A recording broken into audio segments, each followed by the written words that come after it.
Simon & Schuster Audio presents Plunder and Deceit by Mark Levin.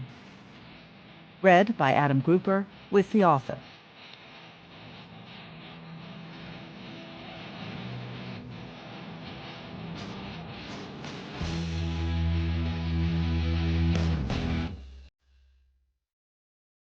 To my beloved family, fellow countrymen, and future generations. Chapter 1, Plunder and Deceit. Children sweeten labors, but they make misfortunes more bitter. They increase the cares of life, but they mitigate the remembrance of death. British philosopher and statesman Sir Francis Bacon. Can we simultaneously love our children but betray their generation and generations yet born? Among the least acknowledged facts of American modernity is the extent to which parents, acting in their familial capacity, naturally and tenaciously guard their young children from threat and peril, to the point of risking their own physical and economic security in extreme cases.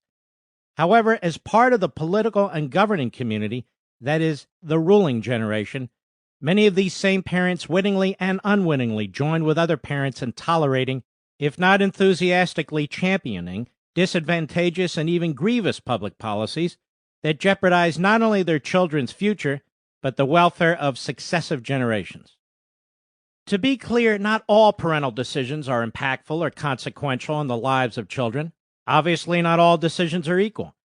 Indeed, the most attentive and nurturing parents are not and cannot be conscious of every decision they make, inasmuch as the totality of such decisions is likely incalculable, even on a weekly or monthly basis. Moreover, in the healthiest families, the most considered parental decisions, based on seemingly prudential judgments, can and do produce unintended consequences. Of course, the same can be said of decisions about public policy and governing in a relatively well-functioning community.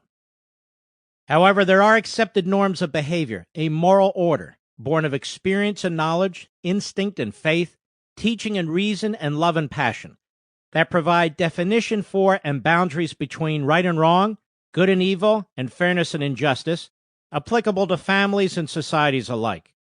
Hence, a harmony of virtuous interests, informed by tried and true traditions, customs, values, and institutions, and cultivated within families and the larger community, preserves and improves the human condition, one individual at a time and one generation to the next.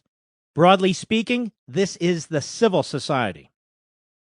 Edmund Burke, a political thinker who was born in Ireland and moved to England, where he became a prominent statesman in the 18th century, explained that the civil society relies on an intergenerational continuum of the past, the living, and the unborn. He wrote that, as the end of such a partnership cannot be obtained in many generations, it becomes a partnership not only between those who are living, but between those who are dead and those who are to be born. In fact, Burke went further, warning that those who forsake the intergenerational continuum condemn themselves, their children, and future generations to a grim existence.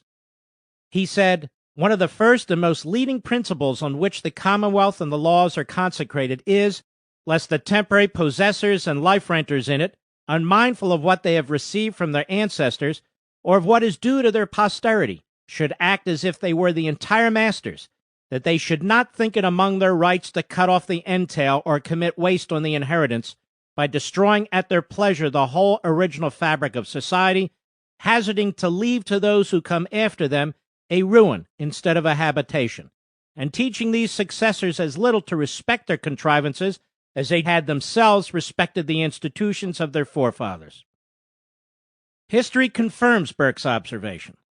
To embrace the moral order as parents nurturing their children, yet to abandon the moral order as members of the ruling generation, thereby contributing to predictably deleterious public policies with prospectively calamitous outcomes, is a decadence that leads to unstable and potentially oppressive or even tyrannical conditions, which in the end degrade and disassemble the civil society and consume their children's generation and generations beyond.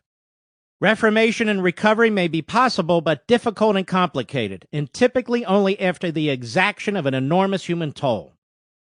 Burke's commentary was motivated by his reflections on the decade-long French Revolution and his revulsion at the anarchy and horror it unleashed.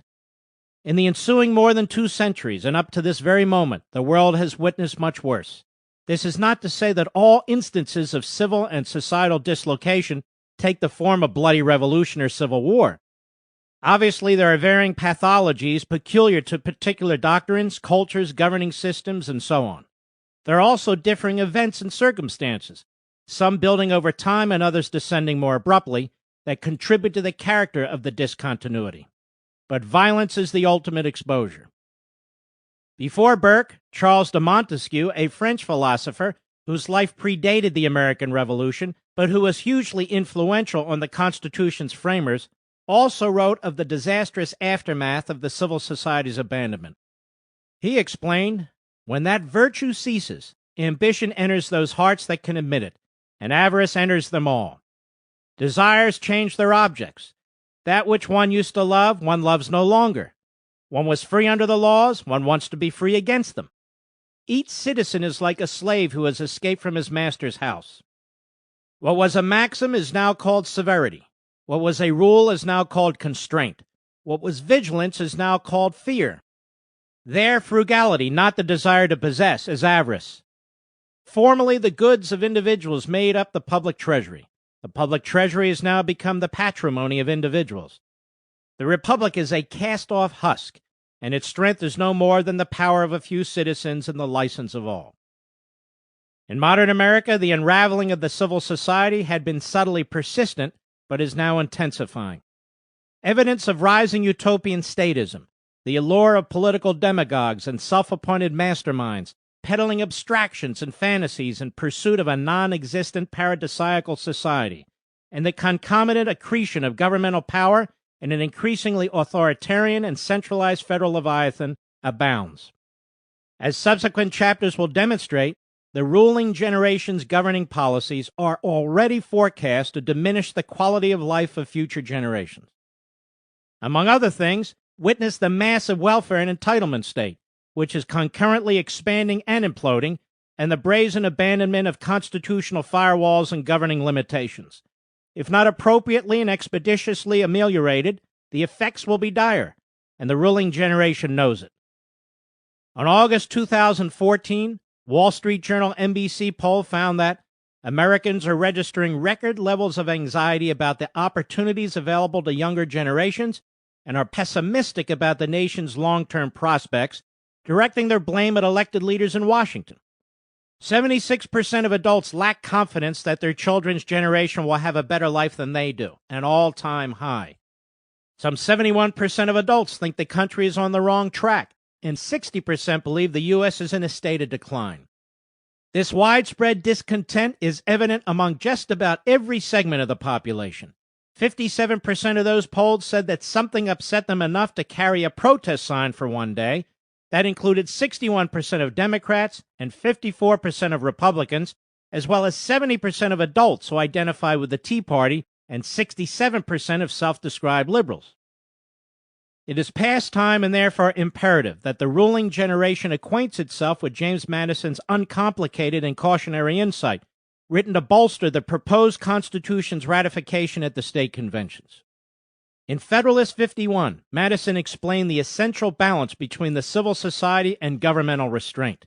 He said, "But what is government itself but the greatest of all reflections of human nature? If men were angels, no government would be necessary. If angels were to govern men, neither external nor internal controls on government would be necessary. In framing a government which is to be administered by men over men, the great difficulty lies in this. You must first enable the government to control the governed, and in the next place oblige it to control itself." However, why do so many loving parents, as part of the ruling generation, abandon the civil society for the growing tyranny of a voracious central government that steals their children's future, thus condemning their children and unborn generations to a dangerously precarious and unstable environment, despite a large majority acknowledging the national decline for which they blame politicians? There are a number of possibilities. For example, language itself can contribute to the problem. The words generation and ruling generation and future generations can be imprecise and for some elusive.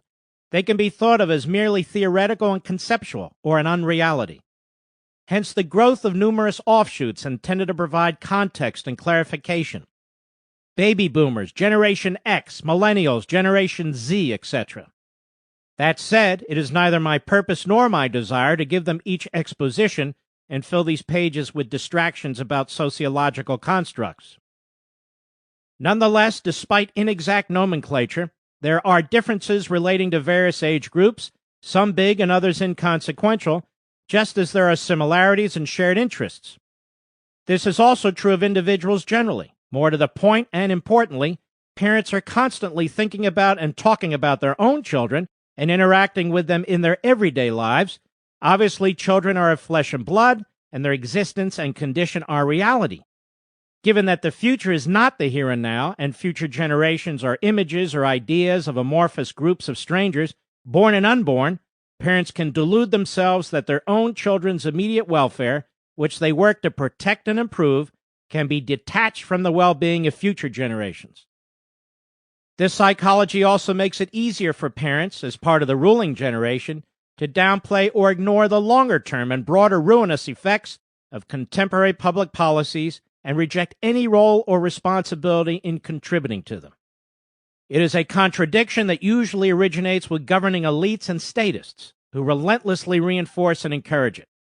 They self-righteously advocate public policies that obligate future generations' labor and resources to their own real and perceived benefit, empowering governmental abuse via social engineering and economic depredation.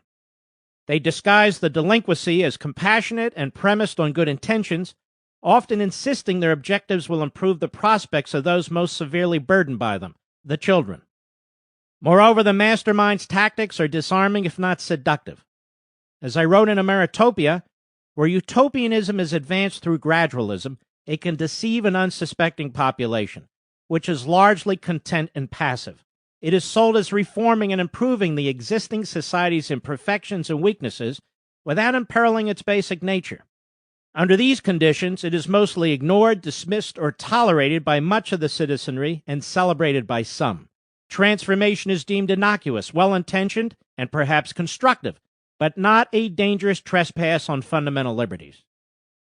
Certainly, not all parents or members of the ruling generation downplay or disregard the soaring costs and heavy burden of scores of public policies on their children and future generations. Many are acutely aware of the gathering storm of societal and economic disorder and wish to do something about it.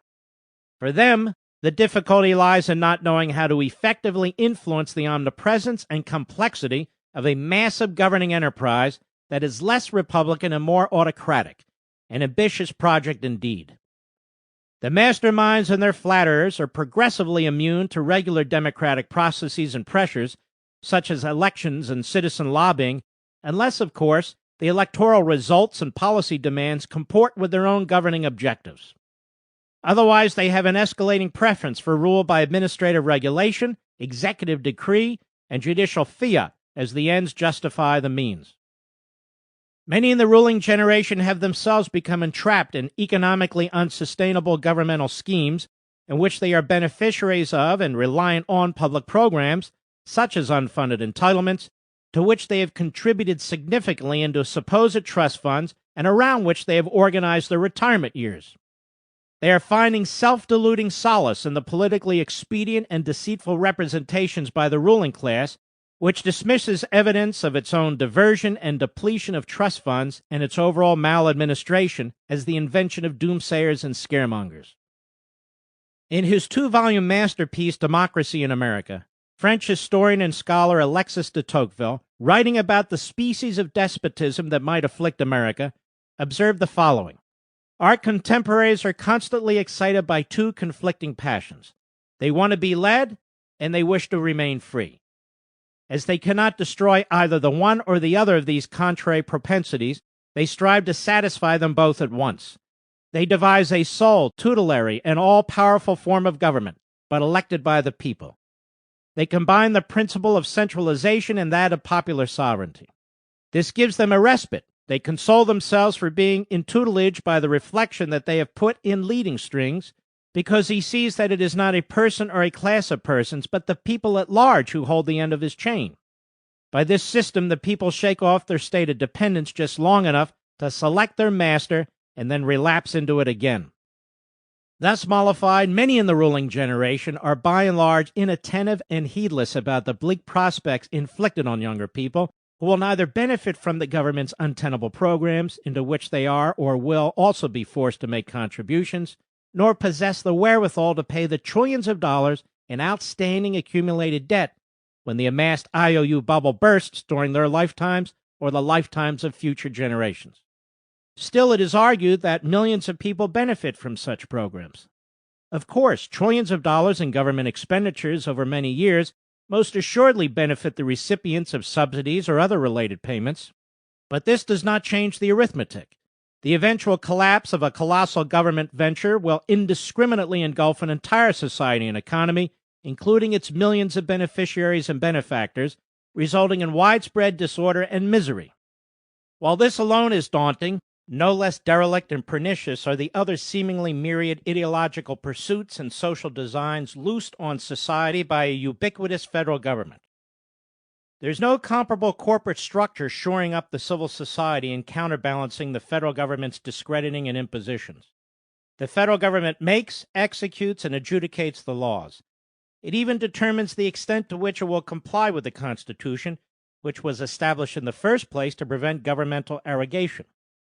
Oppositely, the civil society does not possess mechanical governing features that, at the ready, can be triggered and deployed in its own defense. Ultimately, a vigorous civil society and a well-functioning republic are only possible if the people are virtuous and will them. Therefore, what parents in the ruling generation owe their children and generations afar are the rebirth of a vibrant civil society and restoration of a vigorous constitutional republic, along with the essential and simultaneous diminution of the federal government's sweeping and expanding scope of power and its subsequent containment. If the ruling generation fails this admittedly complicated but central task, which grows ever more difficult and urgent with the passage of time and the federal Leviathan's hardline entrenchment, then the very essence of the American experiment will not survive. As such, it can and will be rightly said that the ruling generation betrayed its posterity.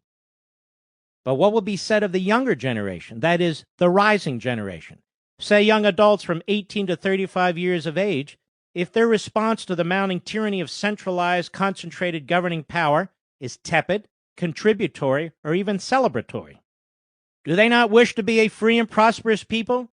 Do they not have a responsibility to preserve their own well-being and that of subsequent generations by resisting societal mutation and economic plunder? The rising generation seems wedged in its own contradictions. While it is said to distrust ambitious authority and question the so-called status quo, further examination suggests that in large numbers, its members sanction both through their political behavior and voting patterns. Although they self-identify as political independents, Pew Research reports that the rising generation votes heavily Democratic and for liberal views on many political and social issues, including a belief in activist government. Furthermore, when asked, would you say that most people can be trusted or that you can't be too careful in dealing with people? Just 19% said most people can be trusted. But what is activist government if not trust in a relative handful of political masterminds exercising extraordinary power and commanding a large army of civil servants to manage the lives of millions of individuals? Paradoxically, there is no age group more enthusiastically reliable and committed by political deed to an activist, if not fervent governing elite, than the rising generation, and no age group more jeopardized by it. Anomalies can be difficult to unravel.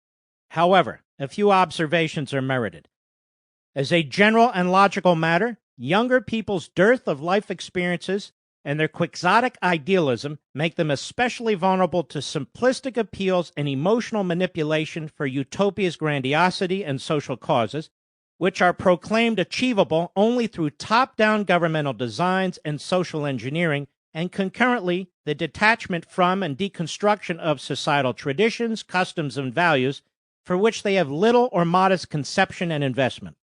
Consequently, while in the main and abstractly the rising generation may be distrustful of authority and people, younger people are also especially susceptible to seduction by demagogic politicians, propagandizing academics, charismatic cultural idols, and other authority and popular figures propounding splendid notions of aggressive government activism for and through such corresponding militant causes as social justice, environmental justice, income inequality, and other corollaries of radical egalitarianism. In Liberty and Tyranny, I explain this way of thinking all but ignores liberty's successes in the civil society in which humans flourish, even though we are surrounded in our every moment by its magnificence. Liberty's permeance in American society often makes its manifestations elusive or invisible to those born into it. Even if liberty is acknowledged, it is often taken for granted and its permanence assumed. Therefore, under these circumstances, the statist agenda can be alluring. It is not recognized as an increasingly corrosive threat to liberty, but rather as coexisting with it. Inasmuch as the proclaimed injustices and imperfections of the civil society are presumably illimitable, so are the infinite reactionary governmental prescriptions and interventions allegedly required to abate them. Therefore, government activism and social designs in this context are perceived as routine, indispensable, and noble. However, the erosion of individual sovereignty, free will, and self-sufficiency necessarily give way to dependence, conformity, and finally tyranny. Although the pattern is not unique to the rising generation, younger people often find self-esteem, purpose, passion, and frankly coolness when associated with or devoted to causes and movements self-proclaimed as righteous or even sacred. Eric Hoffer, the brilliant longshoreman philosopher, writing about the nature of mass movements, declared, "The prime objective of the ascetic ideal preached by most movements is to breed contempt for the present. The very impracticability of many of the goals which a mass movement sets itself is part of the campaign against the present. These utopian causes and movements are evinced by demands for assorted forms of expanded statism, increased governmental usurpations and empowerment, which invariably contribute to the deterioration of the civil society. To be clear, however, the rising generation is among the most devoted advocates of activist government. Consequently, it cannot be said to rebel against authority, although its members may believe that they do, but sanction its exercise and abuse in an incrementally severe centralized government, the latter of which and its effects have steadily emerged as the predominant characteristic of the actual status quo.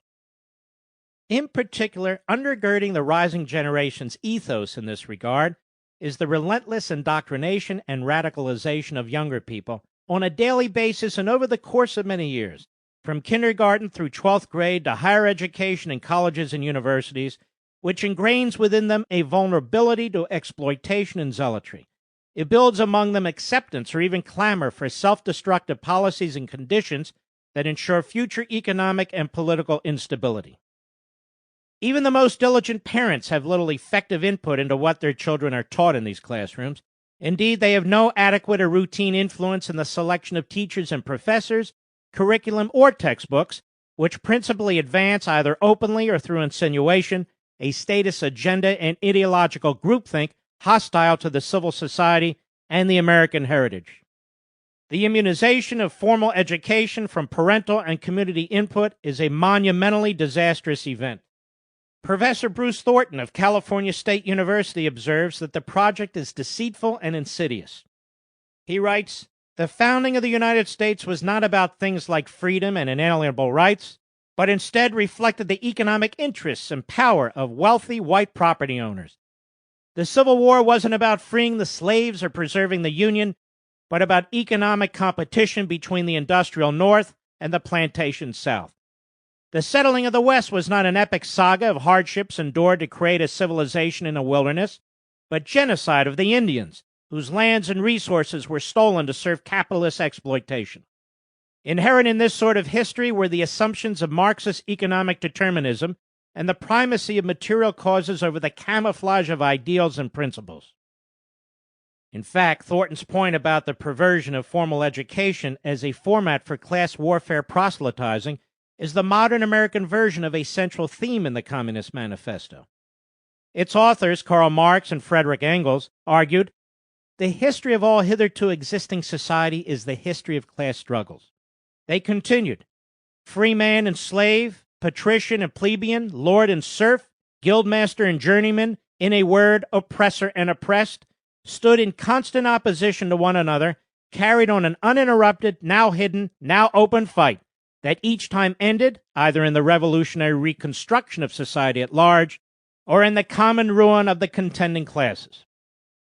By cultivating agitation and balkanization, almost nothing about the civil society is said to be true, right, or lasting, and therefore worth preserving and perpetuating. Instead, much uproar is generated in the quest for utopian abstractions and societal transformation, the fundamental cause around which younger people have been encouraged and trained to rally, to their detriment and the jeopardy of subsequent generations, and to the benefit of the statist. The ominous signs of the rising generation's imperilment from these ideological contrivances are already abundant. For example, respecting contemporary social and economic conditions, Pew Research reports that today's younger people are the first in the modern era to have higher levels of student loan debt, poverty and unemployment, and lower levels of wealth and personal income than their two immediate predecessor generations had at the same stage of their life cycles. Specifically, at the end of 2012, individuals under 40 had $645 billion in student loan debt, an increase of 140% since 2005. In 2014, unemployment for individuals between the ages of 16 and 19 hovered around 20%, and the unemployment rate for recent college graduates stood at 46%. Among those aged 25 to 32 today, 22% with only a high school diploma are living in poverty compared to 7% of individuals aged from approximately 49 to 67 years of age who had only a high school diploma in 1979 when they were in their late 20s and early 30s. In a separate study, Pew also found that young adults ages 25 to 34 have been a major component of the growth in population living with multiple generations since 1980, and especially since 2010. By 2012, roughly 1 in 4 of these young adults, 23.6%, lived in multi-generational households, up from 18.7% in 2007 and 11% in 1980. Furthermore, the Congressional Budget Office, CBO, an appendage of Congress, reports that without a dramatic change in federal spending, 25 years from now, federal debt held by the public will exceed 100% of GDP. Debt would be on an upward path relative to the size of the economy, a trend that could not be sustained indefinitely. In addition, beyond the next 25 years, the pressures caused by rising budget deficits and debt would become even greater unless laws governing taxes and spending were changed. With deficits as big as the ones that CBO projects, federal debt would be growing faster than GDP, a path that would ultimately be unsustainable. The CBO concludes, at some point, investors would begin to doubt the government's willingness or ability to pay its debt obligations, which would require the government to pay much higher interest costs to borrow money. Such a fiscal crisis would present policymakers with extremely difficult choices and would probably have a substantial negative impact on the country. Even before that point was reached, the high and rising amount of federal debt that CBO projects under the extended baseline would have significant negative consequences for both the economy and the federal budget. Thomas Jefferson presciently warned against such immoral collective behavior.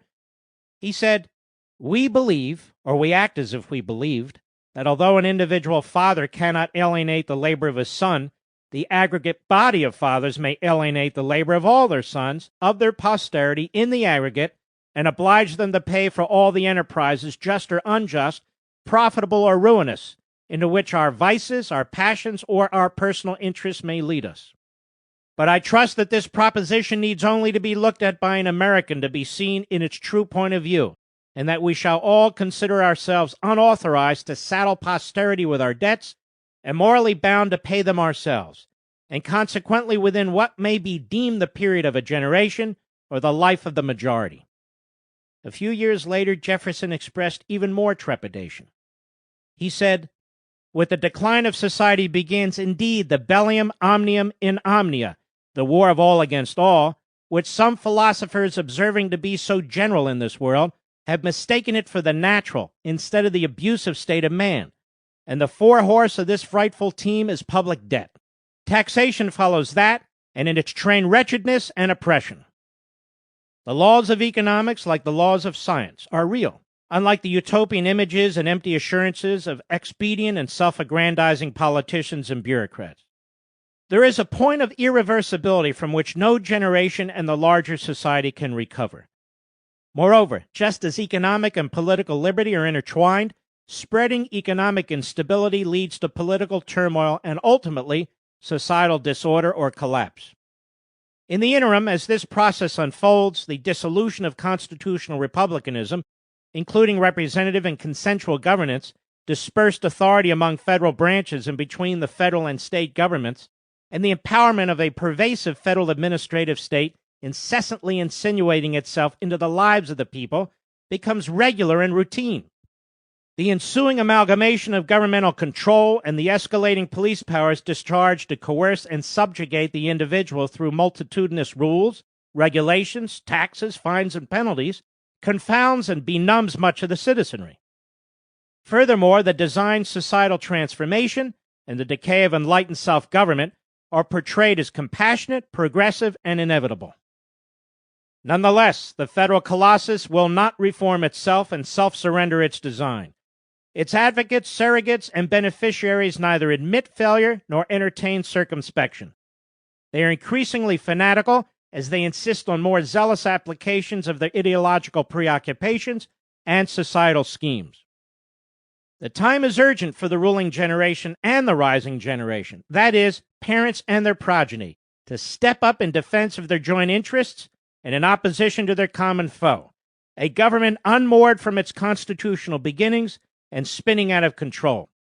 The statist abuses and exploits younger people and subsequent generations, expropriating the fruits of their labor and garnishing wealth yet created as cash cows for voracious, contemporary governmental plundering and manipulating and constricting their prospects and liberty even before they are of age to more fully pursue and enjoy them.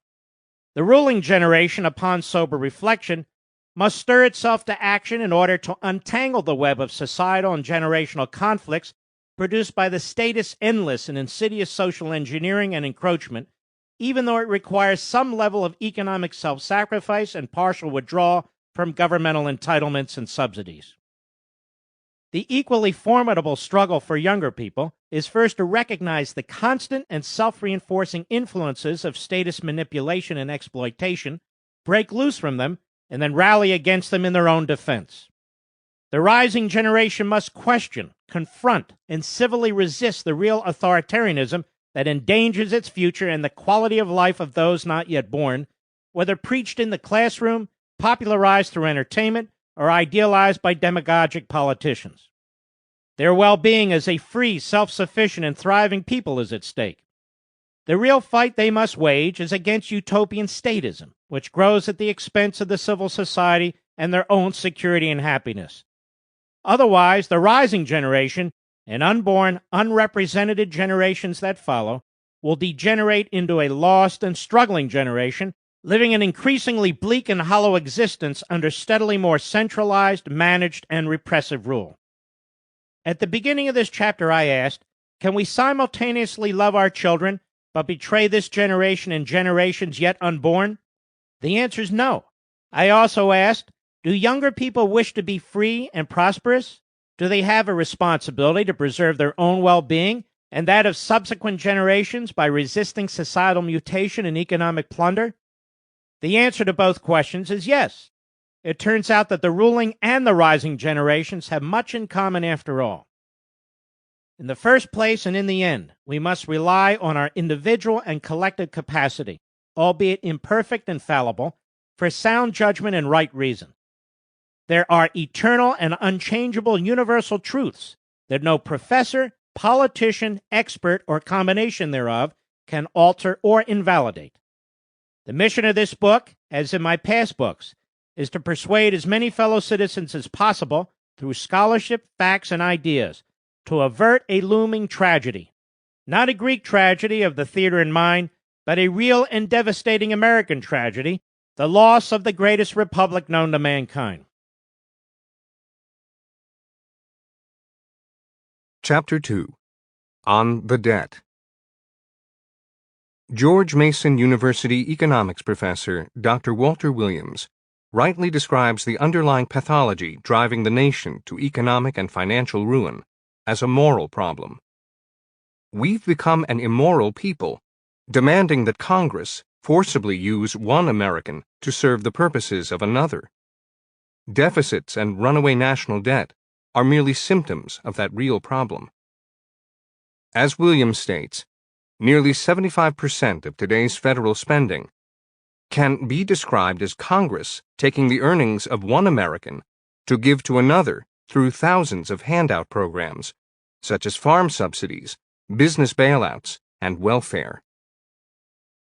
Dr. Thomas Sowell, Senior Fellow at the Hoover Institute, Stanford University, notes that there was a time when the purpose of taxes was to pay the inevitable costs of government.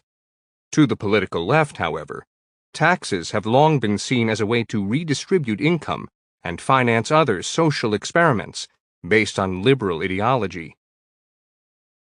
The consequences for the rising generation and future generations of the statists' immoral, politically expedient, and economically ruinous behavior and policies are unambiguous, as evidenced by statistic after statistic, which are mainly ignored, discounted, or excused by most of the media, academia, and, of course, governing statists.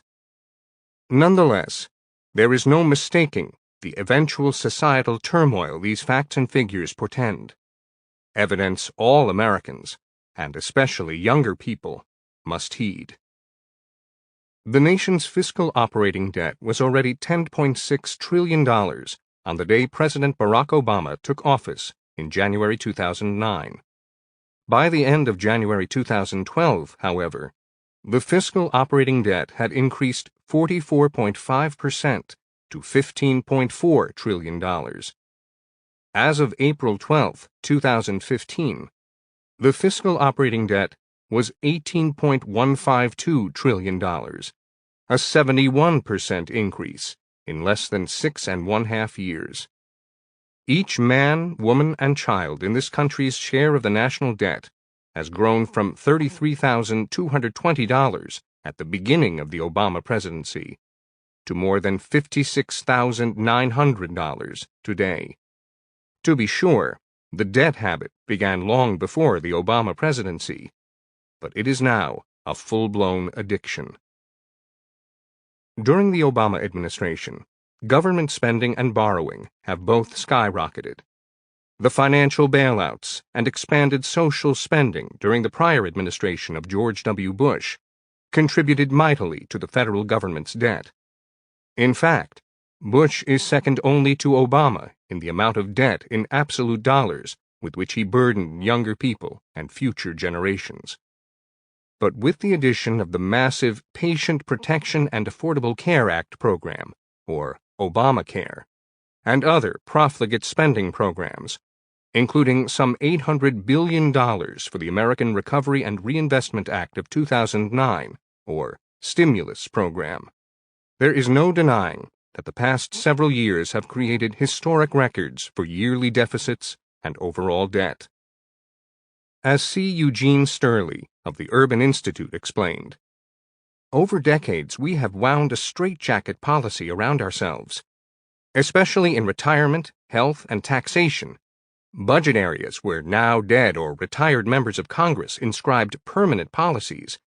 Annual decision-making and regular review have been choked off, and future generations saddled with the tab, or forced to raise the resources to meet these past promises.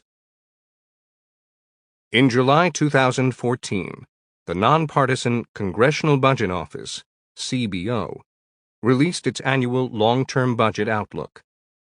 The document provides an extensive analysis of projected government spending, debt, and obligations. It reported that between 2009 and 2012, the federal government amassed the largest budget deficits relative to the size of the economy, the gross domestic product, GDP, since World War II. These deficit levels were almost twice the percentage of the deficit at the end of 2008.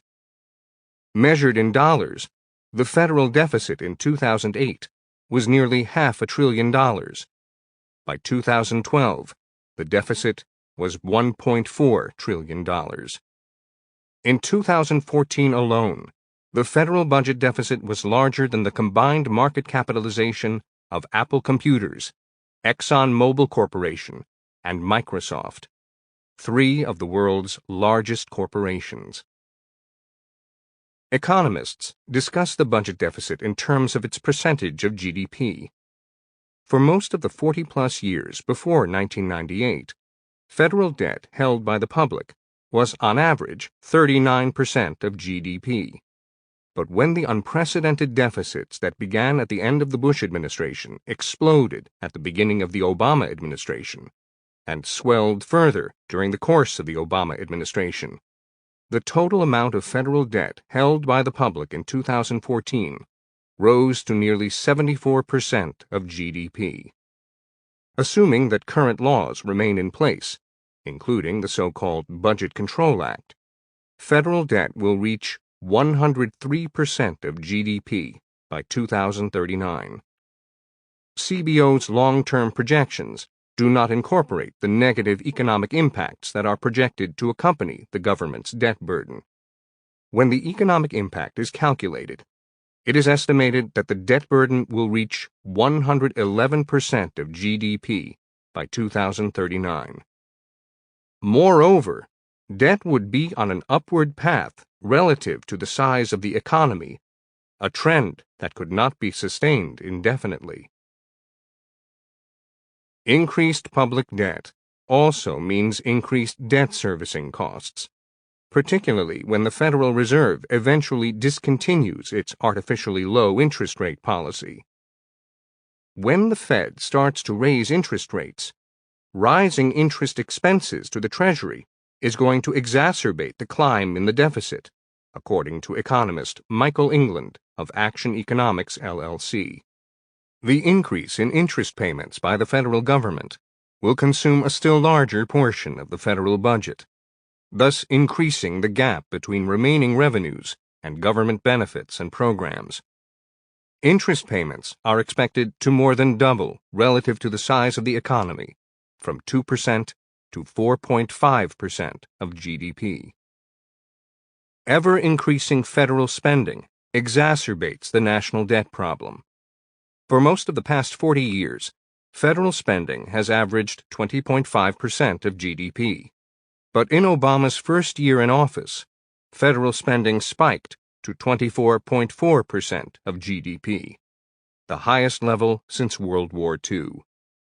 In both 2010 and 2011, expenditures were 23.4% of GDP.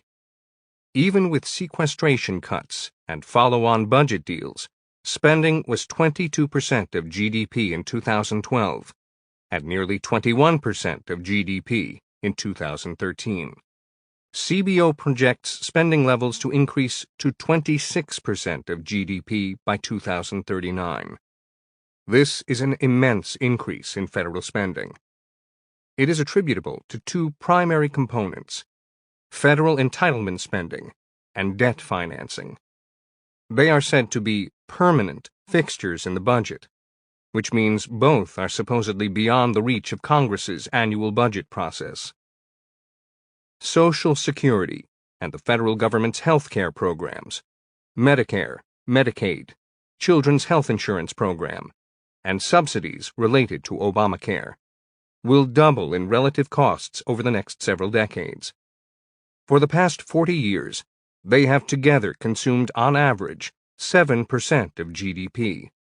However, they are expected to increase to 14% of GDP by 2039.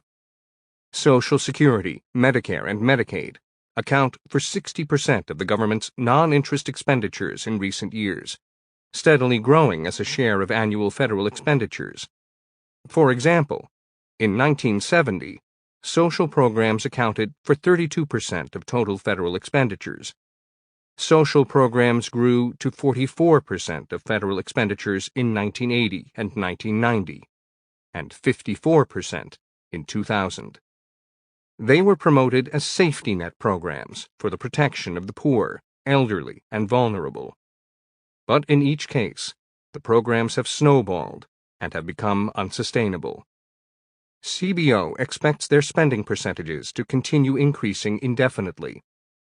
Although this topic will be addressed more fully in a subsequent chapter, suffice it to say that the Social Security benefit cost explosion has been predicted for decades.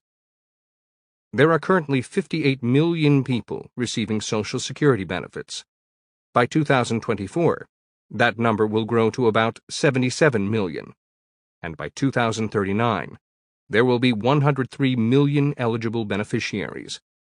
Average benefits are on the rise, as is the number of people qualified to receive benefits. Over the next 10 years, there will be a 38% increase in the number of people over 65 years of age and entitled to receive Social Security benefits. By 2039, CBO reports, there will be an 82% increase in the number of those who are over 65 years of age. Increases will be caused in significant part by the influx of retirees and beneficiaries and the outstretched benefits promised by these programs, particularly with the huge expansion of federal health care spending. Over the next 10 years alone, the percentage of people reaching retirement age will grow from the current 14% to 21%. Concurrently, the number of income-producing individuals will drop from 60% to 54% of the population. CBO projects that trend to continue as life expectancy increases. Obviously, that means there will be fewer taxpayers available to pay the freight, a crushing burden imposed on younger people and future generations.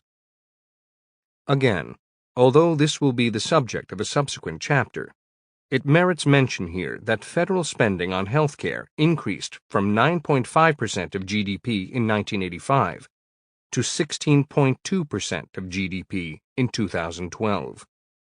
CBO projects that based on current trends, the federal government's health care expenditures will mushroom to 22% of GDP by 2039. In order to pay for these ballooning expenditures, CBO forecasts that payroll taxes will grow significantly over the same time period. Yet another enormous weight dropped on the heads of the rising generation.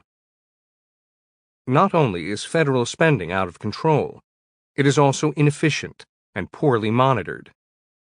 A recent report issued by the Comptroller General of the United States, Gene Dodaro, disclosed that duplicative or overlapping federal spending programs exist in 132 areas, from teacher training to job training.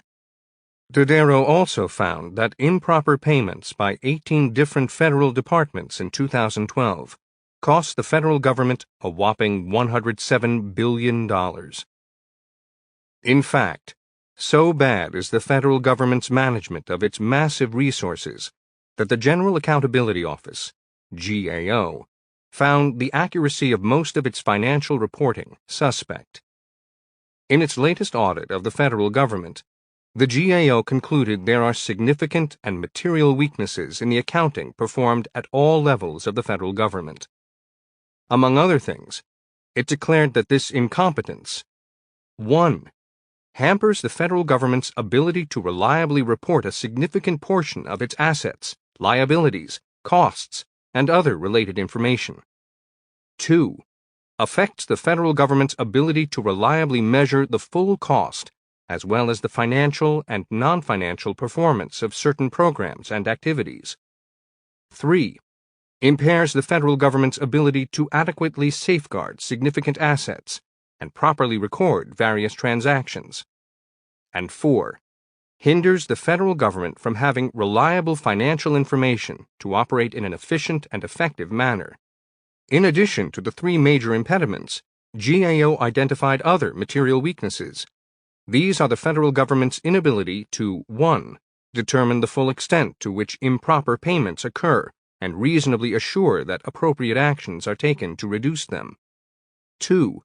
Identify and resolve information security control deficiencies and manage information security risks on an ongoing basis. And 3. Effectively manage its tax collection activities. In fact, even the GAO and CBO understate the true nature of the economic and financial calamity facing the nation.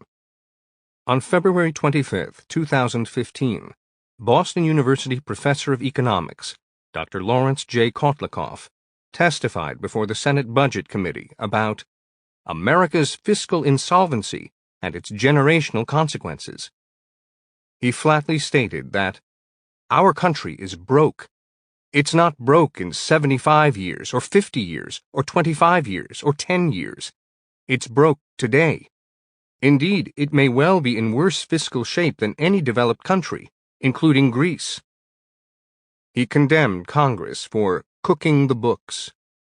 Congress's economically arbitrary decisions as to what to put on and what to keep off the books have not been innocent. Successive Congresses, whether dominated by Republicans or Democrats, have spent the post-war accumulating massive net fiscal obligations, virtually all of which have been kept off the books. Professor Kotlikoff explained that the real debt picture is far worse than the federal government admits. The U.S. fiscal gap currently stands at $210 trillion. The size of the U.S. fiscal gap, $210 trillion, is massive. It's 16 times larger than official U.S. debt, which indicates precisely how useless official debt is for understanding our nation's true fiscal position. In 2013, the fiscal gap stood at $205 trillion.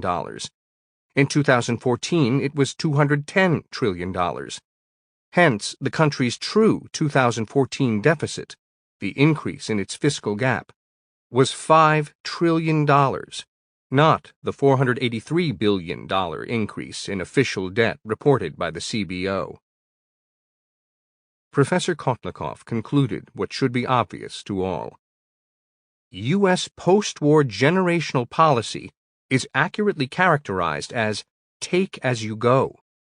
Over the decades, Republican and Democratic Congresses and administrations have taken ever larger amounts of resources from young workers and transferred them to old retirees. The resources taken from the young and given to the old were called, in the main, taxes, and the young were effectively told, don't worry, we're calling these resources taxes, but when you are old, you will receive massive transfer payments that more than make up for what you are paying now. Thus, there is a colossal transfer of wealth not yet created by younger people and future generations to the governing generation and generations since past, which will doom America's children and grandchildren if left unabated. Moreover, the nation's increasing debt burden will wreak havoc on the economy in very specific ways.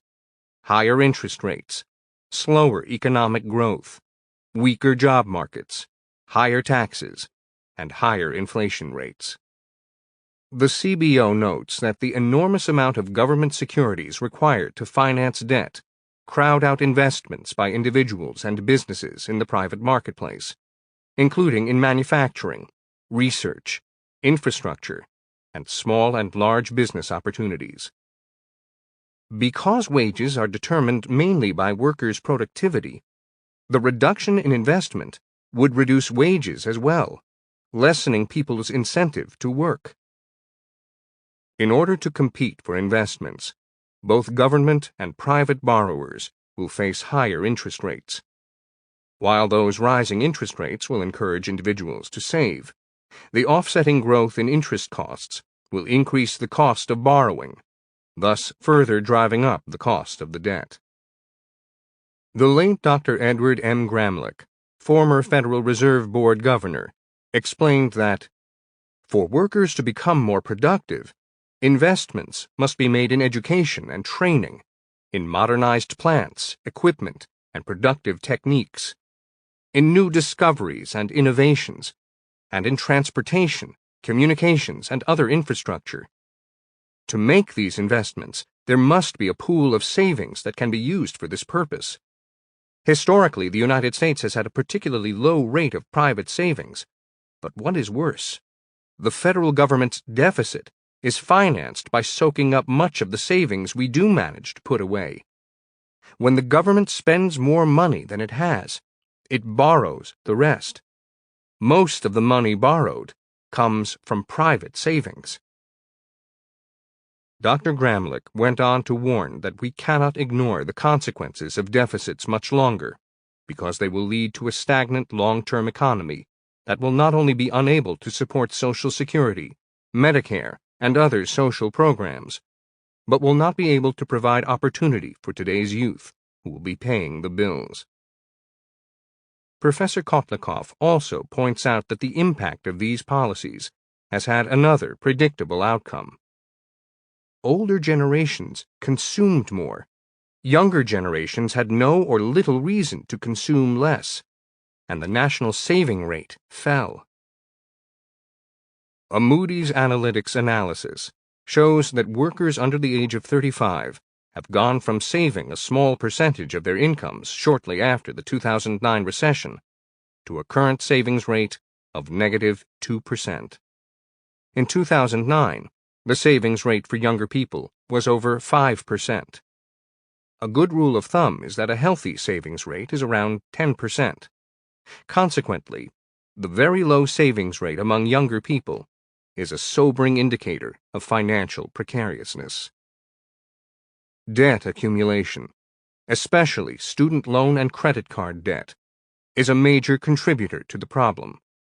40 million Americans now have at least one student loan, and in most cases, at least 4 student loans to repay. Just 6 years ago, only 29 million Americans carried student loan debt. The average balance on these loans has also increased from $25,000 to $29,000 since 2008. Moreover, student loan debt has tripled from a decade earlier to more than $1 trillion, while wages for young college graduates have dropped. Fully 55% of those members of the rising generation with student loans are concerned that they may not be able to pay off their debt. And an alarming 43% have used non-traditional high-cost forms of borrowing, such as payday loans, pawn shops, and auto title loans. High credit card debt is another indicator of financial instability. Prior generations tended to incur credit card debt in their youth and pay it off once careers were established in middle age. But now, according to Ohio State University economics professor Lucia Dunn, millennials are not only going deeper into debt than earlier generations did at the same age, they are paying it off so much more slowly that they will die still owing money.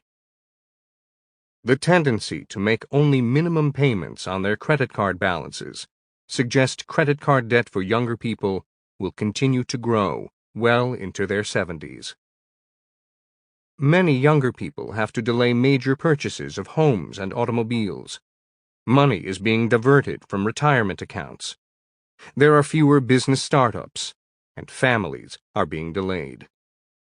Mark Zandi, chief economist at Moody's Analytics, points out that over time, the consequences are severe. It's not one of those things that matters a lot in a given year, but over a couple decades or generation or two, it matters a great deal. According to a recent Pew Research study, younger people, aged 18 to 32 years old, are the first in the modern era to have higher levels of student loan debt, poverty, and unemployment, and lower levels of wealth and personal income than their 2 immediate predecessor generations had at the same age. The Census Bureau reports in part that 1 in 5 young adults, 18 to 34 years old, lives in poverty, 13.5 million people, up from 1 in 7, 8.4 million people, in 1980, and 65% of young adults are employed, down from 69% in 1980. What is more, in 1980, 22.9% of young adults were living with a parent deemed the householder. In 1990, the percentage increased to 24.2%. In 2000, the number dropped to 23.2%. but in 2009 to 2013, a record 30.3% were living at home with a parent. When confronted with this debt debacle, the statists' usual and deceitful bromide is a demagogic appeal to income redistribution, that is, to demand higher taxes on the rich, or a more progressive income tax where everyone pays their fair share. The fact is that if the federal government confiscated every penny produced by the private economy for the next decade, assuming a yearly average GDP of $20 trillion, today it is $17.4 trillion annually, in the 11th year, the aggregate national debt would still amount to trillions of dollars. In addition, the federal government's own statistics, as analyzed by the nonpartisan Tax Policy Center, belie the class warfare redistributionist agitprop. In the 2014 tax year, the top 20% of earners paid 84% of individual federal income taxes. Indeed, the top 1% of earners paid nearly half of the federal income tax. The bottom 40% of earners paid no federal income taxes. Even more, they receive federal government subsidies, including the Earned Income Tax Credit, amounting to tens of billions of dollars. Ultimately, this is not merely about dreary yet didactic statistics, but, as Dr. Williams insisted, it is about morality. The devastating consequences of wealth redistribution, intergenerational thievery, massive federal spending, endless borrowing, and unimaginable debt accumulation on American society, and most particularly on the rising generation and future generations, are a travesty. Stealing from the future does not establish the utopia promised by the statists. It is the rising generation's grave moral failure. In his farewell address to the nation after serving 2 terms as president, George Washington urged his fellow citizens to avoid the accumulation of debt not only by shunning occasions of expense, but by vigorous exertions to discharge the debts, not throwing upon posterity the burden which we ourselves ought to bear. Chapter 3. On Social Security. The largest single component of the federal budget, and perhaps the greatest and most financially devastating burden imposed on younger people and future generations, is the Social Security program. This is not a recent development. Since 1993, it has outspent defense appropriations. As a percentage of federal spending, Social Security's expenditures have ranged from 0.22% during World War II to 24% in 2013. And Social Security costs are actually skyrocketing. Social Security has expanded from its original scope in 1935 to include workers' dependents and survivors, as well as the disabled. As a result, there are roughly 58 million people receiving benefits, more than double the number in 1970. As members of the ruling generation begin to retire, many more will be eligible for benefits. Unfortunately, there will not be nearly enough younger people working to pay the current rate of taxes to subsidize them.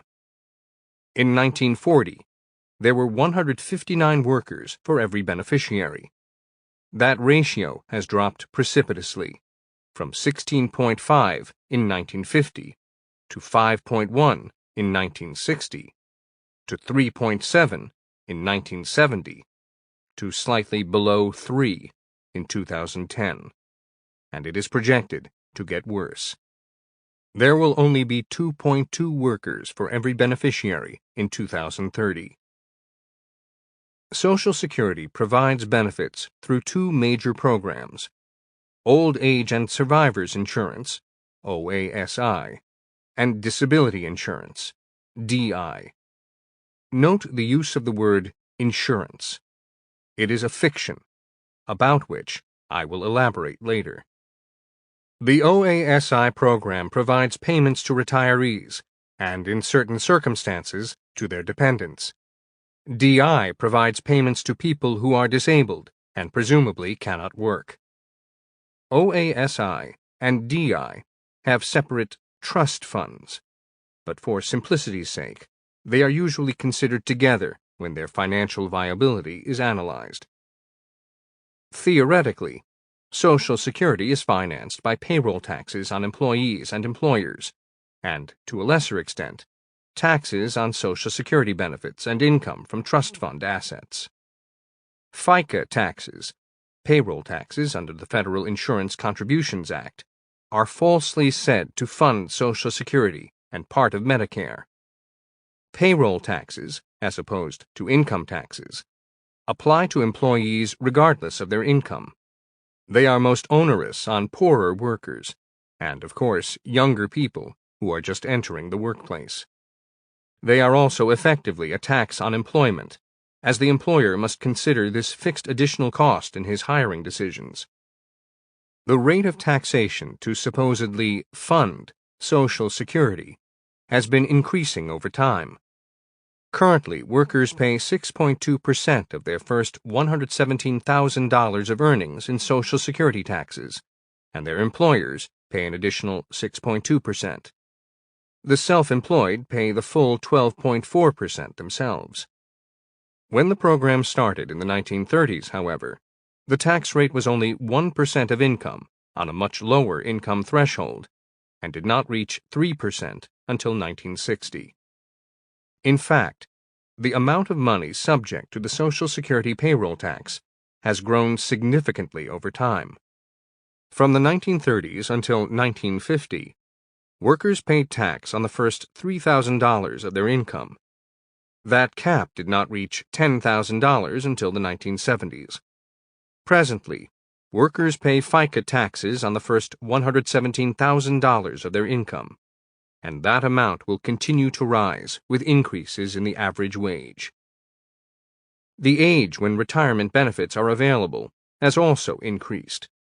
Initially, individuals had to live to age 65 to receive full benefits, with a reduced benefit for early retirement available at age 62. Today, the full benefit age is 66 for individuals born in 1943 to 1954, and it is slated to go to 67 for individuals born in 1960 or later. Early retirement benefits will still be available at 62 years of age, but at a reduced level. In 1984, recipients were required to pay income taxes on up to 50% of their benefits if their total income met a certain threshold of adjusted gross income. In 1993, even more of those benefits became subject to taxation and at a higher rate.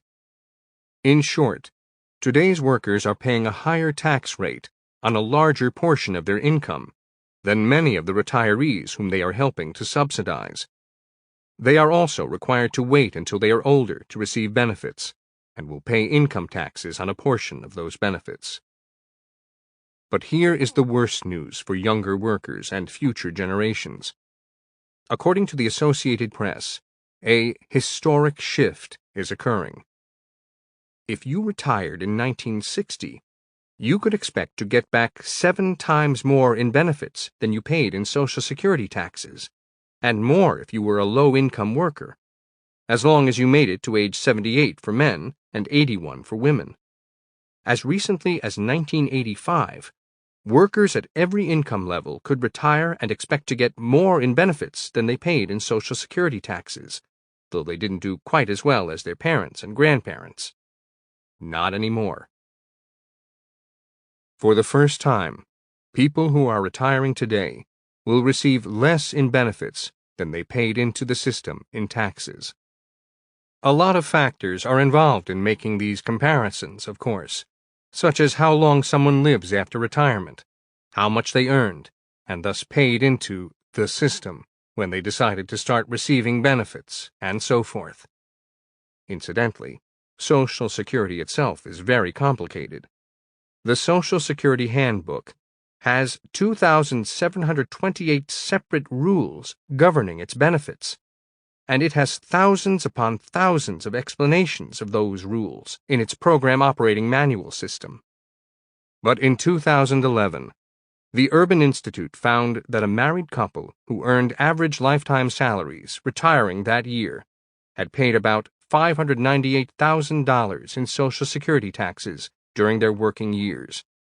However, they can only expect to receive about $556,000 in lifetime retirement benefits, assuming the husband lives to 82 and the wife lives to 85. Nonetheless, Social Security is simultaneously growing and losing money, and these losses will become increasingly severe.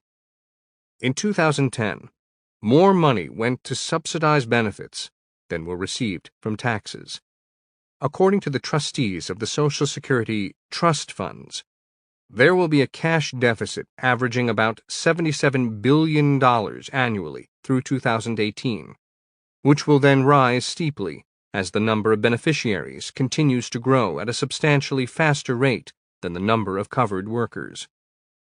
The ratio of beneficiaries to workers that I described earlier gets much worse. The combined DI and OASI trust funds will be completely depleted by 2033.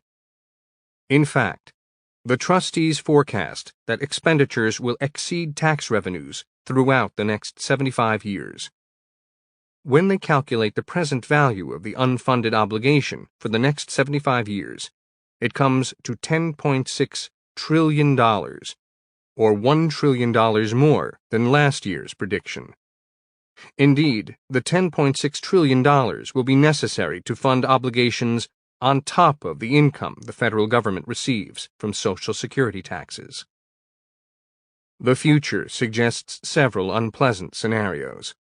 Benefits will be slashed. Benefits or other income will be heavily taxed. The retirement age will be pushed back further, and/or the federal government will eliminate other spending or go further into debt.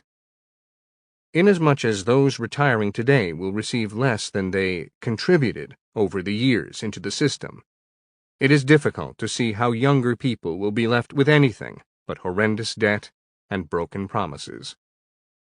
The late writer and economist Henry Hazlitt argued that this phenomenon is part of a broader problem.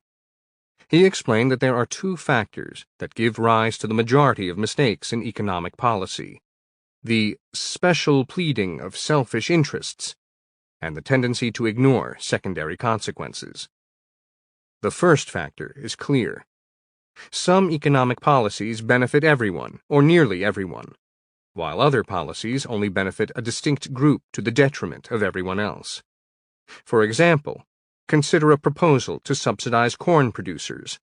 The group directly benefiting from the policy, in this case corn farmers, will vigorously lobby Congress for the subsidy. Members of Congress will get letters, visits, and contributions from farmers and their trade associations.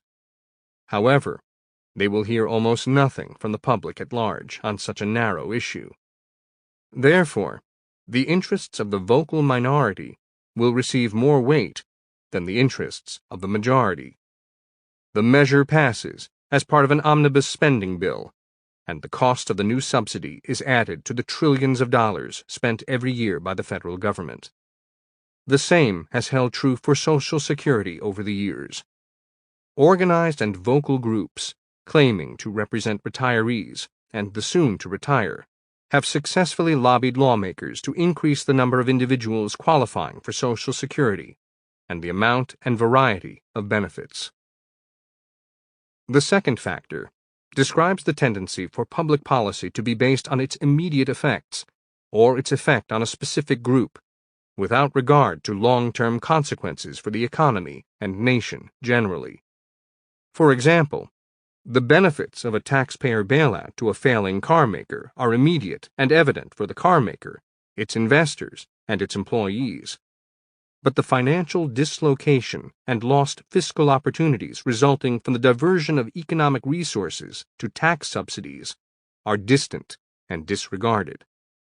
If the car maker files for bankruptcy, the company is able and required to streamline its operations. including reducing its workforce and employee benefits and offloading certain debt.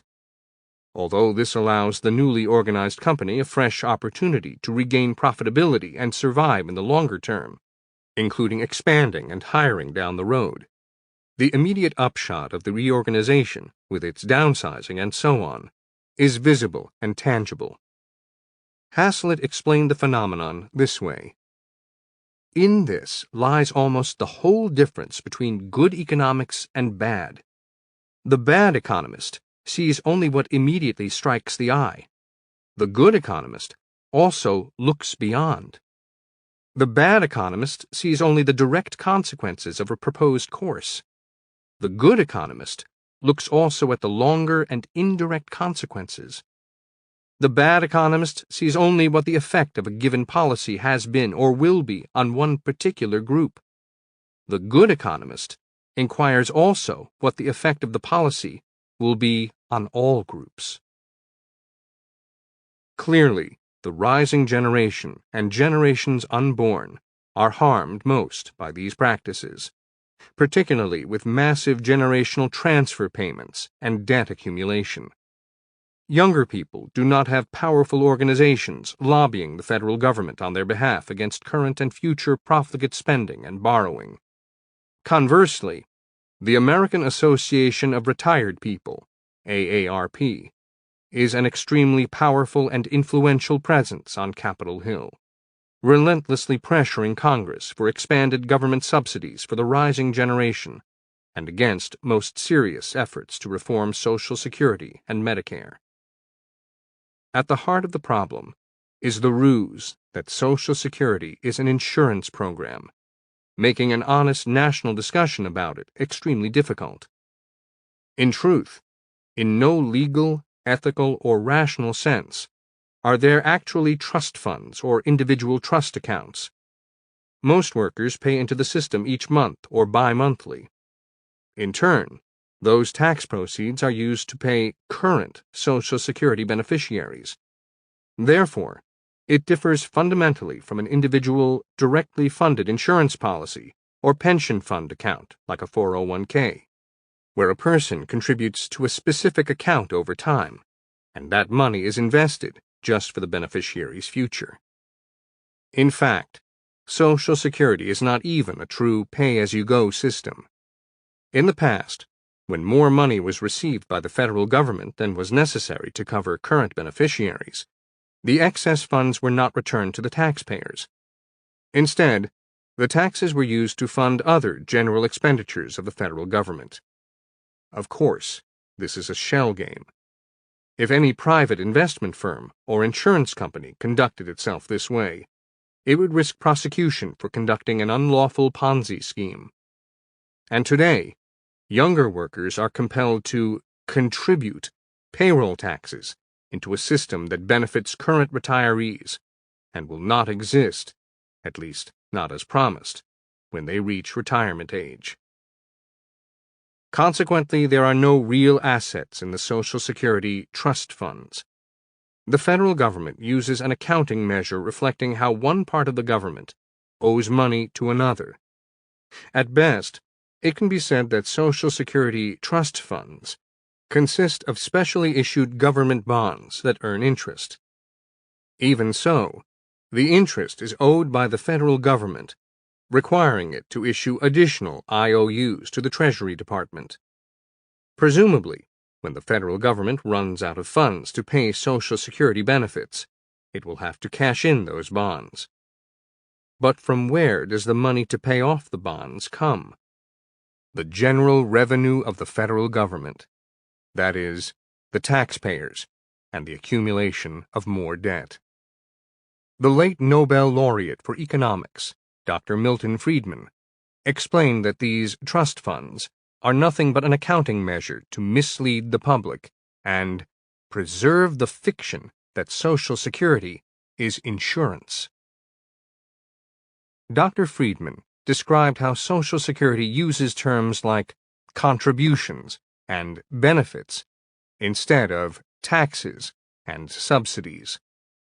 The statists use these terms and others, such as old age and survivors insurance intentionally. In point of fact, after Social Security was enacted as part of President Franklin Roosevelt's New Deal, he acknowledged to an aide that the payroll taxes used to fund the system were regressive, but their purpose was actually political. Roosevelt declared, "I guess you're right on the economics. They are politics all the way through. We put those payroll contributions there so as to give the contributors a legal, moral, and political right to collect their pensions and their unemployment benefits. With those taxes in there, no damn politician can ever scrap my Social Security program." As I pointed out in Liberty and Tyranny, the taxes may never have been a problem of economics to Roosevelt, but the economic problem he unleashed on American society has become immense, thanks to the politics he played with the people and their future. It is both unnerving and unsurprising how little knowledge the New Deal masterminds possessed when remaking the federal government. Remarkably, the age originally established for the receipt of full Social Security benefits was not based on a thorough analysis, despite that single decision's effect on the economy, the size of the workforce, tax revenues, savings rates, and so on. Instead, it was literally plucked from thin air. Why was age 65 chosen? According to Robert Myers, who worked on the creation of the Social Security program beginning in 1934, and later served in various senior and appointed capacities at the Social Security Administration. Why not? Myers wrote, "Age 65 was picked because 60 was too young and 70 was too old, so we split the difference." Moreover, when Roosevelt signed the Social Security Act in 1935, he boldly proclaimed his utopian ambition thusly: "This law represents a cornerstone in a structure which is being built, but is by no means complete. It is a structure intended to lessen the force of possible future depressions. It will act as a protection to future administrations against the necessity of going deeply into debt to furnish relief to the needy. The law will flatten out the peaks and valleys of deflation and of inflation. It is, in short, a law that will take care of human needs, and at the same time provide for the United States an economic structure of vastly greater soundness." Of course, many have benefited from Social Security over the decades, especially the elderly, but the overall structure, which, as Roosevelt insisted at the outset, put politics before economics, was and is, in the end, economically and fiscally irrational and irresponsible. Recently, another warning was issued by the Congressional Budget Office, CBO, in its 2014 Annual Budget Outlook, in which it announced that Social Security and other entitlement programs is unsustainable and will drive federally held debt to historic levels, thereby threatening the overall economy. Top elected office holders in the nation have been repeatedly and specifically warned about the coming upheaval. As compelled by law, on July 28, 2014, Social Security's trustees issued their annual letters to both House Speaker John Boehner and Senate President, Vice President Joe Biden on the financial state of, among other things, the Social Security system. They wrote, in part, "Estimates in the 2014 Trustees Report show that although the Old Age and Survivors Insurance OASI Trust Fund and the theoretical combined OASI and Disability Insurance DI Trust Funds are adequately financed, through the next 10 years, under intermediate assumptions, the DI Fund alone is not. Under the intermediate assumptions of the 2014 Trustees Report, those representing the trustees' best estimate of future economic and demographic trends, the DI Trust Fund reserves steadily decline, falling below 20% of annual cost by the beginning of calendar year 2016, and becoming depleted in the fourth calendar quarter of 2016. If anything, the trustees understate the overall and looming Social Security disaster.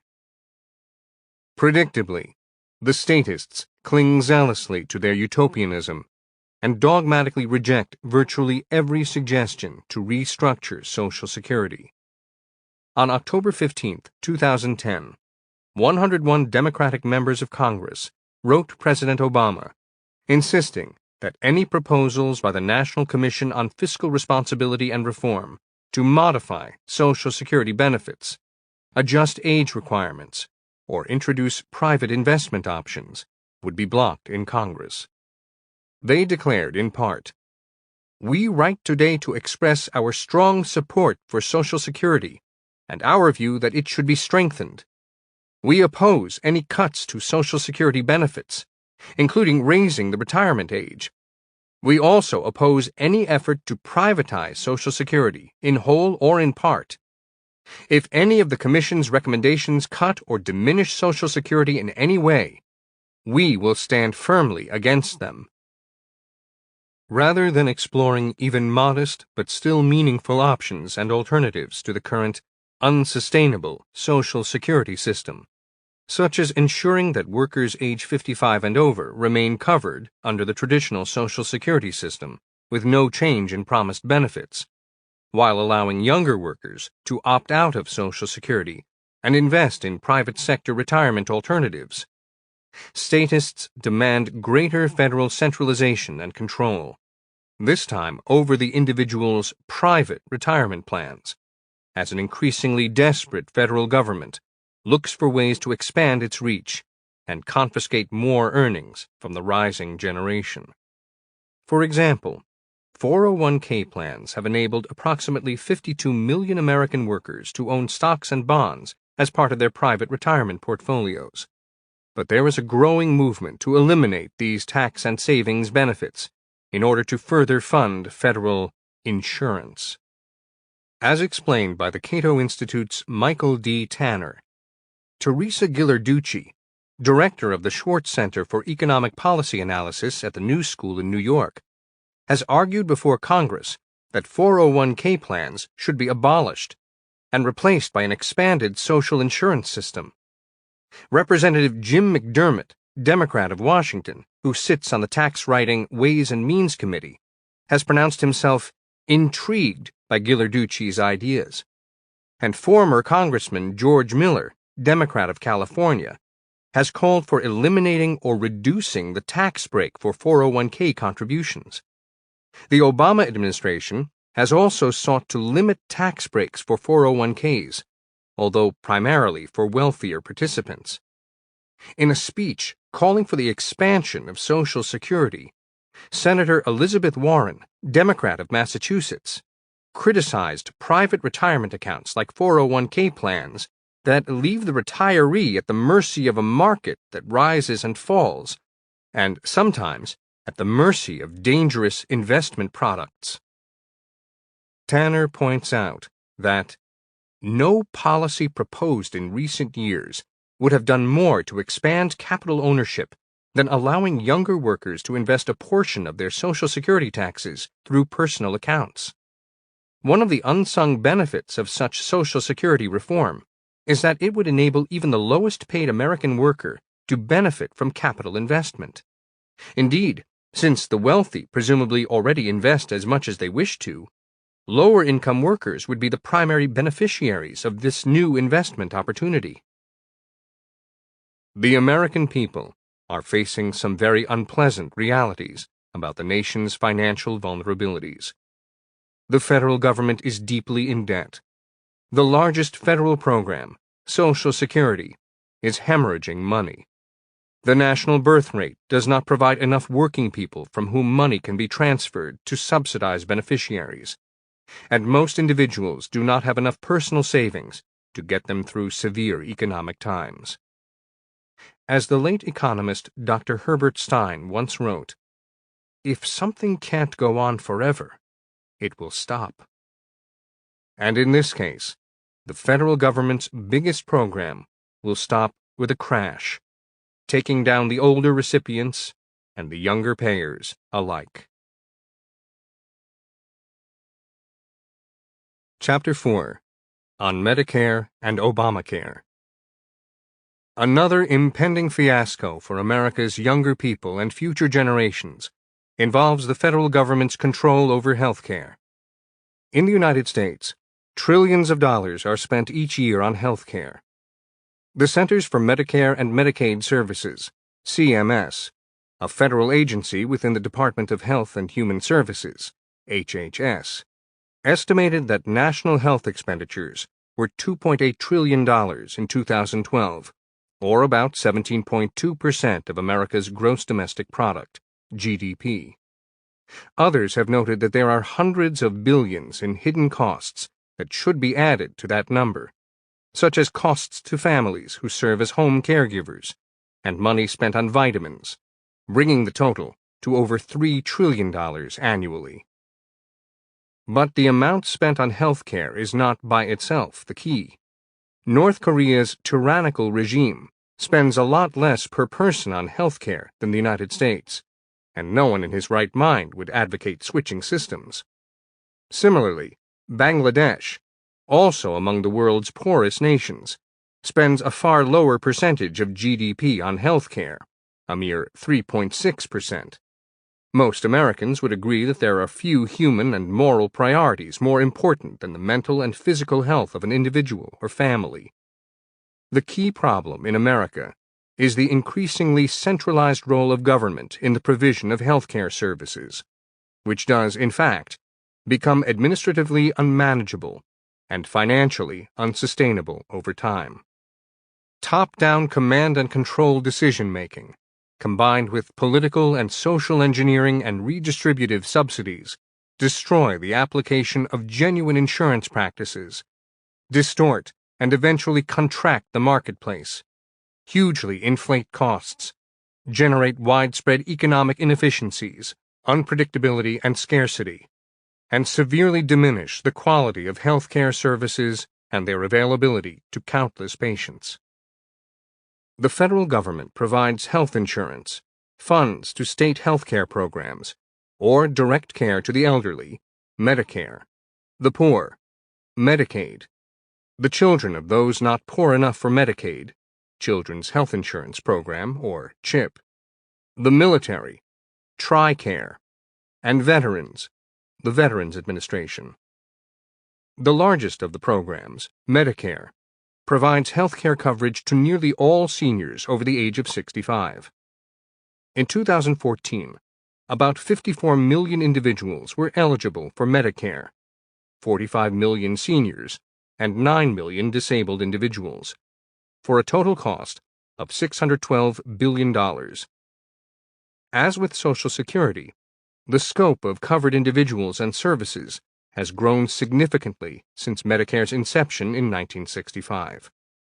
And like Social Security, it has required ever greater federal taxes and subsidies to support it.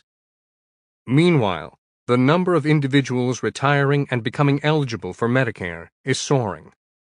Once again, the ratio of younger workers to older beneficiaries is declining. Moreover, Medicare's financial condition is even worse than Social Security's, as its expenses are growing at a faster rate. Nonetheless, in 2010, the federal government's role in healthcare hugely expanded in depth and scope with the adoption of the mammoth Patient Protection and Affordable Care Act, or Obamacare. One indication of the size of this new program is that the original statute was well over 2,000 pages in length.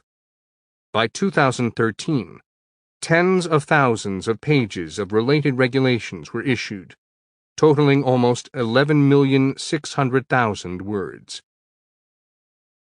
The time is not far off when federal health care programs, combined with Social Security, will actually consume the vast majority of the federal budget, leaving little room for much else.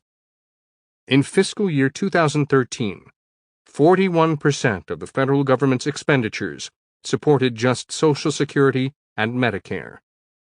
The Congressional Budget Office's long-term budget projections, using a baseline of current spending, concludes that by 2039, federal spending for Social Security and the country's major health care programs, Medicare, Medicaid, the Children's Health Insurance Program, and Obamacare, will grow to 14% of GDP. That is twice the average over the past 40 years. In addition, state budgets are now swamped by health care spending, in particular Medicaid. Medicaid consumes almost 26% of total state expenditures. It is administered by the states with partial financial support from the federal government. One of the major provisions of Obamacare was an expansion of Medicaid, in which states were enticed with initial federal subsidies to cover even more individuals. Though Medicaid was once considered a program solely for the poor, the eligibility requirements were loosened to cover those making 138% of the poverty line, that is, an annual income of $16,105 for an individual and $32,913 for a family of four. Since the expansion went into effect, 9.1 million people have been added to Medicaid. In return for covering more people, the federal government agreed to pay the states 100% of the additional costs for the first 3 years, which decreases to 90% by 2020. Thereafter, which level of government is responsible for funding and for how much cannot be known. However, already Medicaid enrollment and spending under Obamacare are soaring. But in the end, younger people and future generations will bear the brunt of the financial hardship. Again, the CBO has declared that the size and growth of the federal debt, most of which is owing to unfunded entitlement liabilities, especially Medicare and Social Security, is a threat to the future viability of the nation. The large amount of federal borrowing would draw money away from private investment in productive capital in the long term, because the portion of people's savings used to buy government securities would not be available to finance private investment. The result would be a smaller stock of capital and lower output and income than would otherwise be the case, all else being equal. Federal spending on interest payments would rise, thus requiring higher taxes, lower spending for benefits and services, or both, to achieve any chosen targets for budget deficits and debt. The large amount of debt would restrict policymakers' ability to use tax and spending policies to respond to unexpected challenges, such as economic downturns or financial crises. As a result, those challenges would tend to have larger negative effects on the economy and on people's well-being than they would otherwise. The large amount of debt could also compromise national security by constraining defense spending in times of international crisis, or by limiting the country's ability to prepare for such a crisis. As many younger people have no idea how Medicare works and do not have much interest in the subject, despite its ominous drag on their future, a short tutorial may be useful. Medicare was signed into law in 1965 by President Lyndon Johnson. He described it as another insurance system. Through this new law, every citizen will be able, in his productive years when he is earning, to insure himself against the ravages of illness in his old age. Today, Medicare is administered by the Centers for Medicare and Medicaid Services, CMS. It originally worked through two components.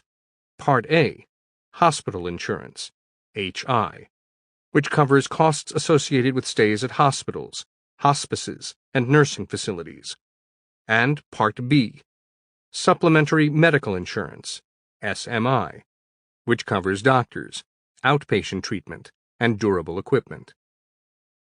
In 1997, Congress and President Bill Clinton expanded Medicare coverage to include Part C, Medicare Advantage, MA, which set up a system allowing the selection of health insurance through private companies, which, in turn, are subsidized by the federal government. Most participants choose Parts A and B. In 2003, Congress and President George W. Bush again expanded Medicare coverage to include Part D, prescription drug plans. Part A automatically covers an individual based on age or disability.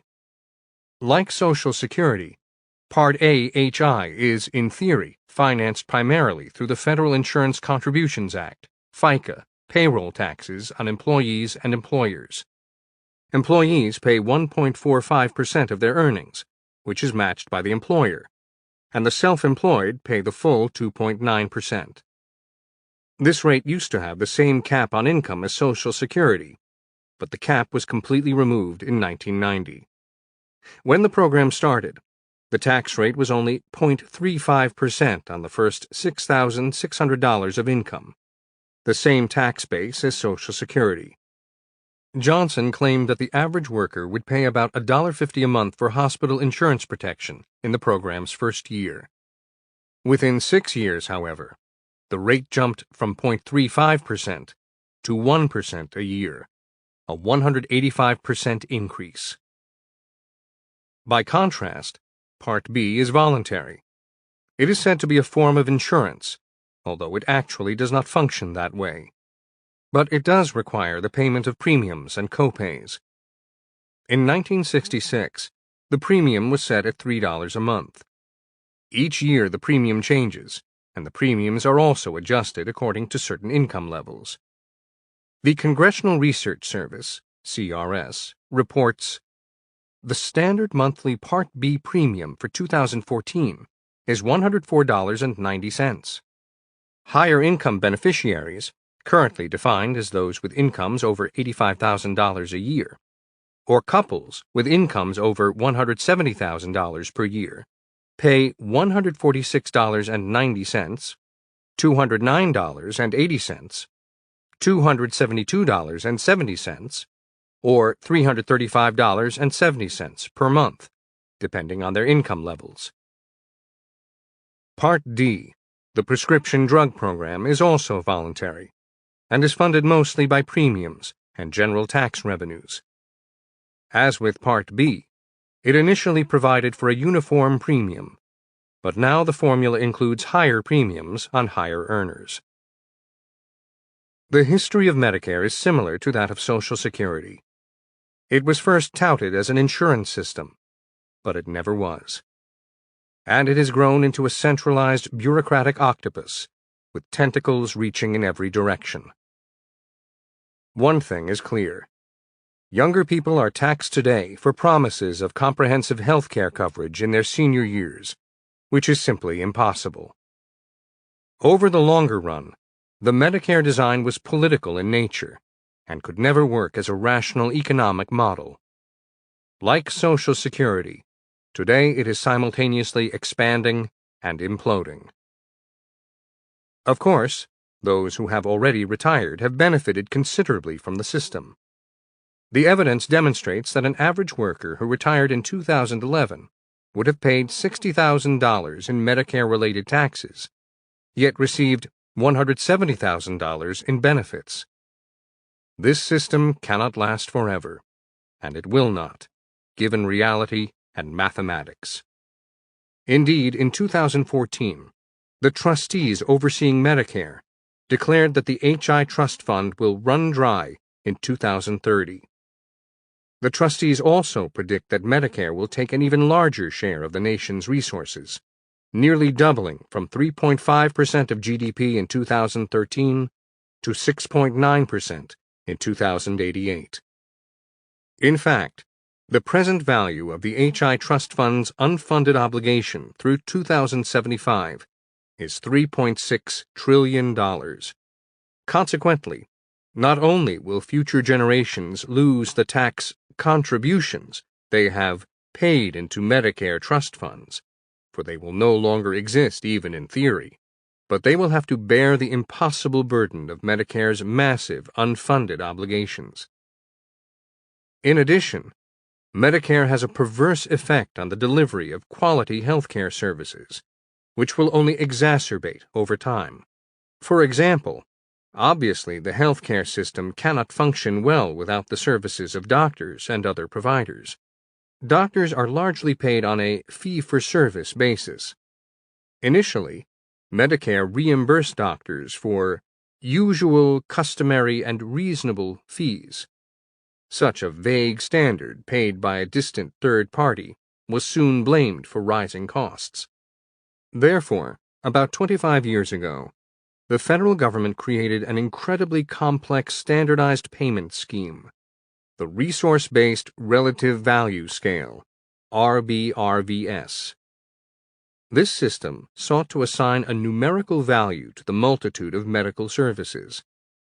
As described by the American Medical Association, AMA, in the RBRVS system, payments for services are determined by the resource costs needed to provide them. The cost of providing each service is divided into three components: physician work, practice expense, and professional liability insurance. Payments are calculated by multiplying the combined costs of a service by a conversion factor, a monetary amount that is determined by the Centers for Medicare and Medicaid Services. Payments are also adjusted for geographical differences in resource costs. The RBRVS system assigns a relative value to a given procedure.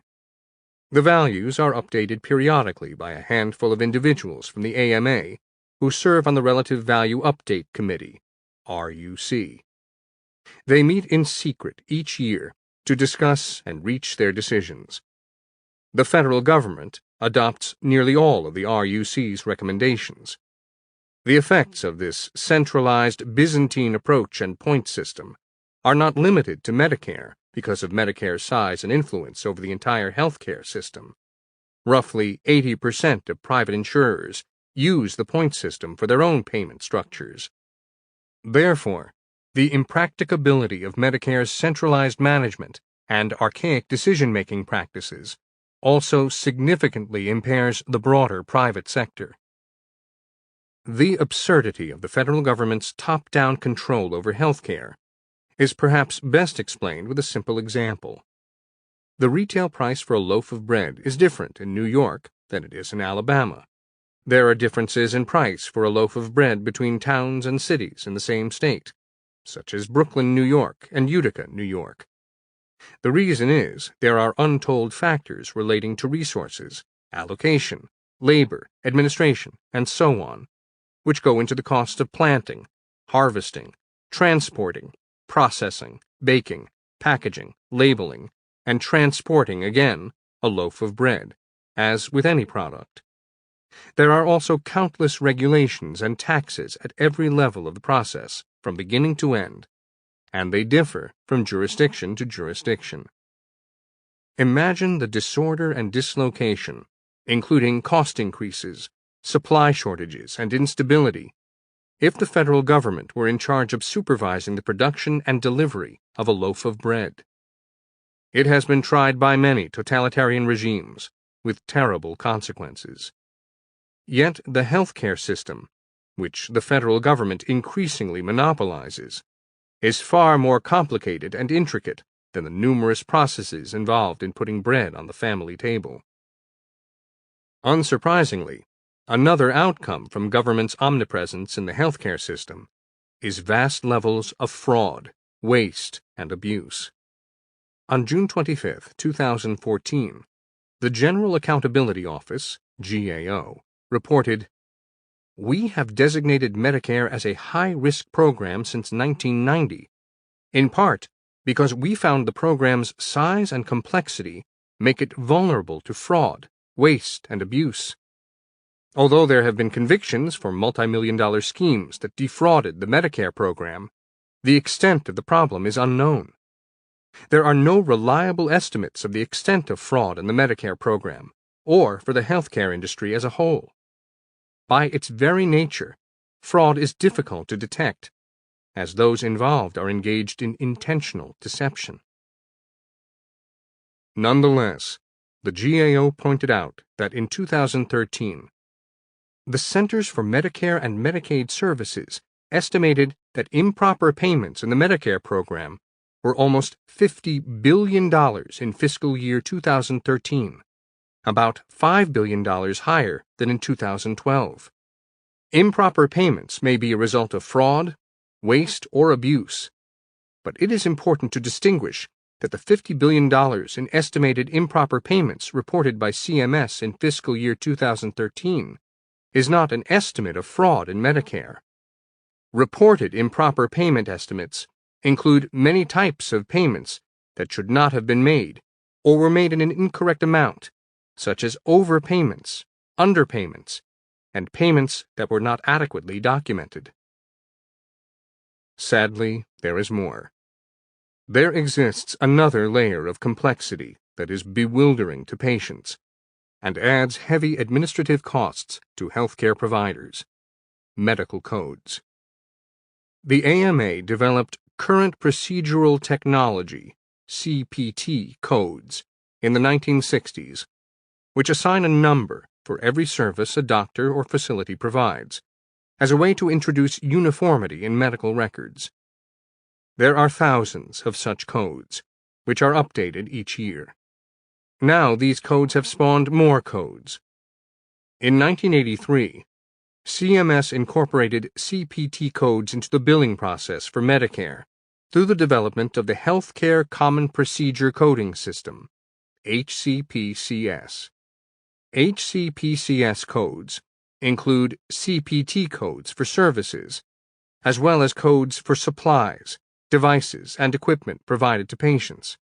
There is also an outpatient code system for diagnoses and disorders, International Classification of Diseases, 9th Revision, Clinical Modification, or ICD-9-CM codes. Healthcare providers are required to use all these codes on claims for reimbursement from Medicare and private insurers.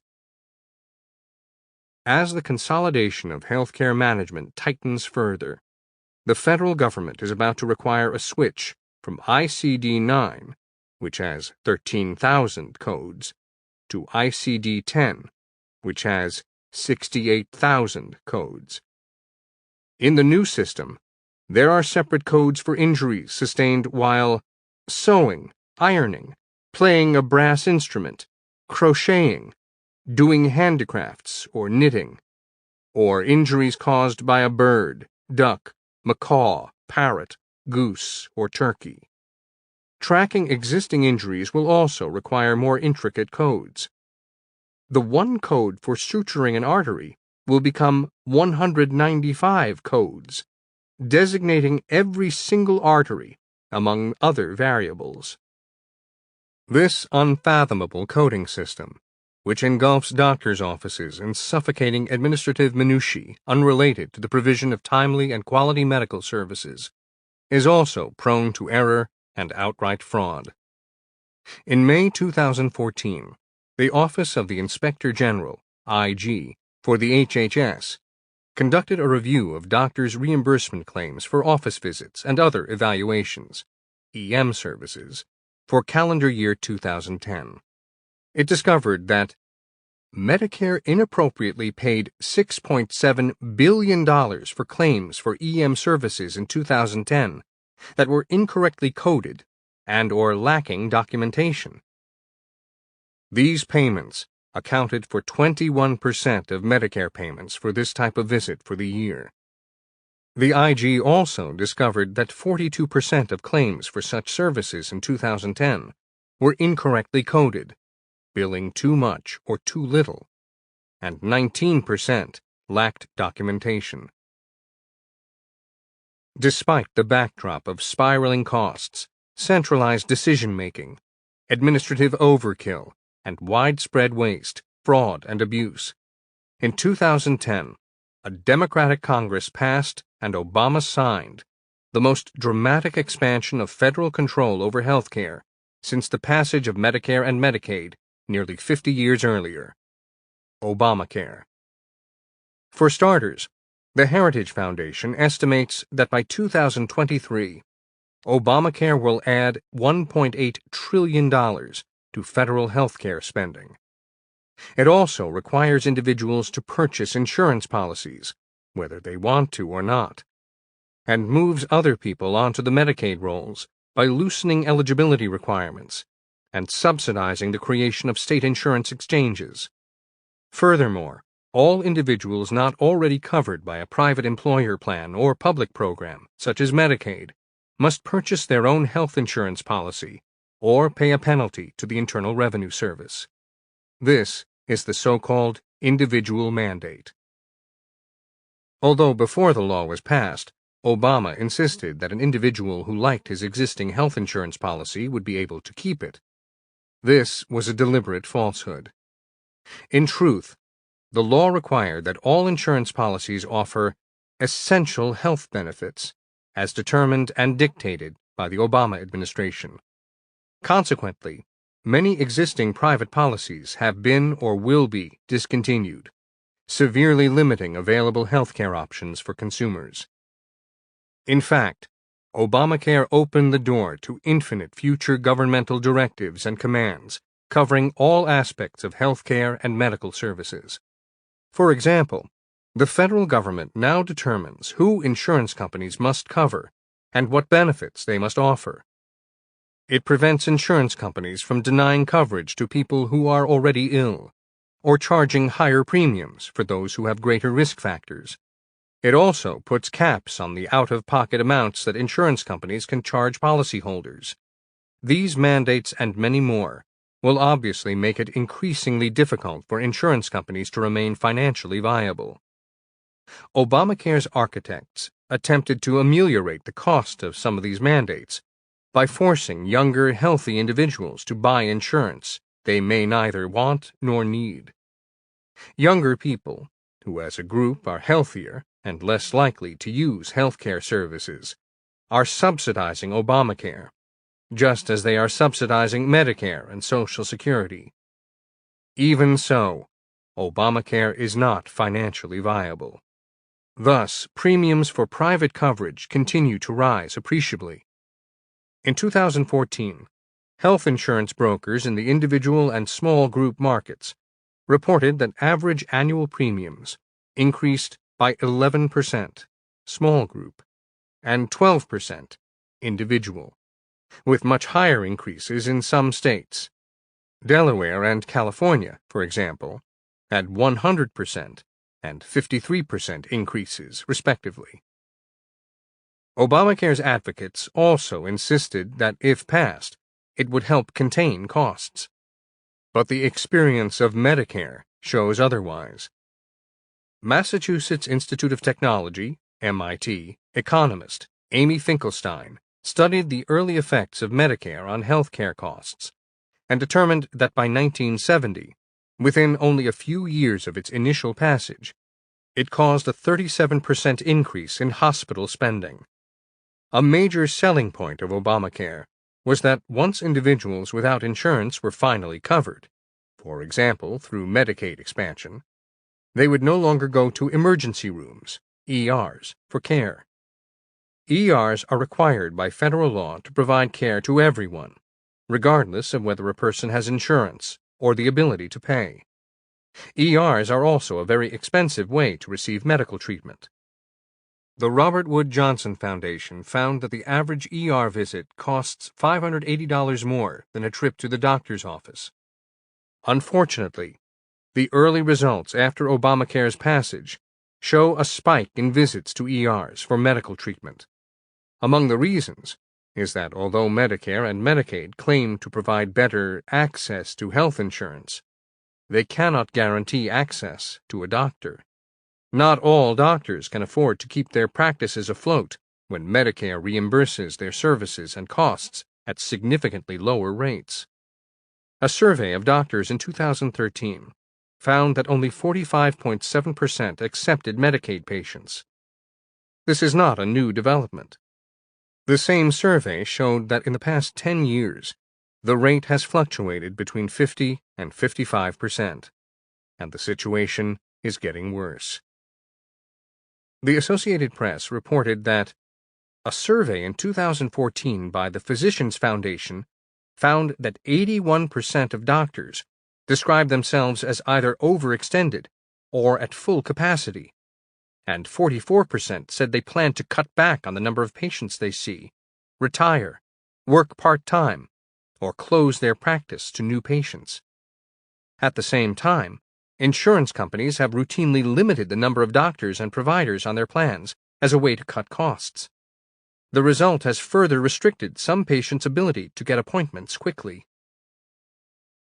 Significantly, Obamacare drains $716 billion from Medicare, mostly from the funds used to reimburse hospitals and private health insurers, thereby further weakening a system that is already teetering on the brink of financial collapse and putting an even tighter squeeze on healthcare providers.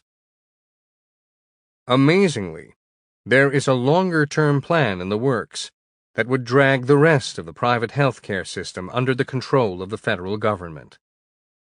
In his first months in office, Obama suggested to the New York Times that he did not believe his aging grandmother should have had expensive hip replacement surgery because she did not have much longer to live.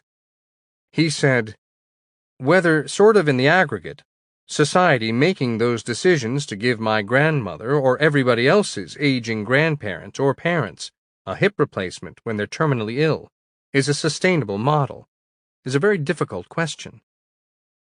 This issue was a huge driver of cost because the chronically ill and those toward the end of their lives are accounting for potentially 80% of the total health care bill out here. When asked what could be done, Obama suggested further centralizing medical decisions under yet another federal or federally sponsored committee or bureau of supposed experts. Well, I think that there is going to have to be a conversation that is guided by doctors, scientists, ethicists, and then there is going to have to be a very difficult democratic conversation that takes place. It is very difficult to imagine the country making those decisions just through the normal political channels. And that's part of why you have to have some independent group that can give you guidance. It's not determinative, but I think it has to be able to give you some guidance. Obamacare actually created such a group, the so-called Independent Payment Advisory Board, IPAB. The IPAB is a board that will seek to reduce the per capita rate of growth in Medicare spending by developing proposals to cut costs. Beginning in 2015, in any year that Medicare's per capita growth rate exceeds the target rate, a formula tied to the growth of the economy, the IPAB would recommend Medicare spending reductions. The IPAB's proposals become law unless Congress passes a statute containing the same amount of savings. The IPAB will cut payment rates for Medicare providers and supplies. It will be hard for Congress to ignore the IPAB's recommendations, or even disband it. The Secretary of HHS must automatically implement the board's proposals unless Congress affirmatively acts to change them or stop the process. Obamacare provides that the IPAB can only be disbanded by a 3/5 vote of the members of Congress. Given the filibuster rule in the Senate, which essentially requires 2/3 of senators to pass legislation, and the president's veto authority, which requires 3/4 of the members of Congress to override, there is little doubt that the overwhelming majority of the IPAB's decisions will be irreversible, despite the misleading implication that Congress will have the final word. There is also no doubt that major market-oriented reforms and overhauls are required immediately to address unsustainable federal health care entitlements and avoid the devastating economic and societal consequences awaiting younger people and future generations from decades of extravagance, political manipulation, and rampant bureaucratic intervention in the private healthcare system. But rather than disentangle from the federal leviathan, the recent imposition of Obamacare demonstrates that ideology trumps rationality, and the statists' impulse for even more coercive and disastrous designs are never quenched. As the late philosopher, economist, and Nobel laureate Friedrich Hayek wrote in The Road to Serfdom, The state should confine itself to establishing rules applying to general types of situations, and should allow the individual's freedom in everything which depends on the circumstances of time and place, because only the individuals concerned in each instance can fully know these circumstances and adapt their actions to them. If the individuals are able to use their knowledge effectively in making plans, they must be able to predict actions of the state which may affect these plans. But if the actions of the state are to be predictable, they must be determined by rules fixed independently of the concrete circumstances, which can be neither foreseen nor taken into account beforehand, and the particular effects of such actions will be unpredictable. If, on the other hand, the state were to direct the individual's actions so as to achieve particular ends, its actions would have to be decided on the basis of the full circumstances of the moment, and would therefore be unpredictable. Hence, the familiar fact that the more the state plans, the more difficult planning becomes for the individual. The combination of runaway government-induced costs and the accompanying tightening and concentration of federal bureaucratic control over the most intimate decisions about an individual's health, and the exacerbation of these conditions as time goes on, plus the deleterious effects such a Rube Goldberg apparatus with labyrinthine rules and regulations have on the quality and timeliness of medical services, augur very poorly for the health, wealth, and overall well-being of younger people and future generations. Chapter 5. On Education. Education is supposed to be about the improvement and well-being of the next generation. Learning is supposed to be about seeking and discovering the truth by pursuing evidence and knowledge, and applying intelligence, experience, and reason to issues and problem-solving. Unfortunately, the rising generation is the victim of an exceedingly expensive and inferior public education, too often driven by statist ideology and objectives, academic fads, and social experimentation, and administrative and bureaucratic empire building. In fiscal year 2012, the Census Bureau reports that federal, state, and local governments cumulatively spent more than $600 billion, or an average of $10,608 per student per year on public education. The range of spending spanned from $19,552 per pupil in New York State to $6,206 per student in Utah. And these figures are off slightly from the high watermarks in 2010, when the country spent $12,743 per student per year, kindergarten through 12th grade. Also in 2012, of the $600 billion, public elementary and secondary school systems spent nearly $420 billion on salaries, wages, and benefits, over $39 billion on capital outlays, plus over $406 billion on accumulated debt. Respecting public school teacher compensation, Andrew G. Biggs, a resident scholar at the American Enterprise Institute, AEI, and Jason Richwine, a senior policy analyst in the Center for Data Analysis at the Heritage Foundation, undertook a comparative analysis study of teacher and non-teacher compensation in 2011, and concluded that public school teacher salaries are comparable to those paid to similarly skilled private sector workers, but that more generous fringe benefits for public school teachers, including greater job security, make total compensation 52% greater than fair market levels, equivalent to more than $120 billion in overcharges to taxpayers each year.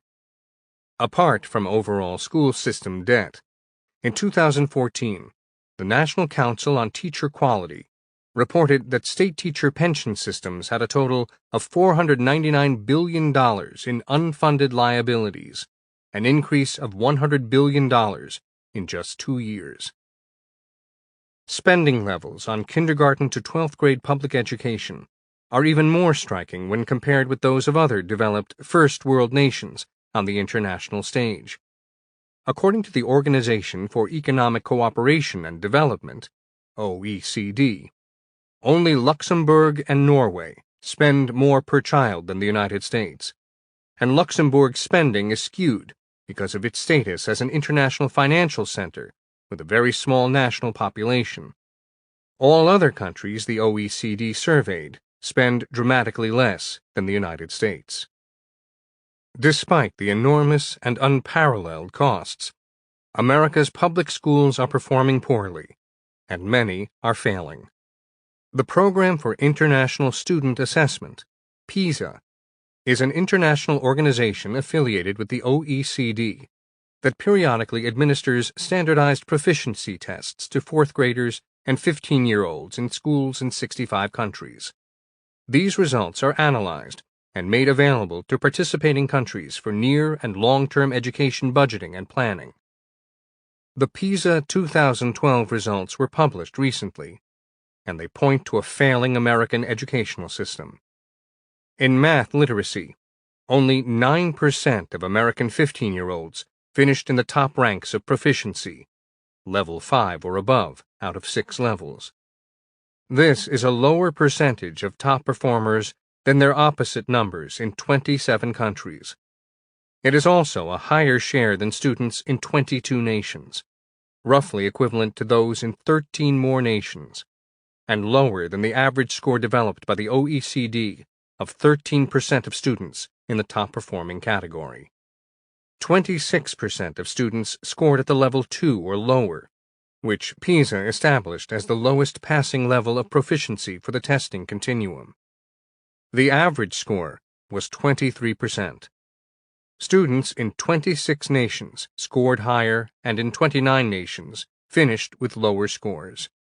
9 nations basically tied with the proficiency level in the United States. The average test score of American students was 481, also below the OECD average score of 494. Again, this was lower than 29 nations and higher than 26 others. Only 7% of American 15-year-olds scored in the top levels of science proficiency, which was close to the average of 8%, lower than 167 education systems, and higher than only 27. 18% of American students finished at level 2 or below, better than only 21 education systems, and worse than 29 systems. The results were similar for reading proficiency. The Standardized Scholastic Aptitude Tests, SAT, for 2013 paint an equally grim picture. Only 43% of the 1.66 million students who took the test scored high enough to be classified as college-ready. What is worse, this is the 5th year in a row that fewer than half of the young people who took the test scored above 1550, the threshold for demonstrating the capability to maintain a grade point average, GPA, of B- or better in a 4-year degree college or university. According to the United States Department of Education, the 2013 National Assessment of Educational Progress reports that only 26% of the nation's 12th graders are proficient in math, and only 38% are proficient in reading. There is also a 29 percentage point gap between the reading proficiency of white and black 12th grade students, and these numbers are unchanged since 2009. Even the Armed Services Vocational Battery, which is a group of tests given to determine whether servicemen who want to join a Special Forces unit are minimally qualified, reveals serious educational problems. 66% of all applicants fail to meet the minimum educational standards on the tests. 86% of African American applicants and 79% of Hispanic applicants fail. In plain English, the immense investment of tax dollars in a vast government-run educational infrastructure is buying young people a poor education. The data demonstrate there is no overall correlation between the dramatic spending increases in public education during the last several decades and academic achievement. Indeed, in 2014, Andrew Coulson, director of the Cato Institute's Center for Educational Freedom, examined this precise point. He undertook a careful study that, as he explains, adjusts state SAT score averages for factors such as participation rate and student demographics, which are known to affect outcomes, then validates the results against recent state-level National Assessment of Educational Progress (NAEP) test scores. This produces continuous, state representative estimated SAT score trends reaching back to 1972. The present paper charts these trends against both inflation-adjusted per-pupil spending and the raw unadjusted SAT results, providing an unprecedented perspective on American education inputs and outcomes over the past 40 years. Coulson concluded that, in general, the findings are not encouraging. Adjusted state SAT scores have declined by an average of 3%. This echoes the picture of stagnating achievement among American 17-year-olds painted by the long-term trends portion of the National Assessment of Educational Progress, a series of tests administered to a nationally representative sample of students since 1970. That disappointing record comes despite a more than doubling in inflation-adjusted per-pupil public school spending over the same period. The average state spending increase was 120%. Consistent with those patterns, there has been essentially no correlation between what states have spent on education and their measured academic outcomes. In other words, America's educational productivity appears to have collapsed, at least as measured by the NAEP and the SAT. As well, the nature of the teaching profession has fundamentally transformed. Since the 1960s, the nation's two largest teachers' unions, the National Education Association, NEA, and the American Federation of Teachers, AFT, have become enormously powerful political forces, aligning almost exclusively with the Democratic Party. In exchange for supporting laws and policies that empower these unions, the union leaders have succeeded in securing from elected politicians privileges and benefits for teachers that too often are not in the best interests of the students or the community. For example, while there are undoubtedly many excellent teachers in school districts throughout the nation, the NEA and AFT have aggressively opposed serious and enforceable standards of merit and competency for their members, making accountability in the classroom nearly impossible, while steadfastly defending tenure and poorly performing teachers.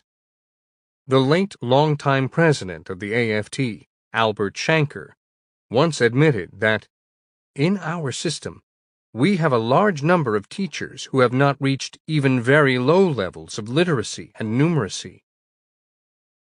A recent case in California directly tied teacher tenure and firing policies to a bad education. In June 2014, in a rare ruling, a state judge held in Vergara v. California that teacher tenure, firing, and layoff laws, which make it extremely difficult to remove bad teachers, violated the state constitution. Poor and minority students were denied equal protection because they were more likely to have grossly ineffective teachers. Evidence has been elicited in this trial of the specific effect of the grossly ineffective teachers on students. The evidence is compelling. Indeed, it shocks the conscience. Based on a massive study, Dr. Chetty testified that a single year in a classroom with a grossly ineffective teacher costs students $1.4 million in lifetime earnings per classroom.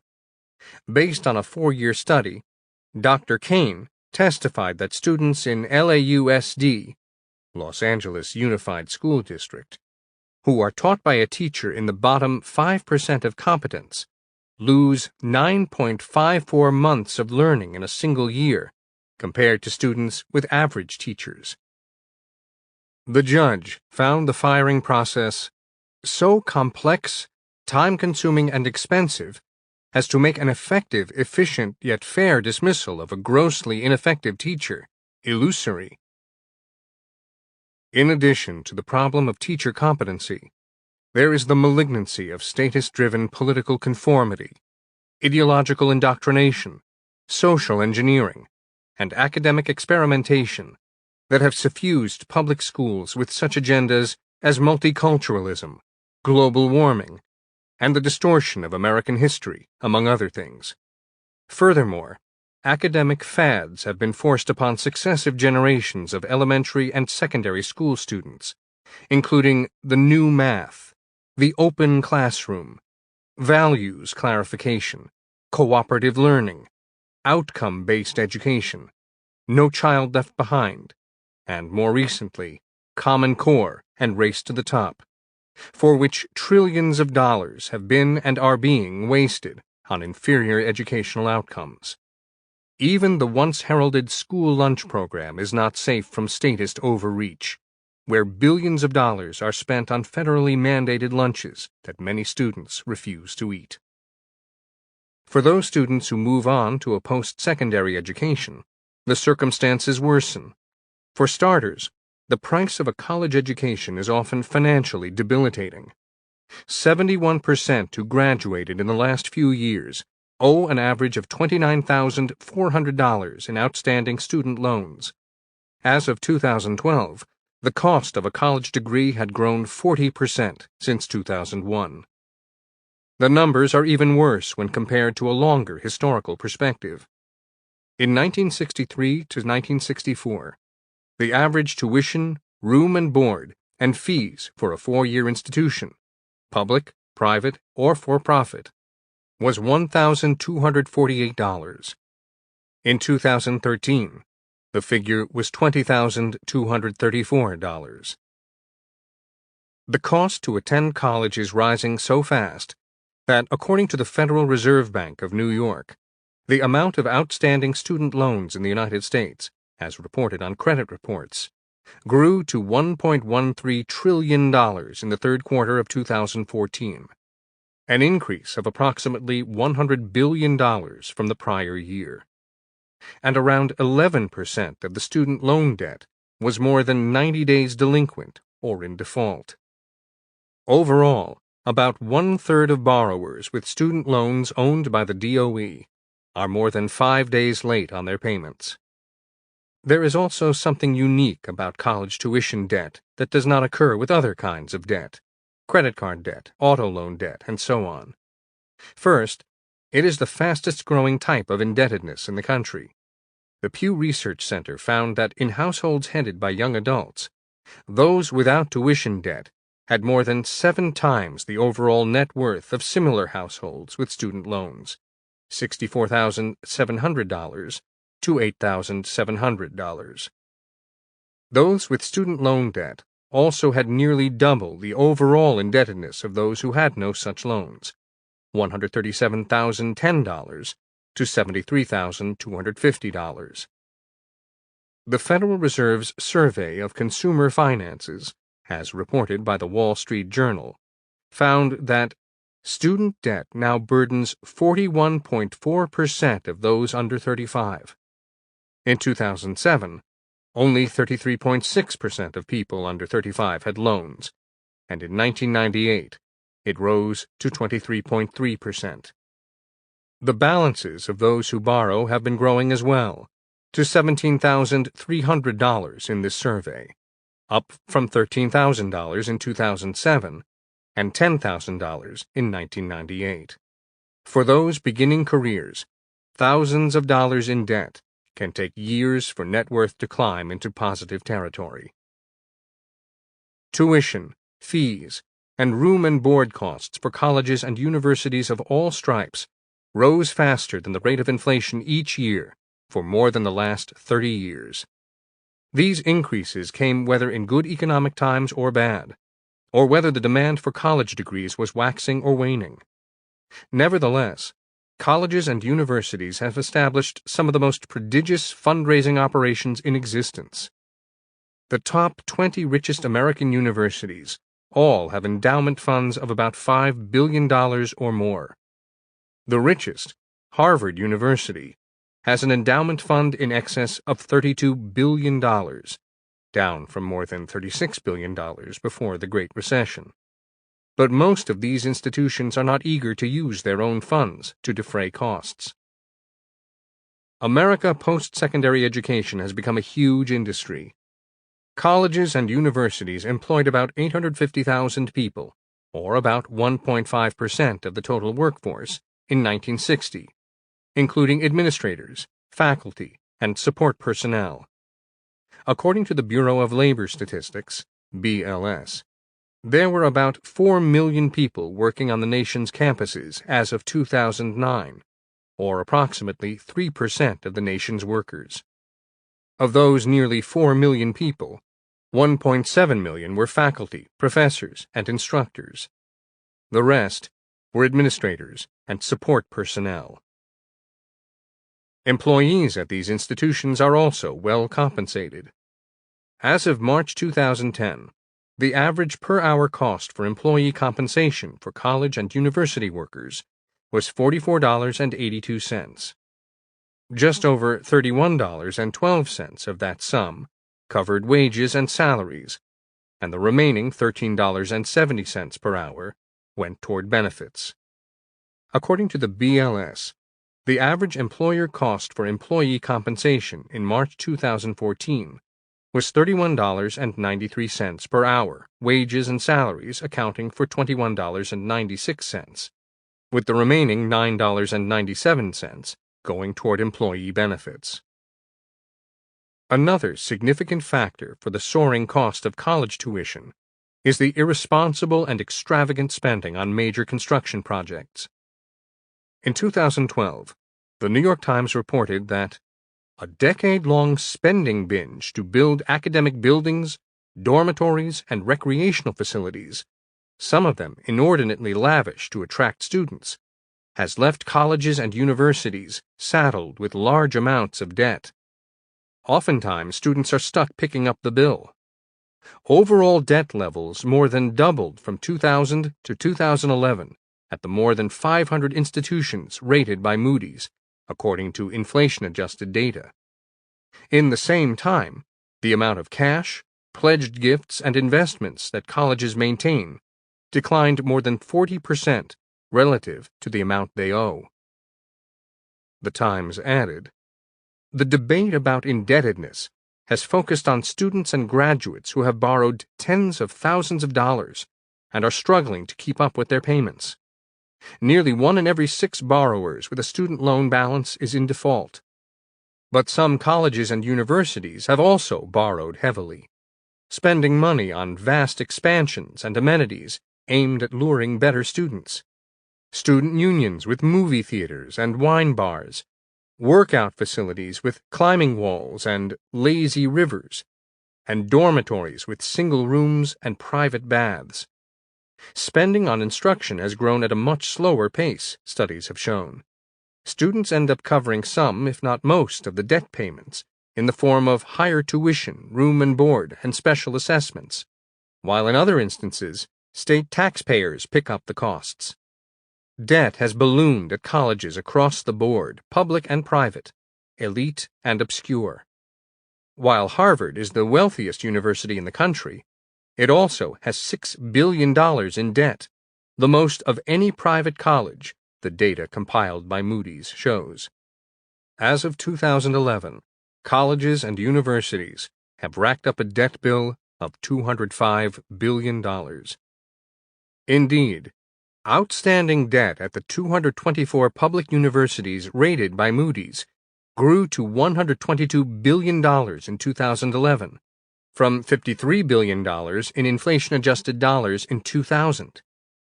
At the 281 private universities rated by Moody's, debt increased to $83 billion, from $40 billion in that period. Rather than deplete their endowments, some colleges borrowed to help pay bills after the financial crisis, but most borrowing was for capital projects. Since 2000, the amount paid in interest and principal has increased 67% at public institutions to $9.3 billion in 2011, and it increased 62% at private institutions to $5 billion last year. The statist answer to this unmitigated financial disaster is, in part, the effective nationalization of student loan debt. Language added to the massive Patient Protection and Affordable Care Act of 2010, or Obamacare, made the Federal Department of Education the student's loan officer. It will now make nearly 100% of future student loans, which will be federally guaranteed by the taxpayer. Of course, this does nothing to reduce the cost of post-secondary education, nor is the federal government in a position to assume even more debt. Moreover, Politico reports that, buried deep in its 2016 budget proposal, the Obama administration revealed that its student loan program had a $21.8 billion shortfall last year, apparently the largest ever recorded for any government credit program. The main cause of the shortfall was President Barack Obama's recent efforts to provide relief for borrowers drowning in student debt, reforms that have already begun to reduce loan payments to the government. In fact, direct government loans alone increased 44% over the last 2 years. Furthermore, several reports by Barclays Capital have warned that Obama's generosity to borrowers could leave the student loan program as much as $250 billion in the hole over the next decade. Thus, rather than addressing the root causes of reckless education spending and borrowing, these efforts have ensured that the system will bloat further and eventually rupture. Then there is the matter of actual education. Despite claims of academic freedom, like the public school system, post-secondary education is rife with the ideological viewpoints of utopian statists. In 2011, over 62% of faculty members who teach full-time at undergraduate colleges and universities in America identified themselves as either liberal, 50.3%, or far left, 12.4%, on the political spectrum, up from about 56% in 2008. In 2008, 47% of faculty members surveyed identified as liberal, while 8.8% labeled themselves as far left. Conversely, only 11.5% of faculty surveyed self-identified as conservative, and just 0.4% as far right. This was down from 2008, when 15.2% accepted the title of conservative, and only 0.7% far right. The statist ideological orthodoxy is reflected not merely in the content of professorial lectures, but also in the coursework and textbooks selected by the professors. This is particularly prominent in, although certainly not exclusive to, classrooms where the humanities and social sciences are taught. Here is but one example from a textbook. You may ask yourself, Thinking Like a Sociologist, used at the College of William and Mary, and at universities and colleges throughout the country. By now, you should be wary of any social institution that is hailed supreme because it is more natural. You should be skeptical of any family arrangement that is deemed more functional than another, and you should hold the traditional family at a critical distance, especially considering the experiences of women, African Americans, gays and lesbians, the poor, the mainstream and the marginalized. Under the postmodern family condition, as Judith Stacy calls it, clear rules no longer exist in our complex, diversified, and sometimes messy post-industrial society, 1996. Gone are the ruling days of the normative Nelsons. Families today take on many shapes and sizes that best fit their members' needs, and they are defined not by blood ties, but by the quality of relationships. Let us count the ways. Daniel B. Klein and Charlotta Stern, in an article in the Independent Review, a journal of political economy, place much of the blame for this groupthink at the feet of specific departments and department heads, which perpetuate an ideological close-mindedness. They argue that the faculty in a given department is less governed by the zeitgeist of the larger institutional community than by the modus vivendi of the specific department, and, more broadly, the profession in which it operates. The values of the individuals at the apex of that department usually dictate the standards and norms under which the faculty functions. Most often, this means that ideas or opinions that contradict those held by the leaders of the department are less likely to be published or even expressed openly by faculty, and tenure may also be offered or denied based on loyalty to the predicates of the department. There is also an incestuous network of graduates from the top departments in different fields who hire fellow alumni as they move into the highest positions in departments at other colleges and universities. Klein and Stern cite a survey of the most prestigious 200 economics departments around the world. Graduates from the top 5 departments account for roughly 1/3 of all faculty hired in other departments surveyed. The top 20 departments account for roughly 70% of the total. Even worse, of the 430 full-time faculty employed by the top 20 sociology departments, only 7, less than 2%, received their PhDs from a non-top 20 department. In the field of law, Richard Redding finds, 1/3 of all new teachers hired in law schools between 1996 and 2000 graduated from either Harvard, 18%, or Yale, 15%. Another 1/3 graduated from other top 12 schools, and 20% graduated from other top 25 law schools. The enforcement of ideological groupthink extends beyond the faculty.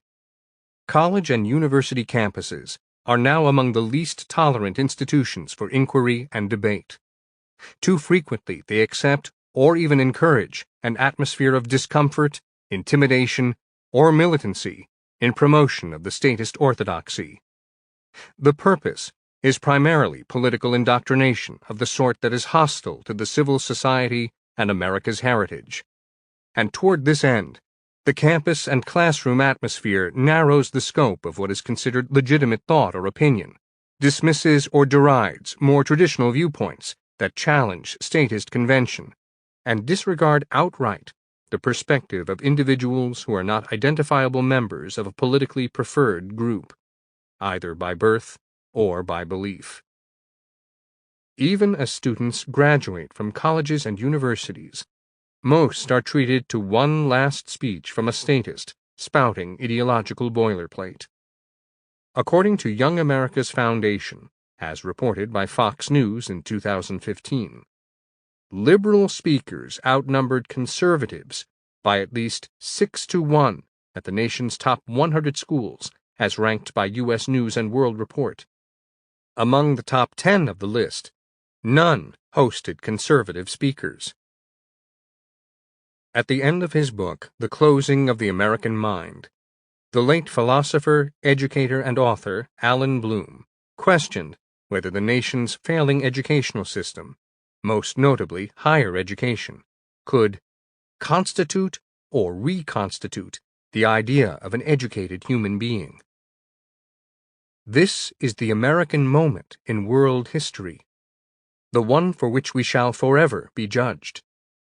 Just as in politics, the responsibility for the fate of freedom in the world has devolved upon our regime, so the fate of philosophy in the world has devolved upon our universities, and the two are related as they have never been before.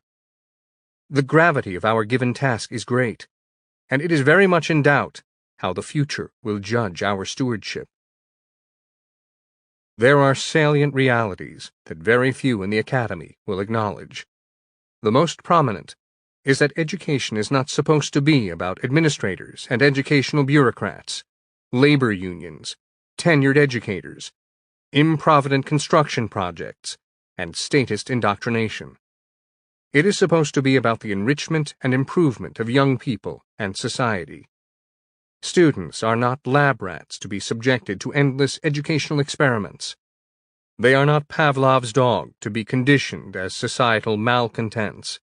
And they and their families, and the taxpayers, are not cash cows for reckless spending and debt assumption.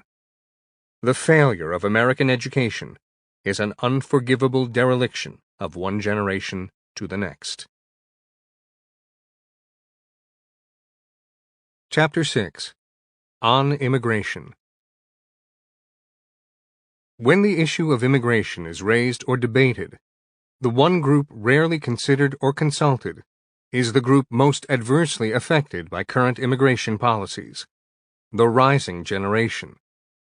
Therefore, it is pivotal to examine the nation's immigration affairs in the context of the well-being of younger people and future generations. For more than 2 centuries, the United States has attracted immigrants from all over the world. America's civil society, in which societal and cultural traditions and values have served as a beacon to humanity, has historically inspired millions to come to America in search of a better life. In the 17th and 18th centuries, immigrants from Europe came to the United States seeking, among other things, religious freedom. In the 19th century, immigrants from countries such as Ireland, Italy, and Germany were mostly escaping famine and oppression. In the 20th century, America welcomed those fleeing communism and despotism. However, as the late Harvard professor Dr. Samuel Huntington explained in his book, Who Are We? The Challenges to America's National Identity, America has been a nation of restricted and interrupted immigration as much as it has been a nation of immigration. It may surprise some to learn that in the past, each successive wave of immigration was followed by a period of time where the flow of aliens ebbed as more recent arrivals assimilated into the American way of life. For example, from 1901 through 1910, approximately 8.8 million people immigrated to the United States. The United States Census Bureau reports that between 1911 and 1920, there were 5.7 million immigrants, and between 1921 and 1930, there were a little over 4 million immigrants. The 1930s through 1970s experienced periods of immigration followed by integration and assimilation. About 500,000 individuals immigrated into the United States between 1931 and 1940. Between 1941 and 1950, a little over 1 million. Between 1951 and 1960, approximately 2.5 million came to America. And between 1961 and 1970, there were some 3.3 million immigrants. However, today, there is no period of assimilation between immigration flows. Rather, the flow of immigrants coming to America for more than 40 years has been unprecedented and uninterrupted, with no end in sight. In the last decade and a half alone, from 2000 through 2014, 14 million new permanent legal immigrants were admitted to the United States, in addition to the surge of millions of illegal immigrants. The Migration Policy Institute reports that 2013 estimates from the Census Bureau put the U.S. immigrant population at more than 41.3 million, or 13% of the total U.S. population of 316.1 million. Between 2012 and 2013, the foreign-born population increased by about 523,000, or 1.3%. U.S. immigrants and their U.S.-born children now number approximately 80 million persons, or 1/4 of the overall U.S. population. In Liberty and Tyranny, I explained how this wave of immigration was triggered by the 1965 Hart-Celler Act, which introduced a system of chain migration, that is, awarding preferences to family members of citizens and resident aliens.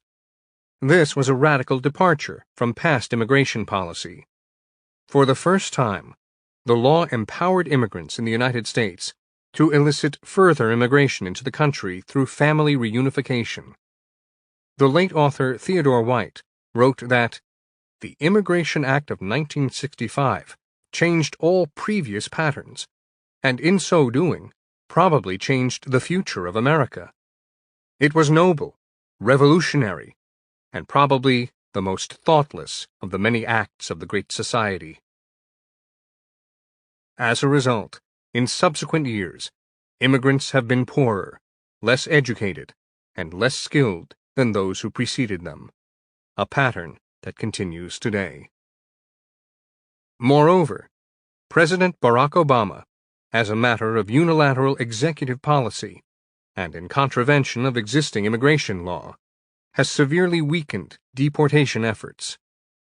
A report issued by Senator Jeff Sessions, Republican of Alabama, reveals that interior deportations have fallen 23% since 2014 alone, and have been halved since 2011, when then Immigration and Customs Enforcement Director, ICE, John Morton, issued the so-called Morton Memos, exempting almost all illegal immigrants from enforcement and removal operations.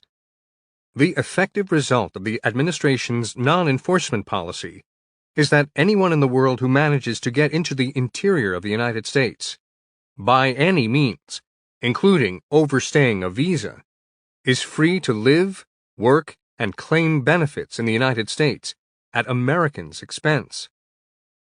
In fact, Obama has gone further. In an unprecedented and unconstitutional act, he issued the so-called Deferred Action for Parents of Americans and Lawful Permanent Residents, DAPA, which seeks to legalize nearly 5 million illegal aliens. As the Washington Post editorialized, Mr. Obama's move flies in the face of congressional intent. Now the federal courts, at the request of numerous states, have stayed the implementation of Obama's fiat. The matter is likely to be resolved by the U.S. Supreme Court. As Dr. Huntington described, the massive influx of aliens has been rationalized, in part, by what European scholars have promoted and conceptualized as societal security.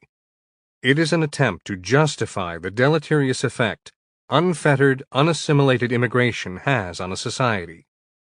It refers to the ability of a society to persist in its essential character under changing conditions and possible or actual threats. The sustainability, within acceptable conditions for evolution, of traditional patterns of language, culture, association, and religious and national identity and custom. Dr. Huntington wrote that it is concerned above all with identity, the ability of a people to maintain their culture, institutions, and way of life. However, in the United States, he added, America has been a nation of immigration and assimilation, and assimilation has meant Americanization. Now, however, immigrants are different. The institutions and processes related to assimilation are different. And most importantly, America is different. Assimilation of current immigrants is likely to be slower, less complete, and different from the assimilation of earlier immigrants.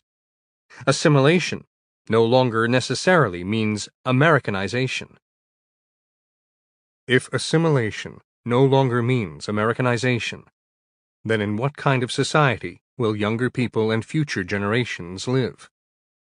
Princeton University professor Dr. Douglas Massey points out that as a result of continuing high levels of immigration, the character of ethnicity will be determined relatively more by immigrants and relatively less by later generations, shifting the balance of ethnic identity toward the language, culture, and ways of life in the sending society. Therefore, immigration without assimilation and Americanization undercuts the civil society as ethnic, racial, and religious groups self-segregate. The problem is magnified further when a nation abandons its own culture to promote multiculturalism, dual citizenship, bilingualism, and so on, and institutes countless policies and laws promoting and protecting the practices of balkanized groups and their infinite array of grievances. The Center for Immigration Studies, CIS, explains that as of 2010, there were approximately 40 million legal and illegal immigrants residing in the United States, an increase of 28% from 2000. 1 in 5 public school students, or 10.4 million, are from an immigrant home. It is further estimated that 28% of all immigrants are in the country illegally. The Congressional Budget Office has performed an analysis of the latest effort to grant amnesty to illegal immigrants and concluded that it would increase the immigrant population by about 10 million, approximately 3%, in 2023, and some 16 million people, about 4%, by 2033. Open-ended immigration takes a considerable toll on the job prospects of younger and less skilled workers, as well as college-educated graduates. Typically, younger workers, those between the ages of 16 and 29, are competing with recent immigrants for similar jobs. Many younger people begin working as waiters, construction workers, or grocery store clerks. These are the types of jobs many illegal immigrants also seek. How can that be, you might ask? After all, as the argument goes, illegal immigrants do jobs Americans will not do. For example, the United States Chamber of Commerce advocates widespread amnesty to enable its members, mostly large corporations, to utilize immigrant labor when U.S. workers are said not to be available. The National Restaurant Association supports amnesty in part because there are too many jobs Americans won't do. The Independent Institute, a libertarian group, has insisted that low-skilled immigrants do jobs that wouldn't exist if the immigrants weren't there to do them. It claims that immigrants aren't substitutes for American labor. They free up American labor to do jobs where it is more productive. The facts demonstrate otherwise. Using the federal government's own statistics, CIS explains that the Census Bureau has identified what it classifies as 472 civilian occupations. Of those occupations, 6 are considered majority immigrant, legal and illegal. Those 6 occupations amount to about 1% of the total workforce. However, jobs that are stereotypically thought to comprise mainly immigrants actually comprise mostly American citizens. Maids and housekeepers are 51% citizen. Taxi drivers are 58% citizen. Butchers are 63% citizen. Landscapers or grounds workers are 64% citizen. Construction workers are 66% citizen. Porters, bellhops, and concierges are 72% citizen. And janitors are 73% citizen. Moreover, 16.5 million citizens have jobs in the 67 occupations composed of a significant percentage of immigrants, 25% or more. In other words, millions of Americans work in jobs that are incorrectly, but widely considered, immigrant type. These high immigrant occupations are mainly lower-wage jobs requiring little formal education. Notably, citizens in high immigrant occupations have a much higher unemployment rate than citizens who work in jobs with a smaller percentage of immigrants. The logical conclusion is that although Americans hold more of the jobs in occupations that have a higher percentage of immigrants, untold numbers of Americans, particularly younger and less skilled, are having more difficulty finding jobs in these occupations, as immigrants are filling a growing percentage of them.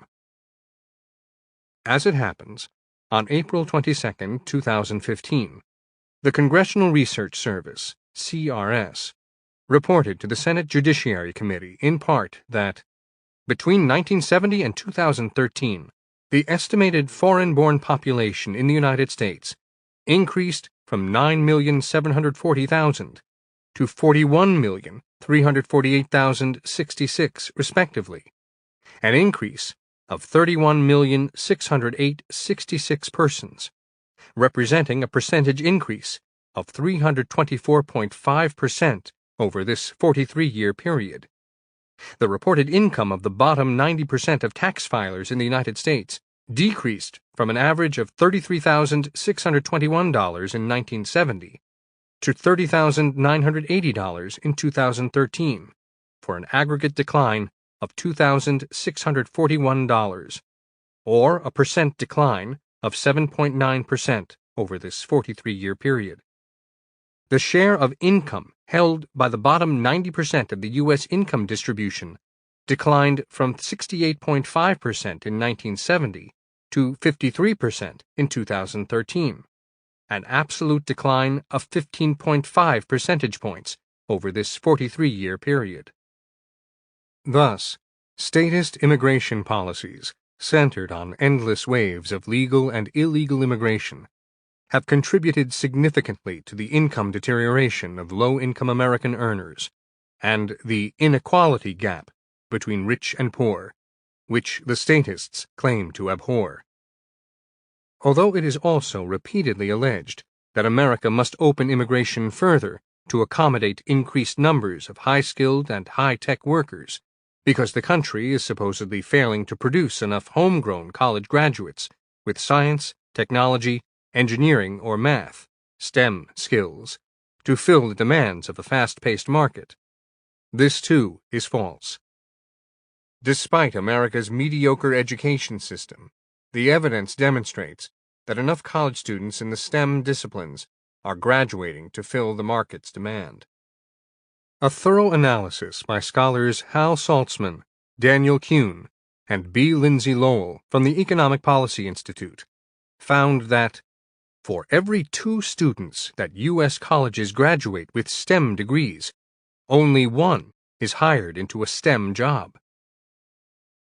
The report further states that of the computer science graduates not entering the information technology workforce, 32% say it is because IT jobs are unavailable, and 53% say they found better job opportunities outside of IT occupations.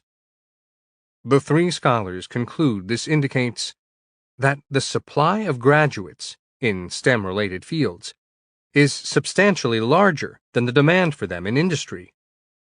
Indeed, while demanding that the federal government substantially increase the number of high-skilled and high-tech immigrants in the country, Hewlett-Packard, Cisco, American Express, Procter & Gamble, T-Mobile, and Microsoft recently slashed tens of thousands of employees.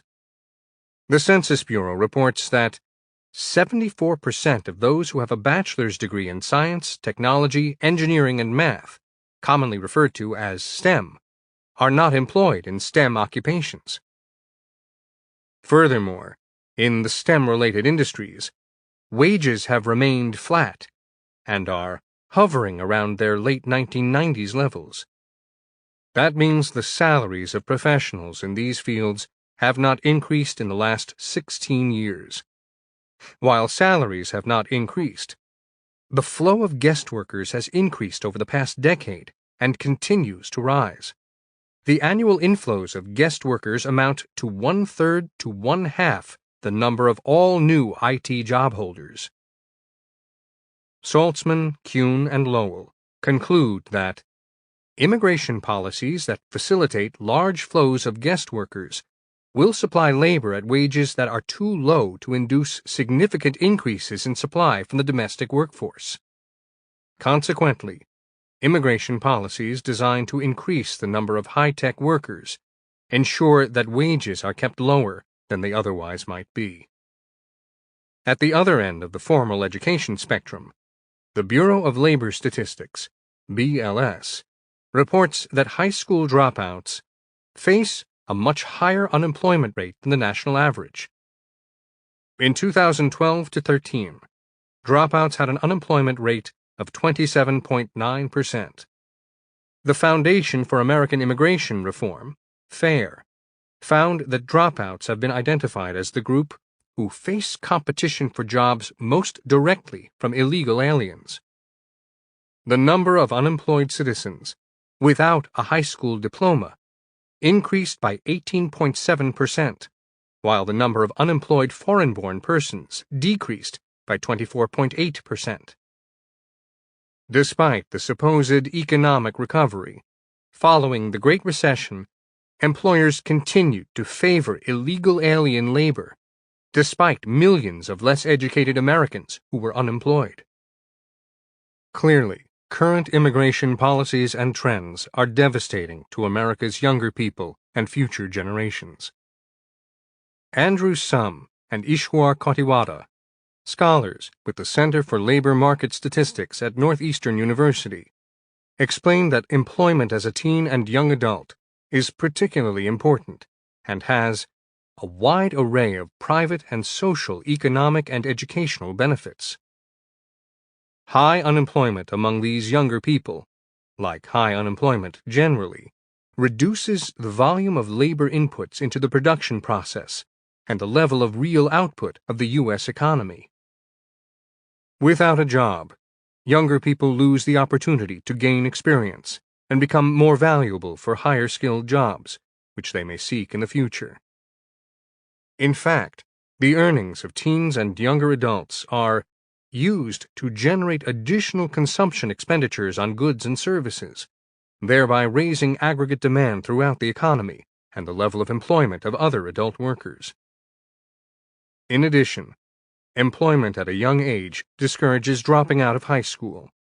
A number of studies of the in-high school work experiences of teens have found that youth with some in-school employment experience, especially Black, Hispanic, and economically disadvantaged youths, are less likely to drop out of high school than their peers who do not work during their high school years. Working at a younger age also benefits those who do not continue their education by attending college. Those who work in high school, especially those who do not go on to enroll in four-year colleges and universities, obtain a smoother transition into the labor market in the first few years after graduation from high school, avoiding problems of long-term idleness. Those who learn new skills on their jobs obtain significantly higher hourly earnings on their jobs in the first few years following graduation. In the long term, these individuals will secure significantly higher annual earning 8 to 10 years after graduation than their peers who did not work during high school. Sum and Kotiwada found that youth employment is linked to lower rates of teen pregnancy and reductions in crime, particularly among young men. Simply put, high rates of idleness among men reduce their work experience and their future earnings potential, thus making criminal activity more attractive. Joblessness and underemployment among younger people have also changed the family dynamic, making it more difficult for young adults to leave home. For example, Pew Research reports that from 1968 to 2007, the percentage of young adults living in their parents' home was relatively constant, at about 32%. By 2012, 36% of those between the ages of 18 and 31 lived in their parents' home. This is the highest share in at least 4 decades and represents a slow but steady increase. Hence, 21.6 million young adults are now living with their parents, up from 18.5 million in 2007. More broadly, the overall employment trend for citizens is troublesome. CIS shows that 5.7 million more immigrants between the ages of 16 and 65 were working in the first quarter of 2014 than in 2000. Conversely, 127,000 fewer native-born citizens were working in the first quarter of 2014 than in 2000. This is particularly jarring in that during the same period, the total number of native-born citizens between the ages of 16 and 65 increased by more than 16.8 million. Furthermore, from 2000 to 2014, the population of working age 16 to 65 individuals grew by 25.7 million, 14%. Employment, however, only grew by 4%. Incredibly, while native-born citizens accounted for 66% of the total population growth from 2000 to 2014. Immigrants have accounted for 100% of employment growth. Therefore, the working-age population in America is growing faster than jobs are being created, and the increasing supply of immigrants makes finding employment far more difficult. These statistics reflect the larger trend of fewer total native-born workers in the United States. In 2000, there were approximately 41 million native-born working-age Americans, those between ages 16 and 65, who were not working. By 2007, that number had risen to 48.2 million. In 2014, the number rose to 58 million. 17 million fewer native-born Americans are working today than were working 14 years ago. The labor force participation rate of 62.9% as of July 2014 is lower than any time since 1979. This means that only 62.9%, or less than two-thirds of the population, is working. By all measures, it is more difficult for all citizens, but especially younger people, to find work today than at any time in the last 20 years. Overall job prospects for younger people, in this case individuals born between 1980 and 2000, are dreadful. In October 2013, FAIR disclosed that half of all unemployed workers were younger people, those between the ages of 16 and 34. The BLS reports that the labor participation rate for younger people between the ages of 16 and 19 in 2012 was 34.3%. In 2002, labor participation for civilians in this age cohort was 47.4%. The BLS predicts that by 2022, only 27.3% of civilians between the ages of 16 and 19 will be working. The labor participation rate for individuals between the ages of 20 and 24 was 70.9% in 2012. In 2002, the labor participation rate for civilians in this age group was 76.4%. By 2022, the labor participation rate for civilians between these ages will drop to 67.3%.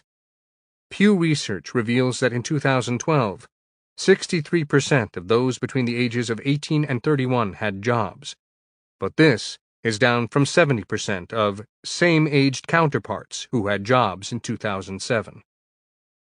In addition to depressing job prospects and wages for American citizens, particularly the rising generation, unconstrained immigration is a major drain on the immense and already broke welfare state. Dr. Milton Friedman, who was sympathetic to open-ended immigration, was also intellectually honest about its impracticability given the federal government's massive welfare and entitlement programs. As he explained, it is one thing to have free immigration to jobs. It is another thing to have free immigration to welfare, and you cannot have both. If you have a welfare state, if you have a state in which every resident is promised a certain minimal level of income, or a minimum level of subsistence, regardless of whether he works or not, produces it or not, then it really is an impossible thing. Moreover, as Dr. Huntington observed, there is a pronounced erosion of the differences between citizens and aliens, which suggest the central importance of material government benefits for immigration decisions. Immigrants become citizens not because they are attracted to America's culture and creed, but because they are attracted by government social welfare and affirmative action programs. If these are available to non-citizens, the incentive for citizenship fades. Of course, there are exceptions, including those escaping persecution and tyranny. But increasingly, immigrants are drawn to America's social welfare benefits, which the federal government encourages. The Heritage Foundation's findings underscore the problem. It reports that, on average, unlawful immigrant households received $24,721 per household in government benefits and services in fiscal year 2010. This figure includes direct benefits, means-tested benefits, education, and population-based services received by the household, but excludes the cost of public goods, interest on the government debt, and other payments for prior government functions. By contrast, unlawful immigrant households on average paid only $10,334 in taxes. Thus, unlawful immigrant households received $2.40 in benefits and services for each dollar paid in taxes. All unlawful immigrant households together in 2010 received $93.7 billion per year in government benefits and services and paid $39.2 billion, yielding an aggregate annual deficit of $54.5 billion. Under Obama's recent unconstitutional executive amnesty, the CBO concluded that, should it be implemented, between 2 million and 2.5 million illegal immigrants will have received approval for deferred action by 2017. Therefore, many will become eligible for Social Security, Medicare, and the Earned Income Tax Credit. Those who are approved for deferred action are considered lawfully present in the country, but do not gain legal status. However, they can, and most do, receive authorization to work. Because they are deemed lawfully present during the period of their deferred status, they are eligible to receive Medicare and Social Security benefits if they meet the program's requirements. Those granted deferred status and work permits are also eligible for the Earned Income Tax Credit. Therefore, the drain on already hemorrhaging federal entitlements and programs is further exacerbated. The worst of the statists and their surrogates seek political opportunism and racial balkanization as a means to holding or acquiring governing power. And they are intent on accomplishing these ends through mostly unlawful and unconstitutional means, such as Obama's executive and administrative fiats. Even now, with the expectation that a substantial percentage of newly naturalized aliens would vote for the Democratic Party's 2016 nominee for president, the Department of Homeland Security's Task Force on New Americans is reportedly focusing resources on urging 9 million green card holders, aliens and non-citizens, to become naturalized American citizens as quickly as possible, in hopes of influencing the outcome of the 2016 presidential election. Others perpetuate the myths and outright deceptions about the economic and societal benefits of unrelenting, unassimilated waves of immigration. These are among the forces that are driving the immigration agenda, and they are succeeding. After analyzing current census data, CIS reports that legal and illegal immigration will reach an astounding 51 million in the next 8 years, which represents 82% of the population growth in America, meaning that the immigrant population is growing 4 times faster than the native-born population. The Census Bureau projects the 2023 total immigrant population will reach 14.8%, the highest level ever reported.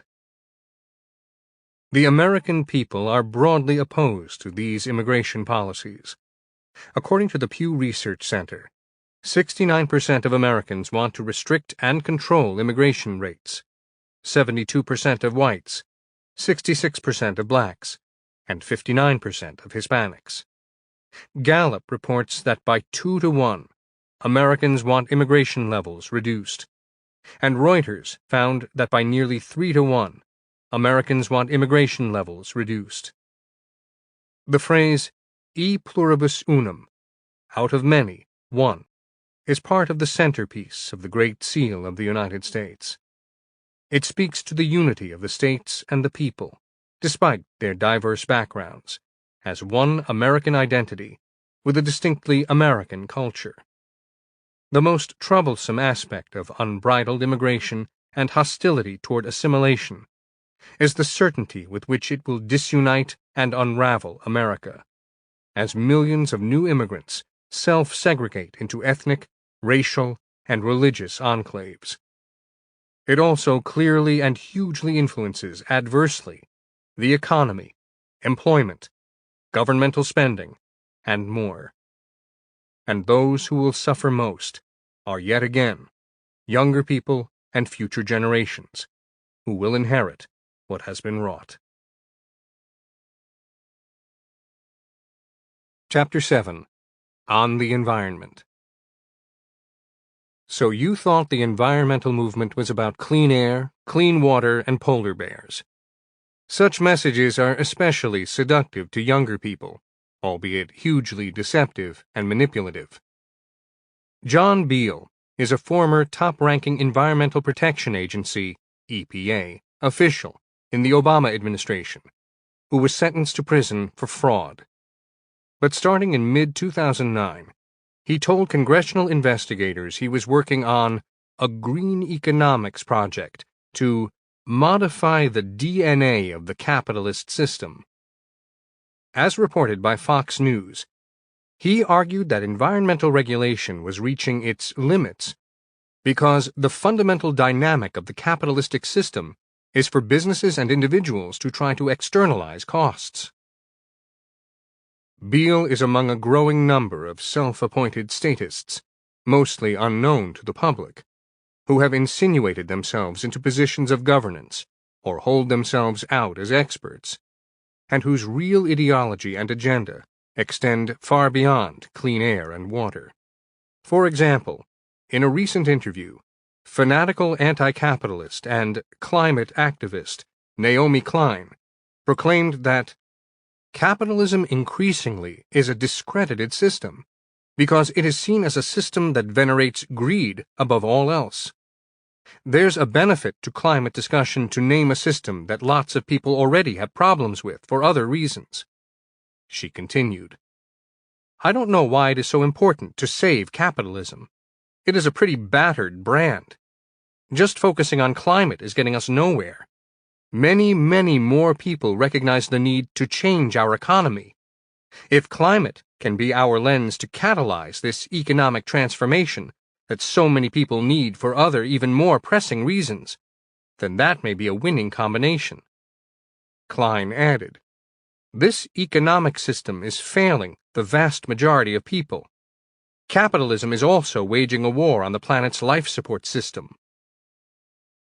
Much of the so-called environmental movement today has transmuted into an aggressively nefarious and primitive faction.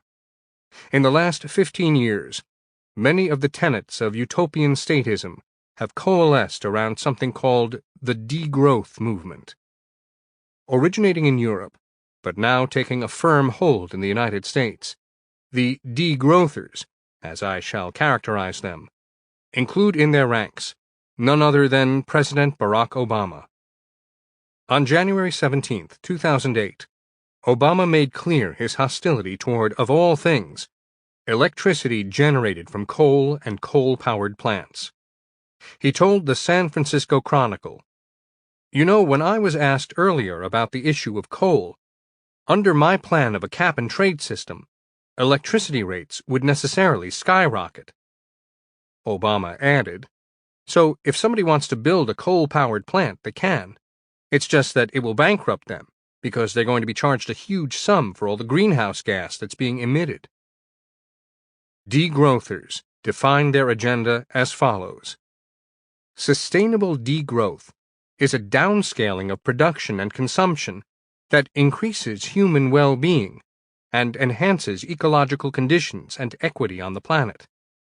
It calls for a future where societies live within their ecological means, with open, localized economies and resources more equally distributed through new forms of democratic institutions. It is an essential economic strategy to pursue in overdeveloped countries like the United States for the well-being of the planet, of underdeveloped populations, and yes, even of the sick, stressed, and overweight consumer populations of overdeveloped countries. For its proponents and adherents, degrowth has quickly developed into a pseudo-religion and public policy obsession. In fact, the degrowthers insist their ideology reaches far beyond the environment, or even its odium for capitalism, and is an all-encompassing lifestyle and governing philosophy. Some of its leading advocates argue that degrowth is not just an economic concept. We shall show that it is a frame constituted by a large array of concerns, goals, strategies, and actions. As a result, degrowth has now become a confluence point where streams of critical ideas and political action converge. Degrowth is an interpretive frame for a social movement, understood as the mechanism through which actors engage in a collective action. The degrowthers seek to eliminate carbon sources of energy and redistribute wealth according to terms they consider equitable. They reject the traditional economic reality that acknowledges growth as improving living conditions generally, but especially for the impoverished.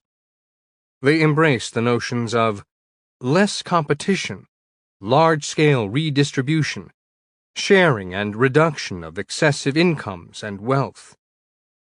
Degrowthers want to engage in policies that will set a maximum income or maximum wealth, to weaken envy as a motor of consumerism, and opening borders, no border, to reduce means to keep inequality between rich and poor countries.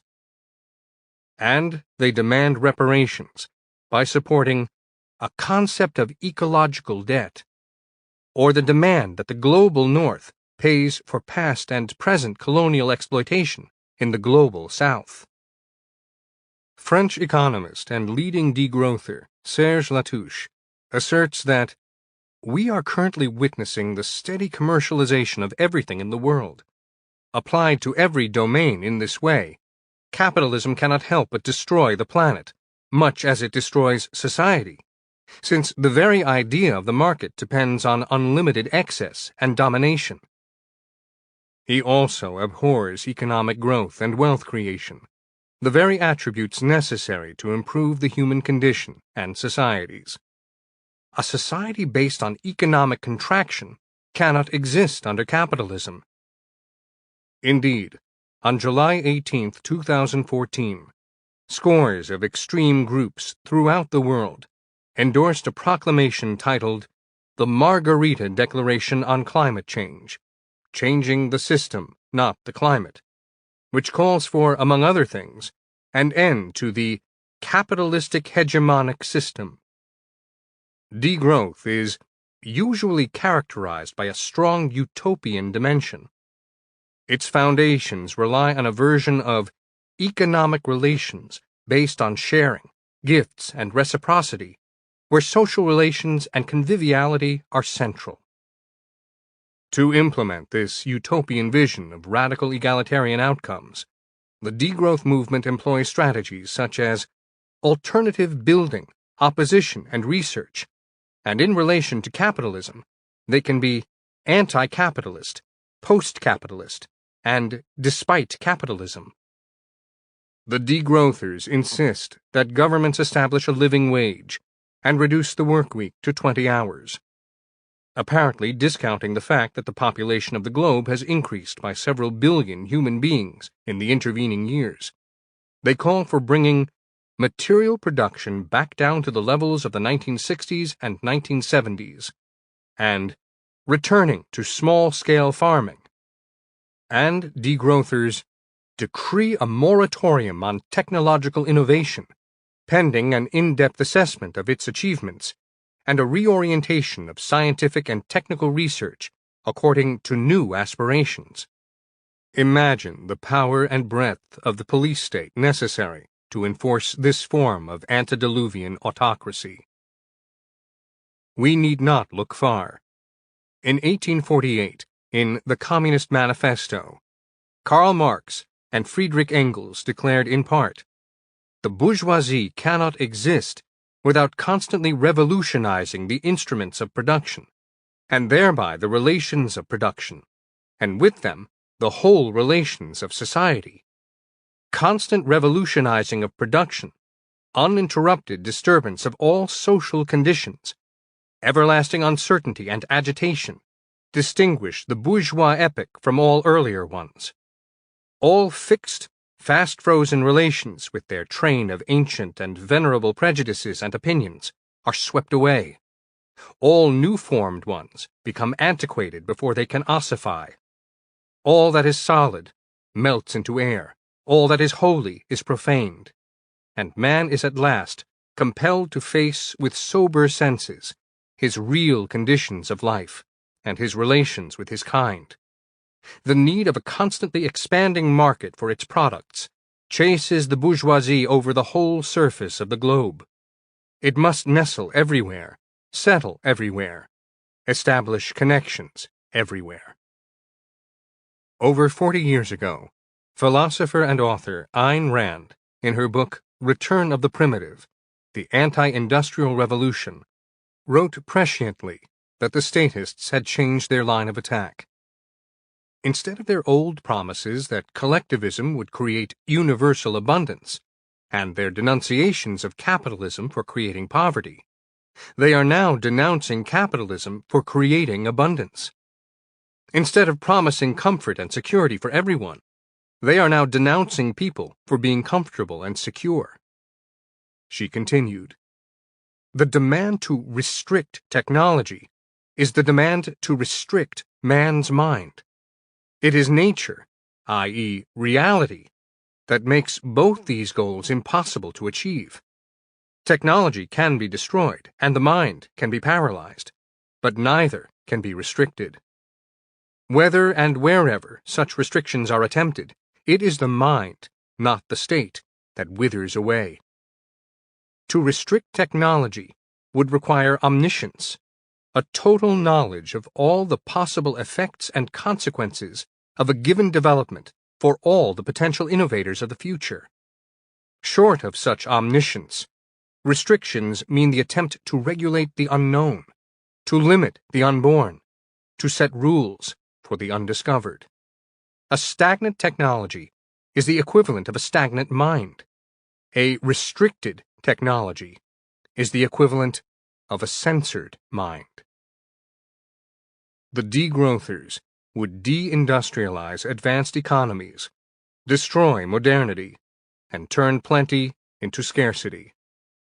As utopian statists, or what I have characterized in the past as enviro-statists, degrowthers reject experience, knowledge, and science for a paradisiacal abstraction, while claiming to have mastered them all. Ultimately, for the more fanatical among them, the ultimate purpose is revolution and transformation.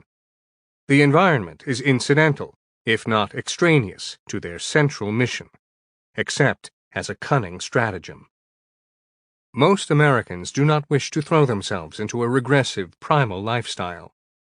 They enjoy the abundance of untold human benefits and improvements resulting from entrepreneurship, capitalism, and economic growth. Consequently, the degrowth movement has attempted to conceal its pagan-like militant opposition to fossil fuels and carbon dioxide by mainstreaming its agenda with politically generated and well-funded campaigns promoting what was once called man-made global cooling, then man-made global warming, and now man-made climate change. Nonetheless, like most dogmatists, the degrowthers are impatient. The revolution is now, and change must be immediate. Thus, the degrowthers' agenda is built around hysterical doomsday predictions of environmental Armageddon, which can only be avoided by the imposition of their severe, ideologically driven agenda. Dr. Mark J. Perry, a scholar at the American Enterprise Institute, AEI, and a professor of economics and finance at the University of Michigan, compiled a list of 18 spectacularly wrong apocalyptic predictions made around the time of the first Earth Day in 1970, including the end of Western civilization in 15 or 30 years, the end of the nation and the world as a suitable place for human habitation, and an increase in the death rate of at least 100 to 200 million people each year during the next 10 years due to starvation. By 2000, most of the world will be in famine. By 1985, air pollution will reduce sunlight on Earth, requiring city populations to wear gas masks. The rate of nitrogen in the atmosphere will be so significant that in time none of our land will be usable. 200,000 Americans will die in 1973 from smog disasters in New York and Los Angeles. Before 1990, the world will run out of lead, zinc, tin, gold, and silver. By 2000, there will be no more crude oil. After 2000, the world will run out of copper. In 25 years, between 75 and 80% of all species of animals will be extinct, and so on. In 2008, Dr. John Brignell, retired professor of industrial instrumentation at the University of Southampton in Britain, composed a list of more than 500 alarmist claims made in news reports of damage supposedly caused by man-made global warming, which are so utterly preposterous I was compelled to publish them in my book Liberty and Tyranny, but are too numerous to list here. In this milieu of statist-generated delirium, the degrowthers ensconced in the federal government are imposing on society infinite ameliorative rules, regulations, and coercive edicts, and the necessary fines, penalties, and even jail sentences to enforce them.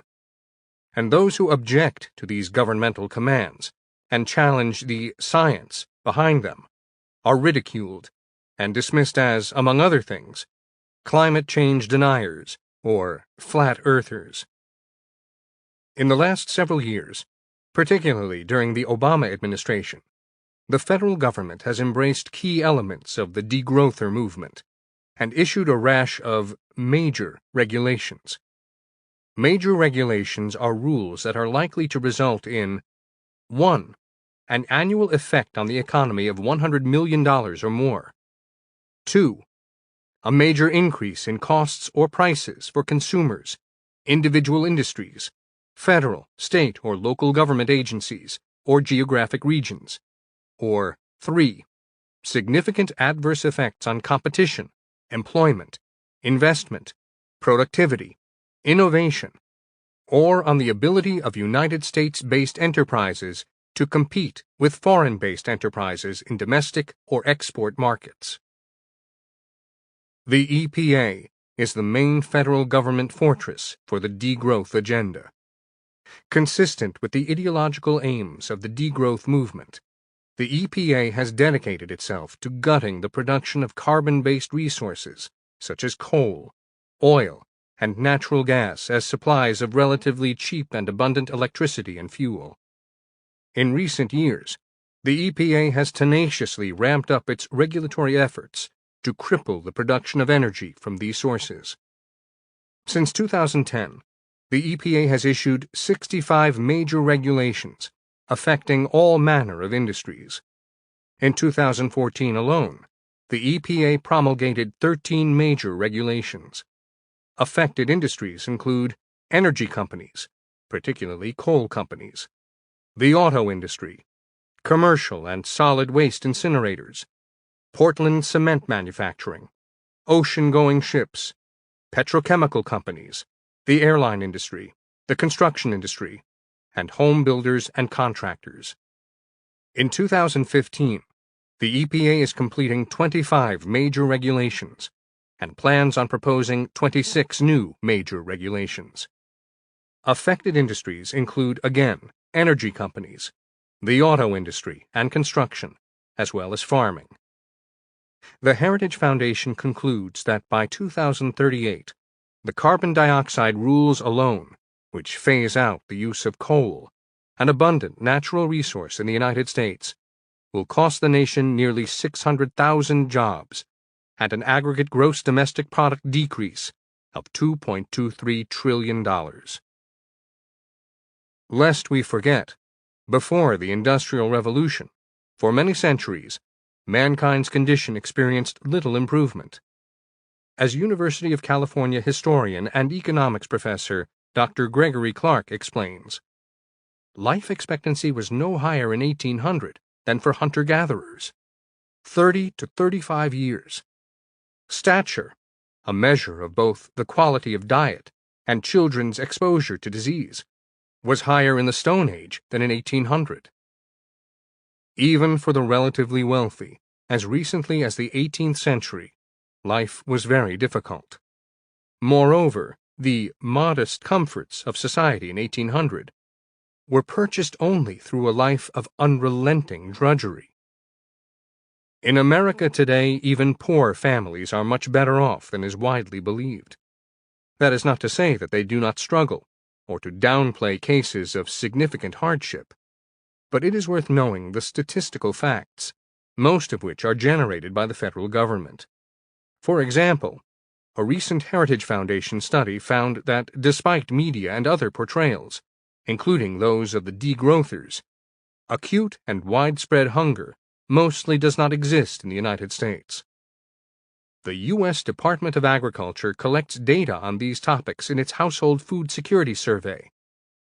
For 2009, the survey showed 96% of poor parents stated that their children were never hungry at any time during the year because they could not afford food. 83% of poor families reported having enough food to eat. 82% of poor adults reported never being hungry at any time in the prior year due to lack of money for food. Other government surveys show that the average consumption of protein, vitamins, and minerals is virtually the same for poor and middle-class children, and is well above recommended norms in most cases. In addition, over the course of a year, 4% of poor persons become temporarily homeless. Only 9.5% of the poor live in mobile homes or trailers. 49.5% live in separate single-family houses or townhouses, and 40% live in apartments. 42% of poor households actually own their own homes. Only 6% of poor households are overcrowded. More than two-thirds have more than 2 rooms per person. The vast majority of the homes or apartments of the poor are in good repair. It concluded that, by their own reports, the average poor person had sufficient funds to meet all essential needs and to obtain medical care for family members throughout the year, whenever needed. Infectious diseases and other illnesses have been rampant throughout human history. While many diseases still plague mankind, enormous advances have been made in treating or eliminating untold numbers of them. This progress did not magically occur from feel-good intentions and redistributionist policies. Although public health actions have contributed to this remarkable development, modern medicine owes its evolution, in significant part, to science made possible by abundant energy derived from carbon sources.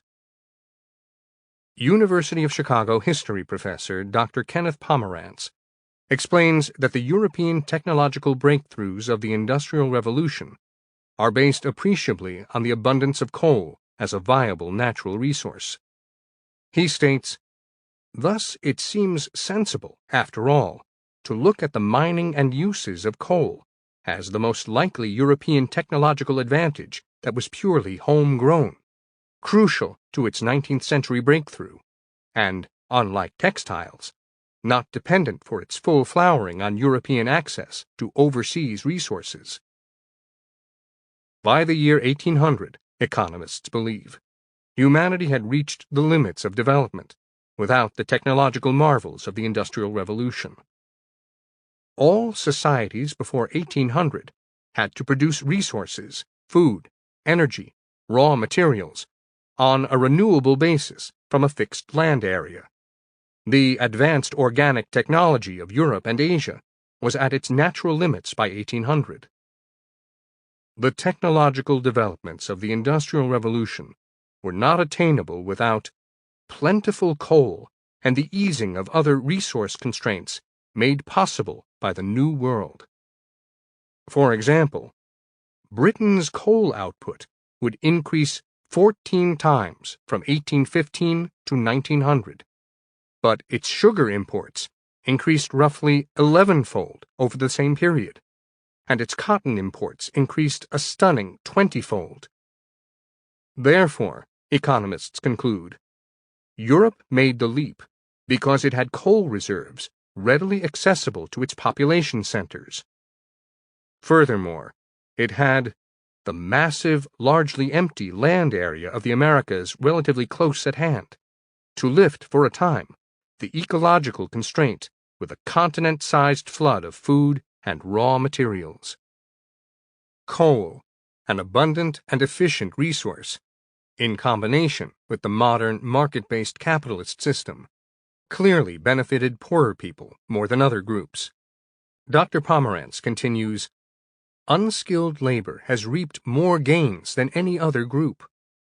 Marx and Engels, trumpeting their gloomy prognostications in the Communist Manifesto, could not have been more wrong about the fate of unskilled workers. Beginning in 1815, real wages in England for both farm laborers and the urban unskilled had begun the inexorable rise that has created affluence for all. Dr. Clark also points out that women in particular benefited from the Industrial Revolution. Rising incomes switched the emphasis of production away from sectors such as agriculture, which demanded strength, towards such sectors as manufacturing and service, in which dexterity was more important. The examples of capitalism generating human and societal improvement are infinite.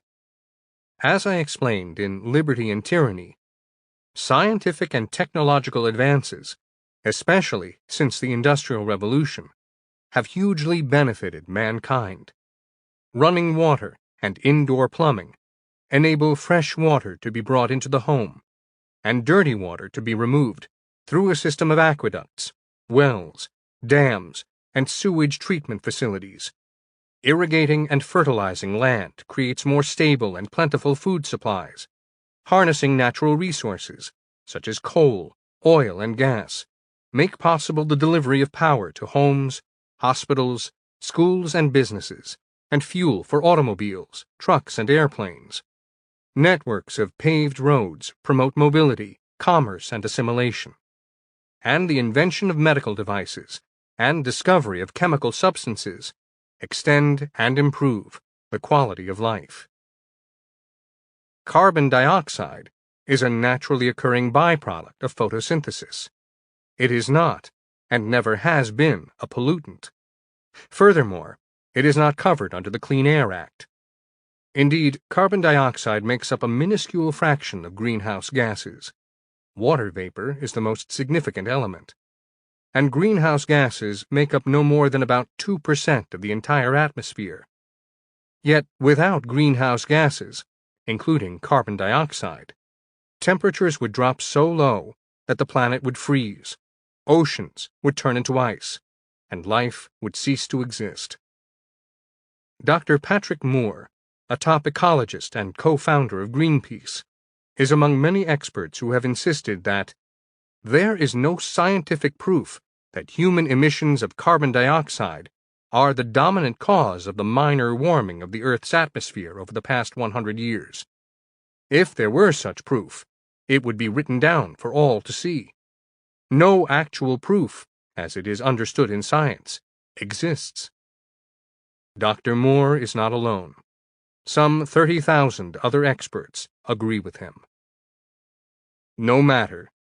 The EPA zealously and relentlessly abuses and exceeds its regulatory authority, delegated by Congress under the Clean Air Act, enacted by Congress in the 1970s and amended in the 1990s, which was originally intended to limit the emissions of actual pollutants.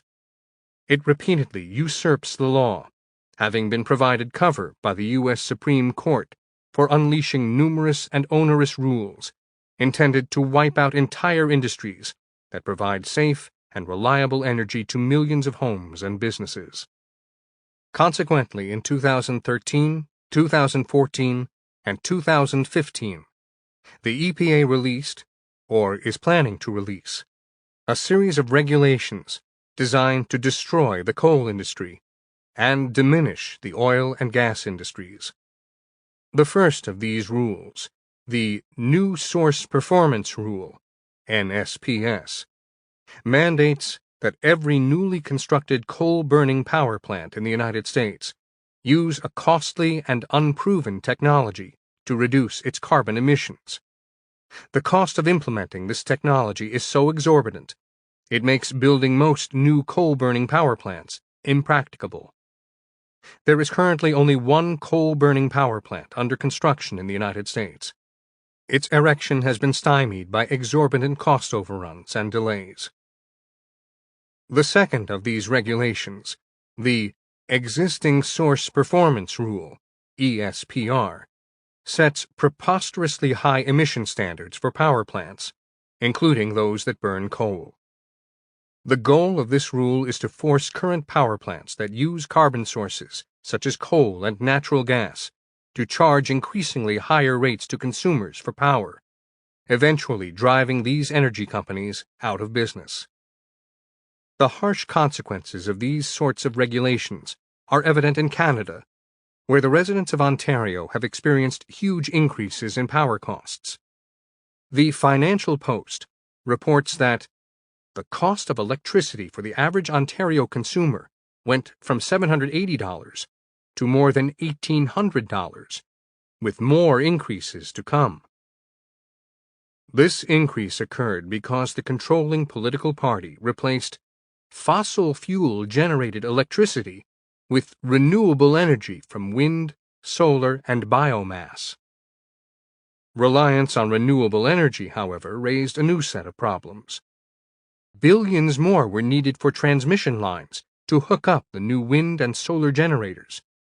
At the same time, wind and solar generation, being unstable, needed backup generation, which forced the construction of new gas plants. The construction of new plants led to a government boondoggle. The gas plants themselves became the target of further government intervention, leading to the $1 billion gas plant scandal. And the third of these regulations, the Green Power Plan, targets oil and gas production, including hydraulic fracturing, or fracking, which uses technological advances to extract natural gas from shale rock layers by imposing severe limits on methane emissions. Methane is an even smaller greenhouse gas element than carbon dioxide. At a time when the United States is on the verge of realizing the half-century-old goal of energy independence, the EPA is actively suffocating the industries, innovations, and technologies responsible for the progress. And it is doing so despite the fact that its own recent study found no evidence that these mechanisms have led to widespread systemic impacts on drinking water resources in the United States. The EPA's rules are only the latest steps in an endless staircase of planned governmental actions intended to phase out carbon as an energy source, institute by coercion major parts of the degrowth agenda through deindustrialization, drive up the cost of energy production and use, and ultimately drive down the quality of life and living standards of Americans, who are supposedly fouling the earth with their capitalist extravagances. In fact, the degrowthers refer to this effort as energy descent action plans. These plans are part of a broader social engineering project known as transition. And transition is only one of many action plans for degrowth involving pricing carbon out of the economy, shifting from an energy-obese to an energy-healthy society, establishing a new Green Deal, and rapidly relocalizing the economy. Of course, if the plan is to unravel and remake the existing society and economy, the degrowthers must not limit their demands, plans, and interventions merely to energy production and use. And they are not. For example, through the EPA, the degrowthers are abusing and expanding its authority under another federal law, this time the Clean Water Act of 1972. Under the Constitution, Congress has the power to regulate only interstate commerce and only waterways that could be used as commercial channels of navigation across state boundaries. The Act's language specifically acknowledges that the states regulate bodies of water within their boundaries, insisting that Congress will continue to recognize, preserve, and protect the primary responsibilities of the states. But the EPA brazenly issued a rule seizing the authority to regulate virtually any body of water that, no matter how intermittently, flows into a stream or tributary, and in so doing, inflated the definition of navigable waterways. This regulation obligates any property owner, including farmers, ranchers, and homeowners, to expend untold sums of money obtaining permits from the federal government before taking any action that might conceivably, no matter how unlikely such a result is, affect ponds, lakes, or streams on their own property. Clearly, the degrowth movement is not about reasonable conservation efforts, minimizing pollution through practicable policies, or averting the gratuitous destruction of natural habitats and ecosystems. As Rand wrote, the truth is that the first targets and victims of the envirostatists and their degrowth crusade are the young, ambitious, and poor.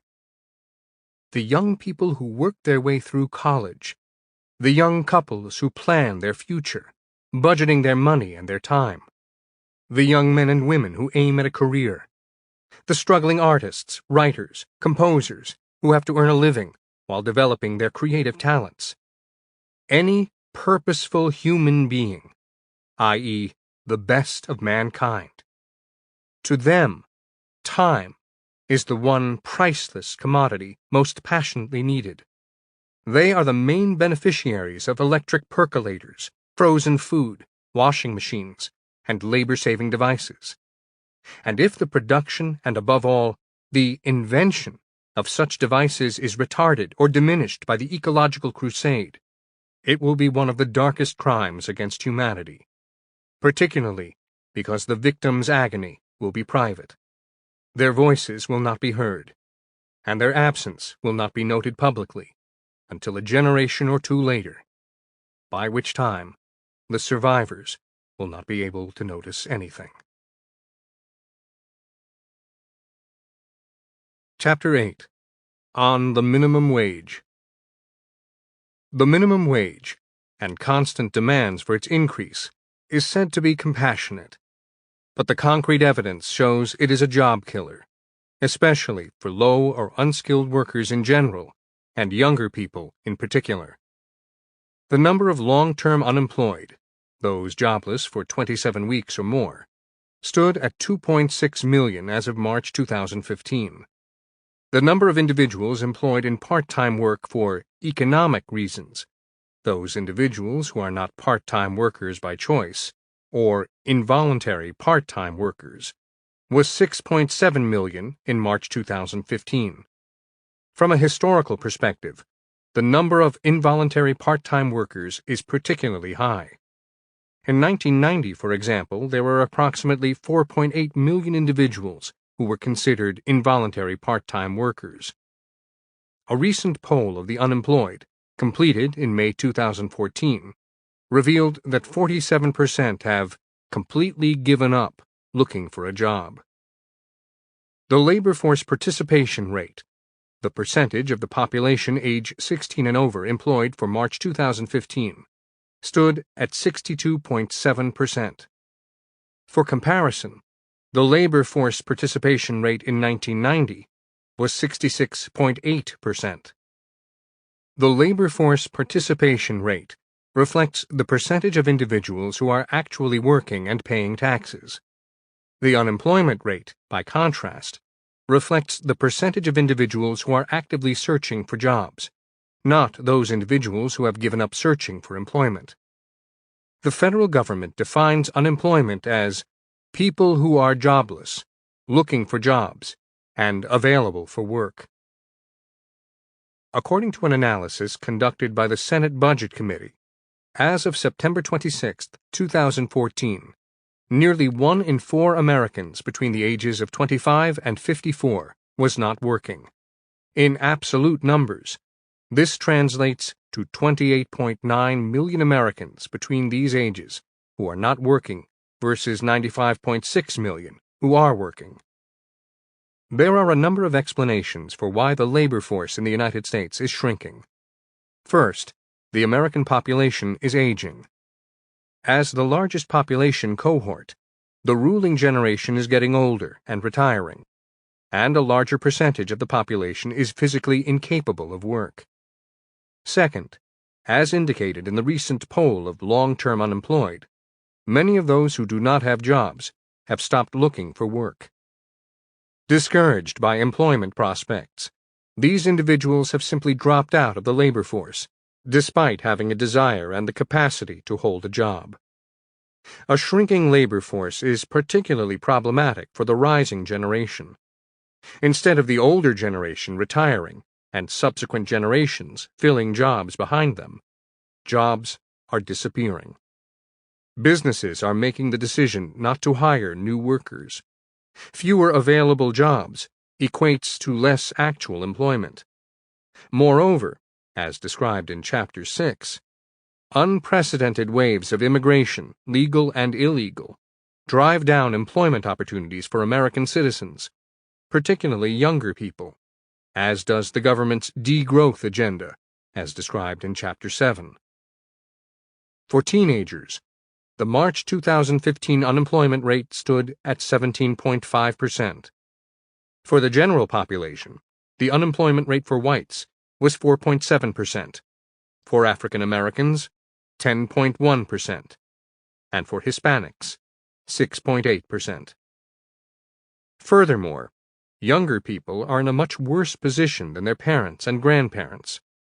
A survey completed by Career Builder indicated that while the number of jobs held by individuals aged 55 to 64 grew by 9% from 2007 to 2013, jobs held by individuals aged 25 to 34 have increased a mere 0.3%.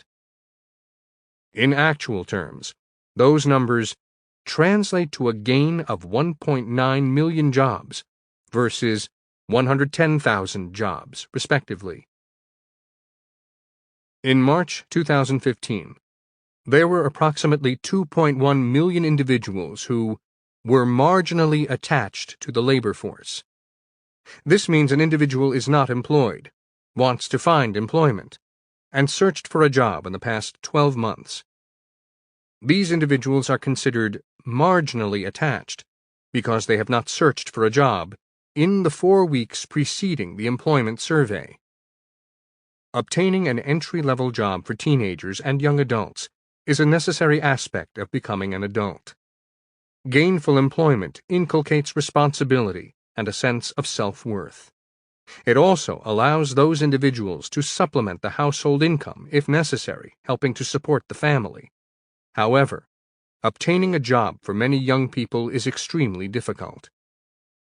According to President Barack Obama, increasing the amount federal contractors pay their employees to a minimum of $10.10 an hour, up from the $7.25 minimum hourly wage, would lift millions of Americans out of poverty immediately.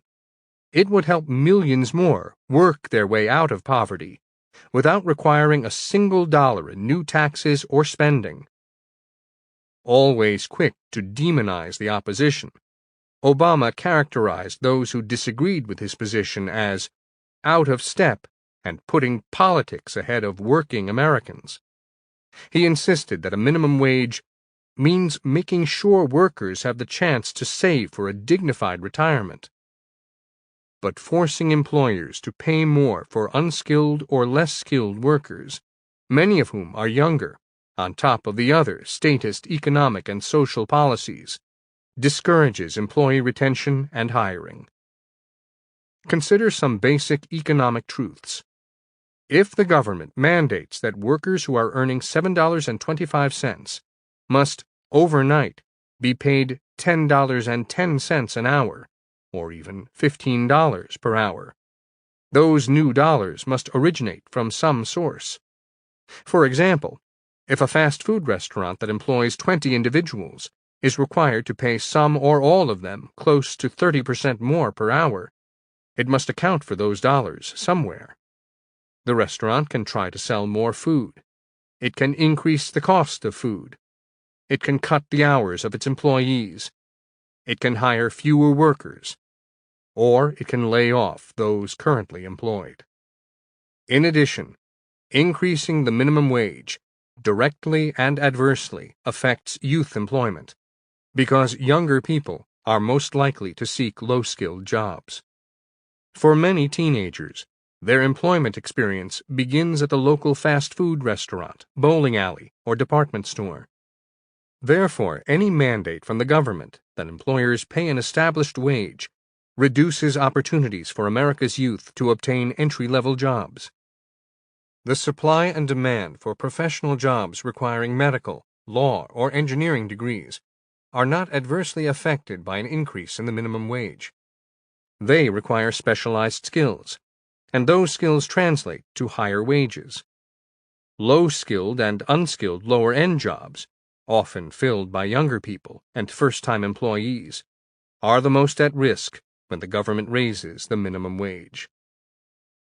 In the United States, the concept of a minimum wage arose from policies advanced by the progressive movement in the early 20th century. Initially conceived as a floor for wages paid to employees, the first iterations of minimum wage laws applied to women and children in the labor force. Established in the states, the first of these laws applied to specific industries such as garment workers. Utah was the first state to set a flat-rate floor for wages that applied to all industries. These laws, however, were quickly challenged by business owners, and in 1923, the U.S. Supreme Court declared them unconstitutional. In Adkins v. Children's Hospital, the court found the District of Columbia's minimum wage law unconstitutional. It ruled that a minimum wage law improperly interfered with the Due Process Clause's protections pertaining to the freedom to enter into contracts. Specifically, the law unduly impeded the individual's right to contract. Two parties having lawful capacity, under penalties as to the employer, to freely contract with one another in respect of the price for which one shall render service to the other, in a purely private employment where both are willing, perhaps anxious, to agree, even though the consequence may be to oblige one to surrender a desirable engagement, and the other to dispense with the services of a desirable employee. As a result of this decision, many of the early minimum wage laws atrophied. One study conducted in 1991 determined that by the end of the 1920s, 7 of the original 17 minimum wage laws were declared unconstitutional. 5 others were either repealed or not enforced. With the onset of the Great Depression and the advent of the New Deal, there was a renewed movement to establish a federal minimum wage applicable to all industries. Shortly after his re-election in 1936, President Franklin Roosevelt engaged in a public effort to improperly influence the Supreme Court. The court's earlier decisions, declaring aspects of Roosevelt's New Deal unconstitutional, raised his ire. He threatened to pack the court with individuals who shared his political and policy views. Though he never carried out his threats, as even members of his own party in Congress objected, Roosevelt's intimidation had the desired effect. In 1937, the court reversed its position on the minimum wage by upholding the state of Washington's minimum wage law. After this change of course, and at Roosevelt's urging, Congress enacted the Fair Labor Standards Act, FLSA, establishing a minimum wage of 25 cents. The law applied to employees who produced products shipping in interstate commerce. This provision was a transparent attempt to assuage the constitutional concerns regarding the infringement on private business arrangements between two parties, the suggestion being that Congress has the power to regulate commerce between and among states.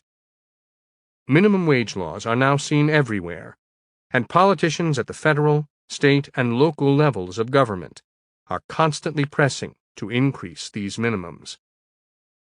Instead of alleviating poverty and generating employment, the FLSA's minimum wage provisions actually extended the Great Depression. Economists Harold L. Cole and Lee E. Ohanian found that high wages reduced employment directly in the cartelized sectors of the economy, and also reduced employment in the non-cartelized sectors through general equilibrium effects. They concluded that the recovery from the Depression would have been much stronger if these policies had not been adopted. As such, mandating a minimum wage eliminated a common-sense approach available to employers when experiencing an economic downturn, broadly reducing all wages to avoid firing employees. In lieu of reducing wages, employers were forced to lay off workers or avoid hiring new workers, or both. As Cole and Ohanian point out, this affected not only the specific industries subject to regulation under the FLSA, but the entire economy, thereby helping to prolong the Great Depression. Nonetheless, the federal government alone has raised the federal minimum wage 22 times since its inception. The minimum wage is currently $7.25 per hour, and there are widespread efforts to increase this amount to $10.10. In 2013, the BLS reports, there were 79.5 million workers age 16 and older who were paid by the hour. This accounts for 58.8% of all workers. Some 1.5 million workers earned the federal minimum wage, $7.25 per hour. Although those earning the federal minimum wage represent a small percentage of the total workforce, the younger the worker, the more likely his employment status is to be harmed by the minimum wage. It is important to emphasize that most workers who are paid the minimum wage are young. Workers under age 25 compose approximately 20% of the total workforce, but they make up approximately half of those who earn the federal minimum wage. About 20% of employed teenagers earn the minimum wage, compared with 3% of workers over the age of 25. Moreover, approximately 10% of part-time workers and approximately 2% of full-time workers earn the minimum wage. Even so, Obama, among others, creates the impression that those who earn the minimum wage are largely heads of households and sole providers for their families. The minimum wage is said to be a lifeline, keeping millions off the breadlines. In a signing ceremony touting his executive order directing federal contractors to raise the minimum wage, Obama surrounded himself with older workers who earned the minimum wage when he made his announcement. He stated, "I've invited some of the folks who would see a raise if we raised the minimum wage. And like most workers in their situation, they're not teenagers. They're adults. Average age is 35 years old." He continued, "Many of them have children that they're supporting. These are Americans who work full-time, often to support a family. And if the minimum wage had kept pace with our economic productivity, they'd already be getting paid well over $10 an hour." According to Obama, a failure of Congress to raise the minimum wage amounts to a consignment to poverty. The failure of Congress to act was the equivalent of a $200 pay cut. That's a month's worth of groceries, maybe 2 months' worth of electricity. It makes a big difference for a lot of families. Of course, he utters not a word about the untold number of younger people who would lose their jobs or be priced out of the entry-level job market. The effects of the imposition of a minimum wage on the economy have been evaluated by economists using different types of models. The term model refers to a method for applying and analyzing given data. First among these models is the basic competitive, or neoclassical, model, which demonstrates that when the government establishes a minimum wage above the market-driven wage, It increases a business's cost of production and induces two economy-wide effects. In their book, Minimum Wages, University of California economics professor Dr. David Newmark and Federal Reserve policy expert William L. Washer explain that, first, the price of the output rises and the demand for it falls, leading to a decline in production, the scale effect. Next, the higher wage rate causes businesses to substitute capital for labor in the production process, the substitution effect. As a result, the demand for labor falls. This negative demand for labor applies unambiguously only to less skilled workers whose wages are directly raised by the minimum wage. In other words, under the basic competitive model, the cost of the output, whether it is hamburgers or candy at the drugstore, increases, and unskilled and low-skilled jobs are lost when the minimum wage is increased. As should be clear by now, businesses make adjustments when the minimum wage is increased. Cato Institute scholar Mark Wilson explains that all economists agree that businesses will make changes to adapt to the higher labor costs after a minimum wage increase. The higher costs will be passed on to someone in the long run. The only question is, who? Consider the case of SeaTac, a suburb of Seattle that increased its minimum wage for certain service industry employees to $15 per hour starting January 1, 2014. The Seattle Times reported in February 2014, at the Clarion Hotel off International Boulevard, a sit-down restaurant has been shuttered, though it might be replaced by a less labor-intensive cafe. Other businesses have adjusted in ways that run the gamut from putting more work in the hands of managers to instituting a small living wage surcharge for a daily parking space near the airport.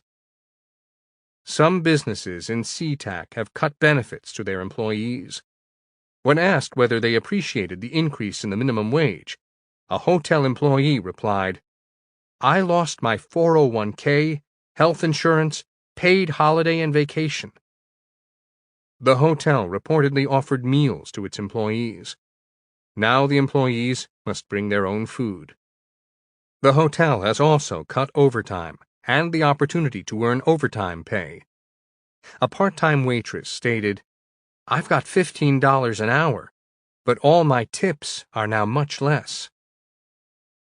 Economists Newmark and Washer evaluated decades of studies analyzing the efficacy of the minimum wage and the various models used to analyze their economic effects. They concluded that, based on the evidence from our nearly 2 decades of research on minimum wages, coupled with the evidence accumulated from an impressive body of research conducted by others, we find it very difficult to see a good economic rationale for continuing to seek a higher minimum wage. Numerous economic studies conducted over decades are fairly unambiguous. Minimum wages reduce employment of low-skilled workers.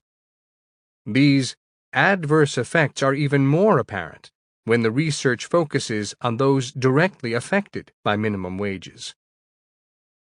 Furthermore, wages for low-skilled jobs are dictated by supply and demand, not the unconstrained wage offers of employers. We are hard-pressed to imagine a compelling argument for a higher minimum wage when it neither helps low-income families nor reduces poverty. Newmark and Washer cite a study that found the average wage for day laborers in California, a job completely unregulated and requiring minimal skills, is more than $11 per hour. In this case, the market and the laws of supply and demand increased hourly wages well above the current federal minimum wage. A recent study by the Congressional Budget Office underscores the findings of Newmark and Washer. After examining the effects of raising the minimum wage, the CBO concludes that for those who keep their jobs, wages would obviously increase. However, jobs for low-wage workers would probably be eliminated. The income of most workers who became jobless would fall substantially, and the share of low-wage workers who were employed would probably fall slightly.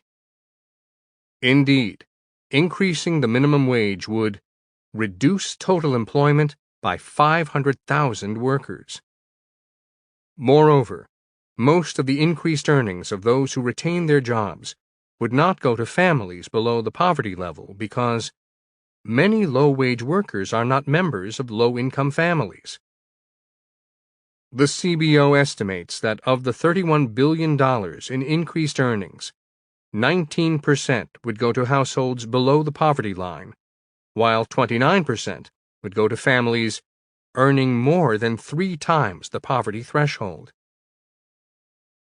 It should now be obvious that the rising generation, particularly teenagers and young adults, is most adversely harmed by increases in the minimum wage, the consequences of which include pervasive unemployment and the lack of important job experience, affecting their future employment prospects and potential for success. Chapter 9. On National Security. The rising generation will suffer the most egregious afflictions and casualties should the governing generation and public officials fail to competently and adequately carry out their national security, military, and foreign policy duties. However, too many younger people are inattentive to, or nonplussed about, or in rancorous opposition to, the development and maintenance of such policies. The rising generation has a responsibility to itself and future generations to properly comprehend the nature of the multiple national security threats America confronts. The United States faces very serious national security threats from numerous sources, including Islamic terrorism, which is spreading rapidly throughout the world, and seeks to establish sleeper cells within America's borders. Communist China's extensive military buildup and expansionist designs, and Fascist Russia's intimidation and invasion of sovereign neighbors. Moreover, North Korea, led by an erratic and menacing dictator, continually threatens nuclear and conventional war against American allies in the region, and Iran is a terrorist regime hell-bent on acquiring nuclear weapons. In addition, there are unstable nations that hold poorly secured nuclear weapons and even stockpiles that are sought by other regimes. No group of citizens should be more focused and diligent about America's national security and military readiness and deterrence capabilities than the members of the rising generation, inasmuch as younger people fight the country's wars. National security threats have evolved speedily and dramatically during the last few decades. Traditional threats are posed to interests on land, sea, and in air. Modern threats have expanded to space and cyberspace. These global commons must also be protected in order to preserve America's security and economic interests. In the late 1980s, the Soviet Union posed the greatest threat to the United States. The Soviets amassed a powerful military, including nuclear weapon stocks. It had extensive international influence and an aggressive expansionist strategy. However, as a result of the military, foreign, and economic policies instituted by President Ronald Reagan, in December 1991, the Soviet Union collapsed, and a new era ushered in a different set of national security challenges. Later, with the emergence of ex-KGB official and strongman Vladimir Putin as, effectively, Russia's dictator, Russia has followed a course of regional thuggery and military aggression, posing a renewed threat to the United States and its allies. For example, in 2009, Russia effectively annexed the Georgian provinces of South Ossetia and Abkhazia.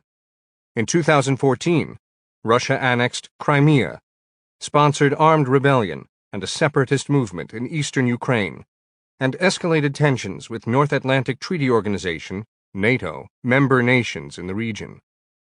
NATO now considers Russia its greatest threat. According to a European Leadership Network report, These events form a highly disturbing picture of violations of national airspace, emergency scrambles, narrowly avoided mid-air collisions, close encounters at sea, and other dangerous actions happening on a regular basis over a very wide geographical area. In addition to these incidents, Russia has initiated military brushes near both the Canadian and American borders. China has embarked on a vigorous military and economic program designed to spread its influence regionally and worldwide. From its bordering neighbors and the African continent to South and Central America, China is investing tens of billions of dollars in nation-building efforts, obviously designed to increase its, and decrease American, influence. China is also the principal supporter of oppressive regimes in North Korea, Syria, and Venezuela, and China is among the countries that have provided Iran with vital assistance in the development of its nuclear program. Furthermore, China seeks superiority in the East and South China Seas, where 90% of all global trade transits. China is building islands in the South China Sea, from where it is claiming territorial rights in international waters. Defense and national security expert Tara Murphy notes that China is asserting exclusionary rights to waterways well beyond established international standards, which threatens to block trade access and could encourage other countries to institute similar policies. Since 1996, China has prioritized the development of a naval fleet that will rival the United States Navy.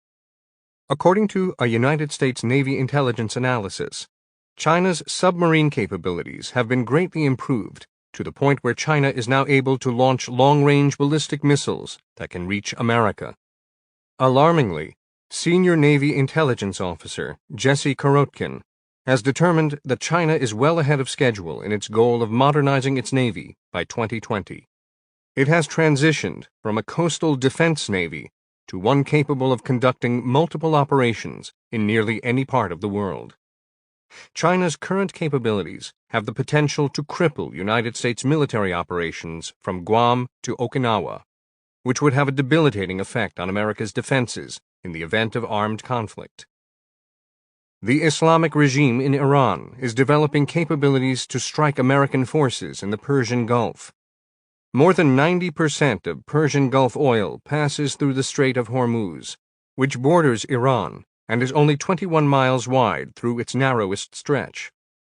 Iran has significant mine-laying capabilities that threaten commercial and military vessels.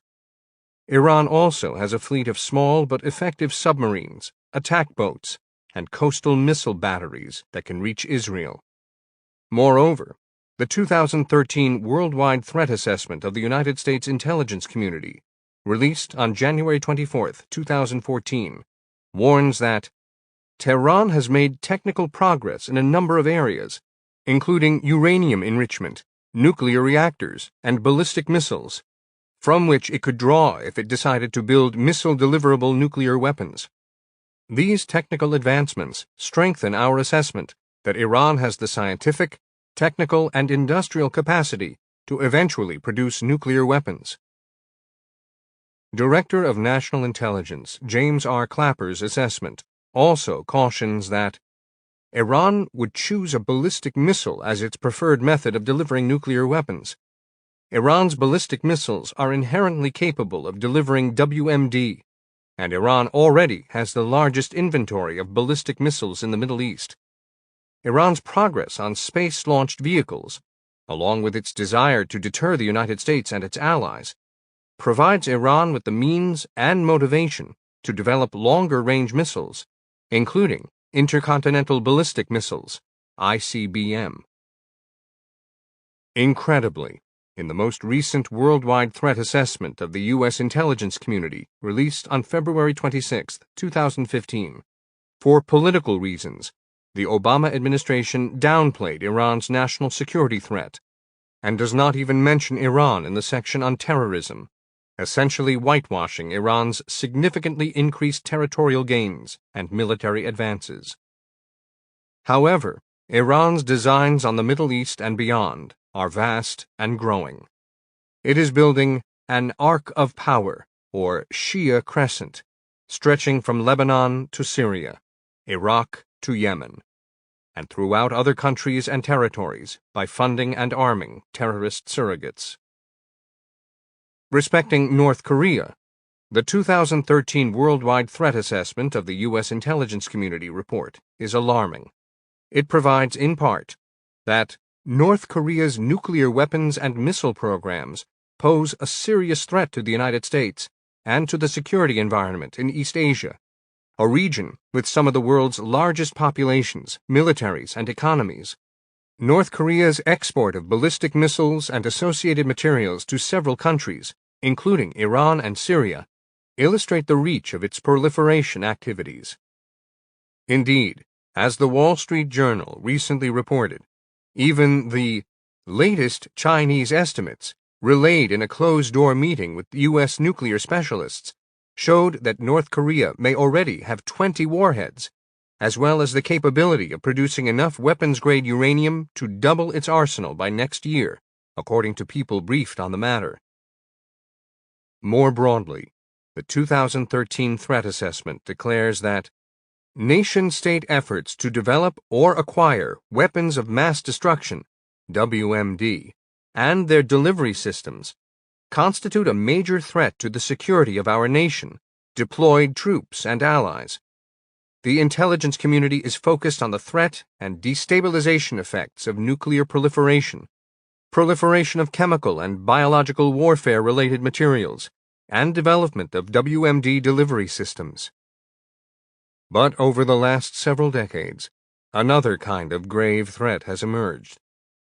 In January 1987, the National Security Strategy of the United States declared an additional threat, which is particularly insidious in nature and growing in scope, is international terrorism, a worldwide phenomenon that is becoming increasingly frequent, indiscriminate, and state-sponsored.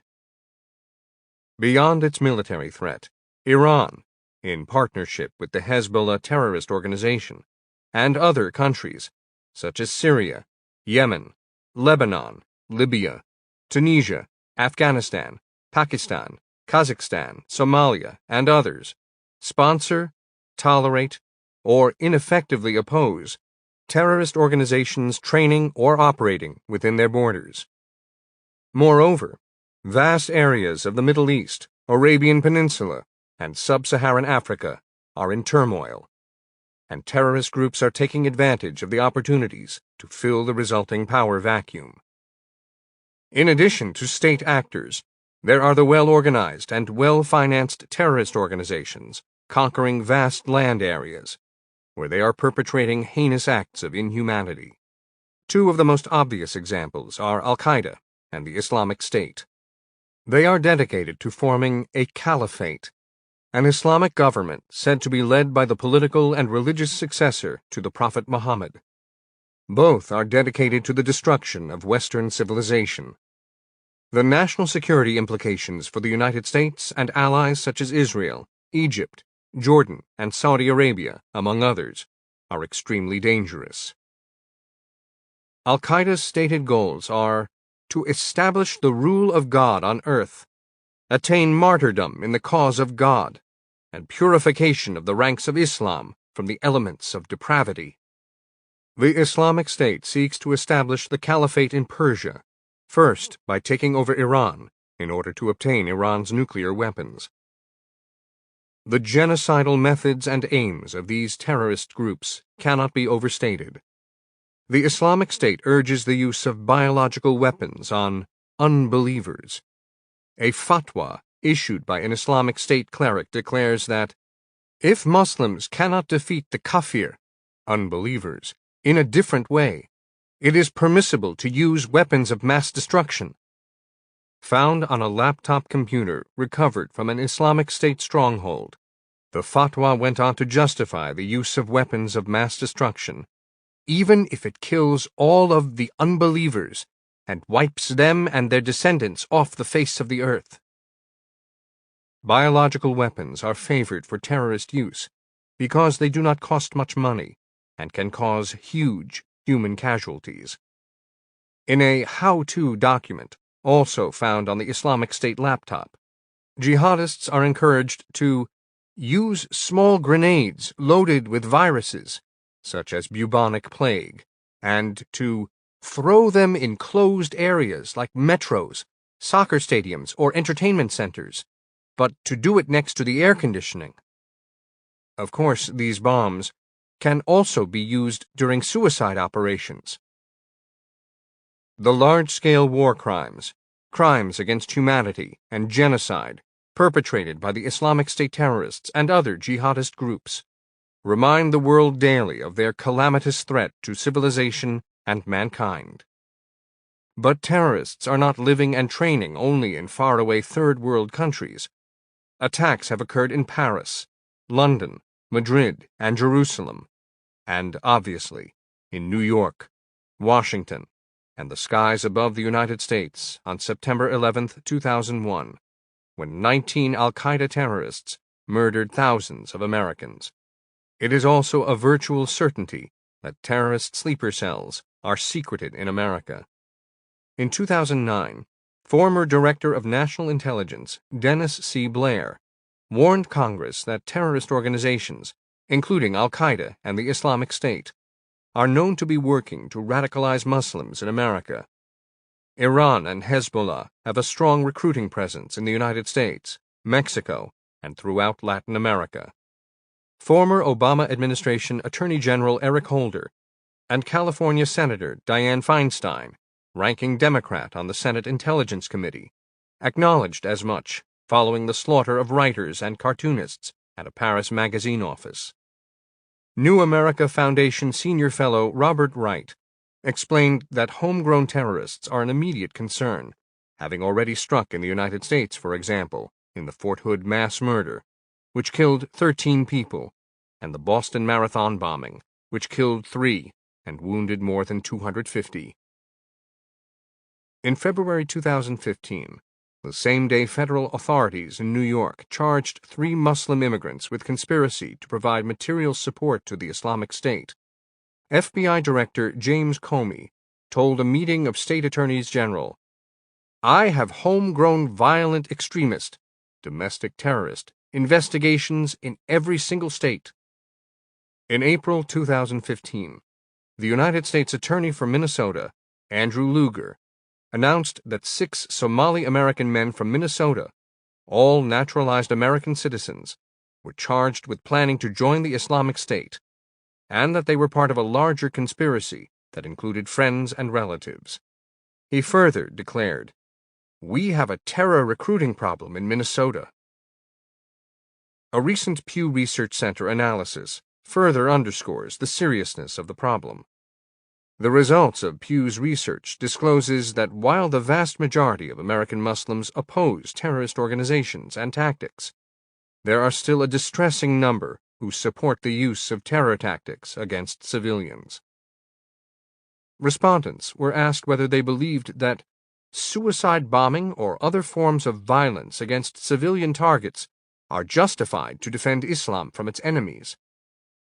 While 81% oppose such tactics under any circumstances, 8% say these tactics are often or sometimes justified. Another 5% responded that the use of violence against civilians might be justified in rare circumstances. As there are 1.8 million adult American Muslims in the United States, this suggests that at least theoretically, as many as 13,000 support the use of suicide bombs or other forms of terrorism. The survey also showed that native-born Muslims, in particular African American Muslims, are more likely to support the use of violence.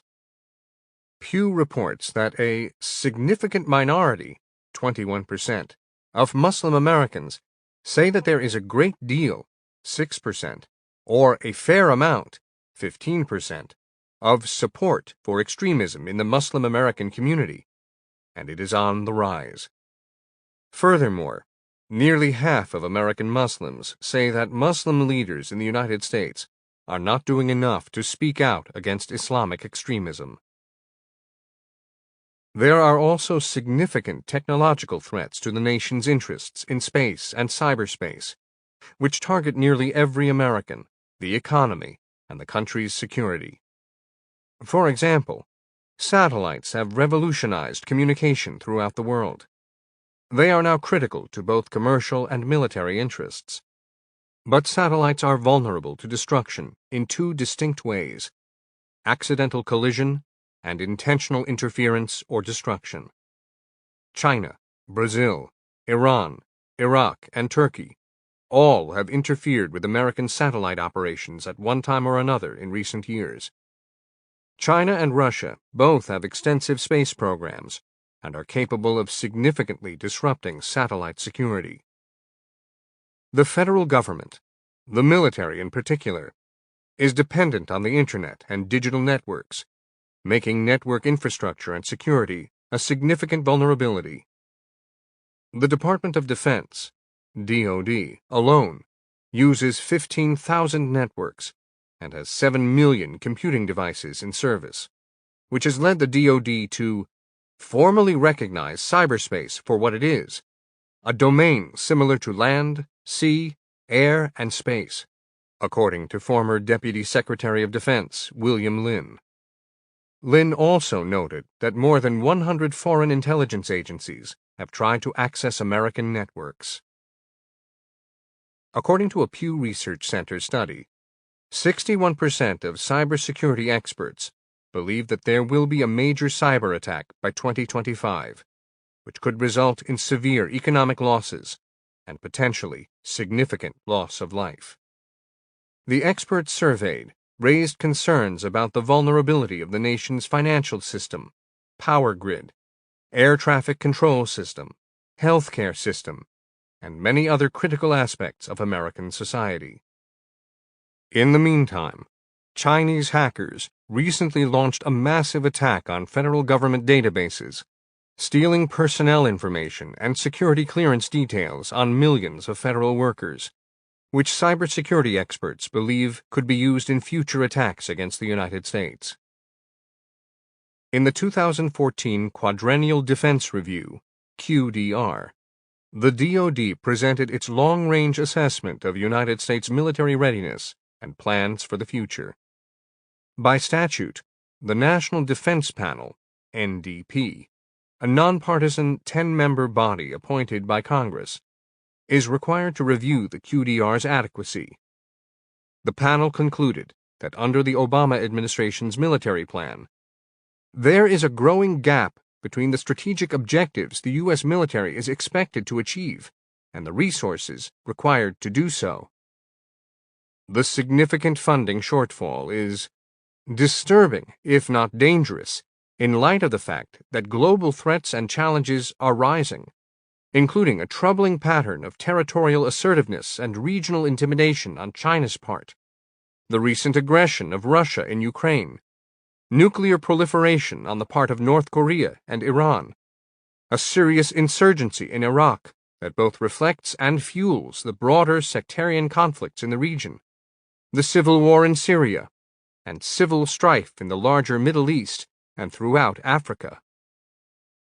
For example, while China expects to have 350 ships by 2020, the NDP report notes that the Obama administration provides for only 260 ships or fewer, which is far less than the 323 to 326 required to meet the potential challenges in the Western Pacific. And despite increasing threats worldwide, the Obama strategy calls for the smallest and oldest Air Force fleet in modern history, planning a 50% reduction to bomber, fighter, and surveillance forces by 2019. The NDP concludes that the Obama defense budget will increasingly jeopardize our international defense posture and ultimately damage our security, prospects for economic growth, and other interests. Despite the mounting and diverse national security threats facing the nation, a study conducted by Brookings Institute defense strategist P.W. Singer and his colleagues finds that a majority of younger people consider the United States the world's provocateur. 57% of younger people born between 1980 and 2005 believe America is too involved in global affairs. 60% of younger Democrats and 50% of the group's Republicans share this view. 66% of younger people believe that reliance on military force creates hatred toward the United States that, in turn, fosters more terrorism. The Pew Center for the People and the Press reports a stark difference across generational lines in how people look back at America's actions prior to the 9/11 attacks. Younger Americans are far more likely to say that there are things the U.S. did wrong in its dealings with other countries that might have motivated the September 11th attacks. In sharp contrast to the governing generation, Pew's polling found that 53% of younger people born between 1981 and 2005 believe the United States acted in ways that may have motivated the terrorist attacks. As the nation has learned time and again, it is American military preparedness and superiority, in combination with a proactive and prudent foreign policy, that are likely to serve as a deterrent to military conflict and prevent large-scale, long-lasting wars. Should war occur, and at times war is unavoidable, the United States must ensure that its young service personnel are the best trained and equipped on the face of the earth. Yet at precisely the time in American history when younger people need to be most vigilant and vocal, given the multiple and rising dangers facing the nation, and, sadly, the failure of public officials to adequately prepare for these threats, Pew reports that more than 65% of younger people born between 1981 and 2005 support reducing military spending in order to preserve spending on social programs. Again, it is younger people who are called upon to defend America, American interests, and America's allies against serious and looming national security and military dangers. The DoD 2013 Demographics Profile of the Military Community reports that more than one quarter, 25.8%, of active duty officers are 41 years of age or older. However, the next largest age group is 26 to 30 years, 22.7%, followed by 31 to 35 years, 20.4%, 36 to 40 years, 18%, and those 25 years or younger, 13.2%. Even more, nearly one-half, 49.4%, of active duty enlisted personnel are 25 years of age or younger, with the next largest age group 26 to 30 years, 22.5%, followed by 31 to 35 years, 13.7%, 36 to 40 years, 8.8%, and those 41 years or older, 5.5%. Overall, therefore, the average age of the active duty force is 28.6 years. The average age for active duty officers is 34.8 years, and the average age for active duty enlisted personnel is 27.3 years. Should the nation's interests, or even survival, become so imperiled as to require a draft, it will be younger people who are called upon to take up arms. On July 17, 1980, in his speech accepting the Republican nomination for president, Ronald Reagan said, in part, "We are not a warlike people. Quite the opposite. We always seek to live in peace. We resort to force infrequently and with great reluctance, and only after we have determined that it is absolutely necessary. We are awed, and rightly so, by the forces of destruction at loose in the world in this nuclear era. But neither can we be naive or foolish. 4 times in my lifetime, America has gone to war, bleeding the lives of its young men into the sands of beachheads, the fields of Europe, and the jungles and rice paddies of Asia. We know only too well that war comes not when the forces of freedom are strong, but when they are weak. It is then that tyrants are tempted. We simply cannot learn these lessons the hard way again without risking our destruction." Chapter 10. On the Constitution. Why should the United States Constitution and the faithful adherence to and execution of it by public officials matter to younger people? It provides the governing order of a republic intended to protect the individual's liberty from a tyrannical centralized authority and, conversely, the anarchy of mob rule. On September 17, 1787, at the conclusion of the Constitutional Convention in Philadelphia, Delegate James Wilson, on behalf of the ailing Benjamin Franklin, read aloud Franklin's speech to the convention in favor of adopting the Constitution. Franklin stated in part, "I agree to this Constitution with all its faults, if they are such, because I think a general government necessary for us, and there is no form of government but what may be a blessing to the people if well administered.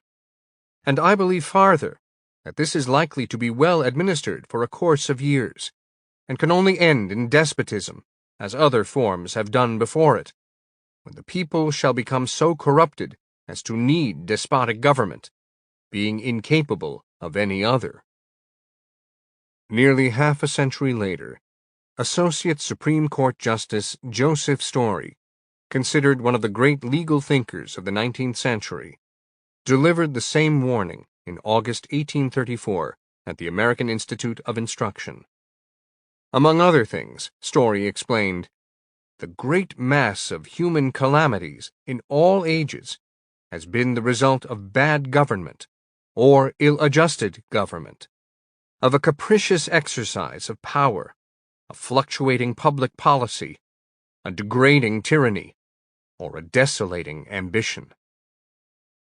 The fundamental objects of all free governments, Story declared, are the protection and preservation of personal rights, the private property, and the public liberties of the whole people.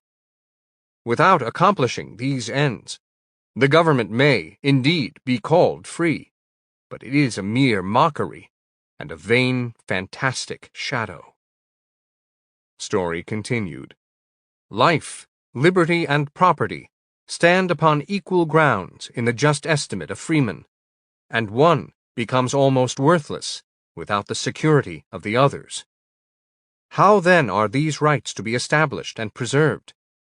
The answer is, by constitutions of government, wisely framed and vigilantly enforced, by laws and institutions deliberately examined and steadfastly administered."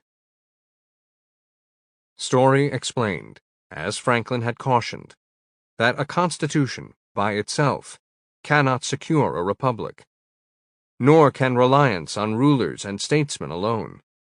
The citizenry must be alert and resolute, and ensure that those who hold high office uphold the rules of governance.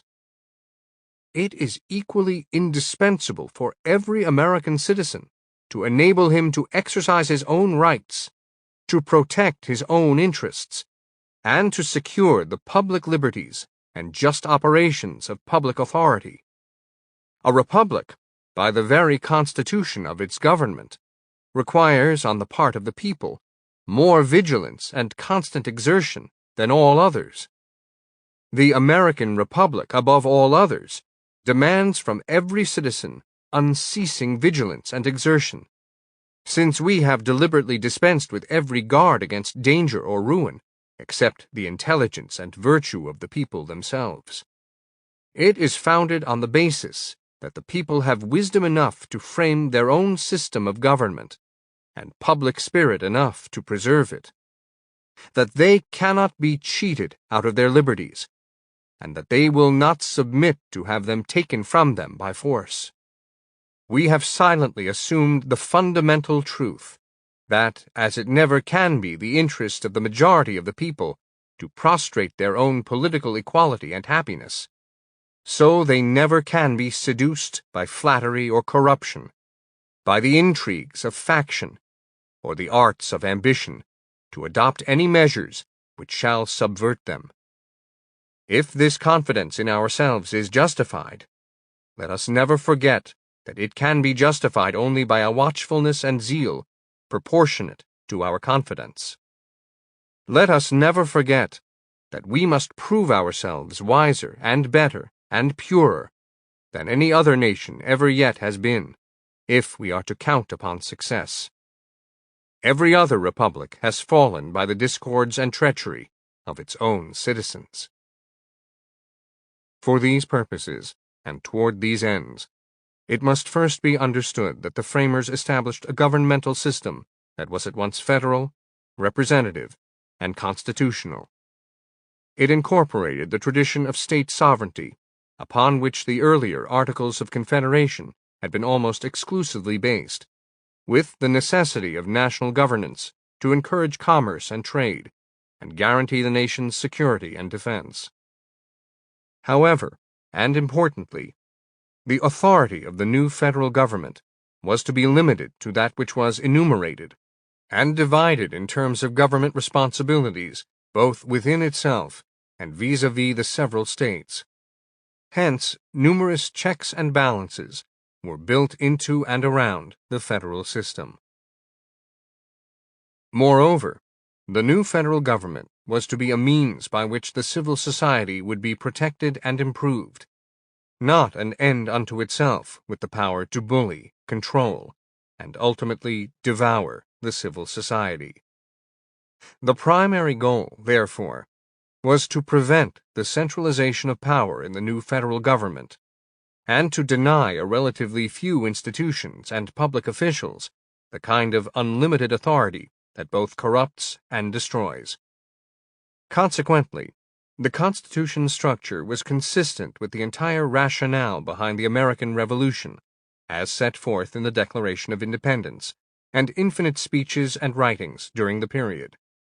Indeed, it relied in many ways on the thinking of some of the most prominent philosophers of the Enlightenment, especially Charles de Montesquieu, from whom the framers borrowed their most indispensable idea, separation of powers. As I explained in Ameritopia, Montesquieu was a French philosopher who lived from 1689 to 1755. He was the most influential of the French Enlightenment philosophers during the American constitutional period. His seminal work, The Spirit of the Laws, had a profound effect on the framers during the constitutional period. For example, Montesquieu observed that there are three kinds of government: republican, monarchical, and despotic. I assume three definitions, or rather three facts. 1. Republican government is that in which the people as a body, or only a part of the people, have sovereign power. Monarchical government is that in which one alone governs, but by fixed and established laws. Whereas in despotic government, one alone, without law and without rule, draws everything along by his will and caprices. Montesquieu makes the crucial point that unlike other forms of governance, in a popular or republican state, there must be an additional spring, which is virtue. When that virtue ceases, ambition enters those hearts that can admit it, and avarice enters them all. The republic is a cast-off husk, and its strength is no more than the power of a few citizens and the license of all. Montesquieu was well aware of history's fondness for tyranny, most frequently manifested in the form of concentrated, centralized power in the hands of a few individuals or institutions. He insisted that the best antidote is a fixed, established constitution, in which the functions and powers of government are divided among distinct branches. Montesquieu declared, "Political liberty in a citizen is that tranquility of spirit which comes from the opinion each one has of his security, and in order for him to have this liberty, the government must be such that one citizen cannot fear another citizen. When legislative power is united with executive power in a single person or in a simple body of magistracy, there is no liberty, because one can fear that the same monarch or senate that makes tyrannical laws will execute them tyrannically. Nor is there liberty if the power of judging is not separate from legislative power and from executive power. If it were joined to legislative power, the power over the life and liberty of the citizens would be arbitrary, for the judge would be the legislator. If it were joined to executive power, the judge could have the force of an oppressor. All would be lost if the same man or the same body of principal men, either of nobles or of the people, exercised these three powers, that of making the laws, that of executing public resolutions, and that of judging the crimes or the disputes of individuals. These words had a profound influence on the framers. In Federalist 47, James Madison, in defense of the proposed Constitution and in response to the Anti-Federalists, who did not believe the lines between and among the three branches of the new federal government were bold enough, insisted that the framers had been faithful to Montesquieu's maxim on separation of powers. Madison cites Montesquieu by name no fewer than 4 times in this essay alone, and further underscores that the oracle who is always consulted and cited on this subject is the celebrated Montesquieu.